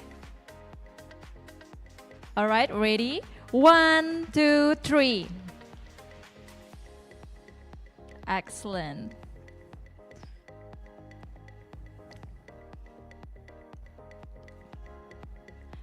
It's possible to change the pose if you want. Enough? Yes. Some pictures taken. Okay, thank you very much once again to all the panelists and moderator.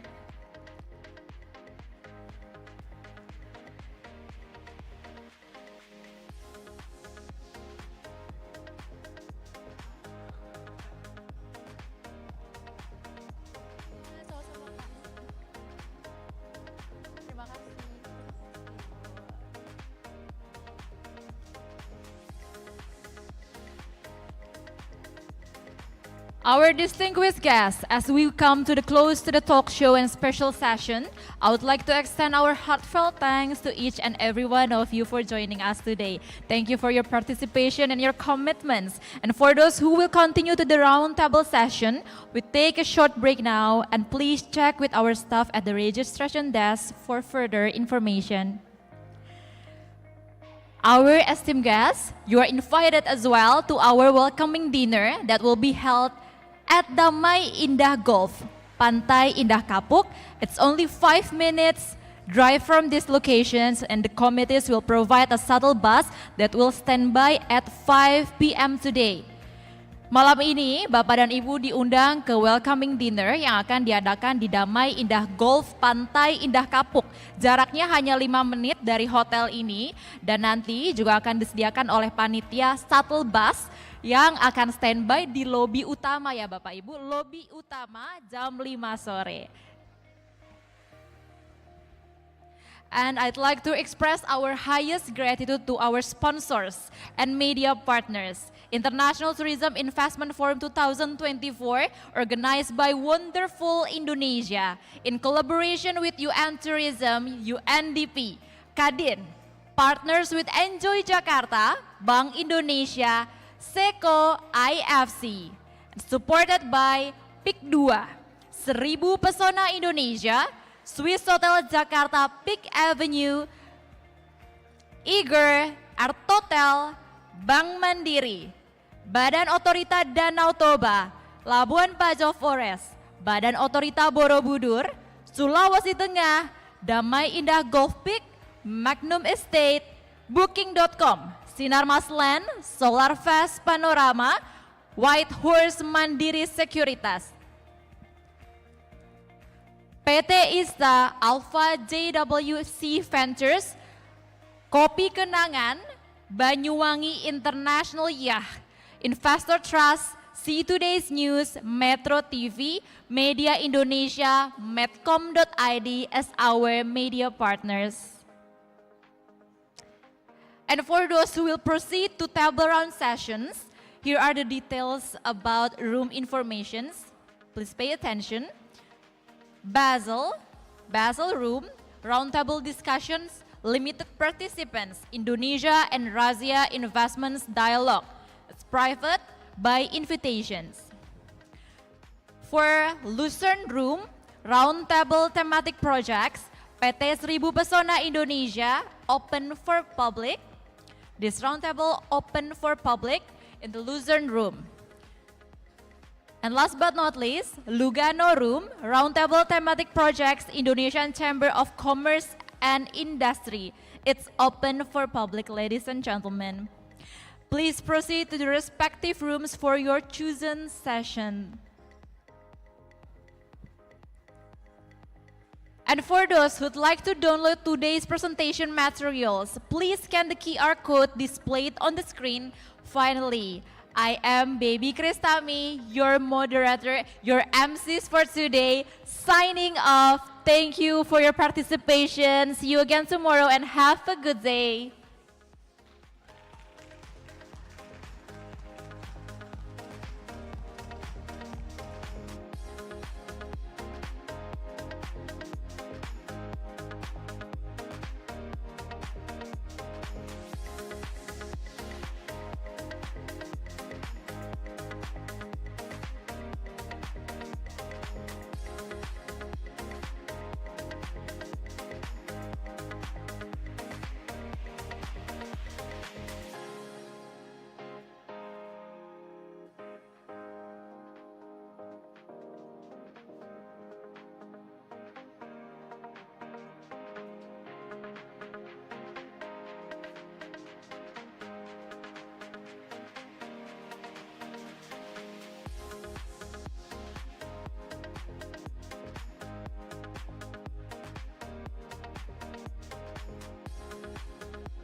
Ladies and gentlemen, once again, we would like to invite you to our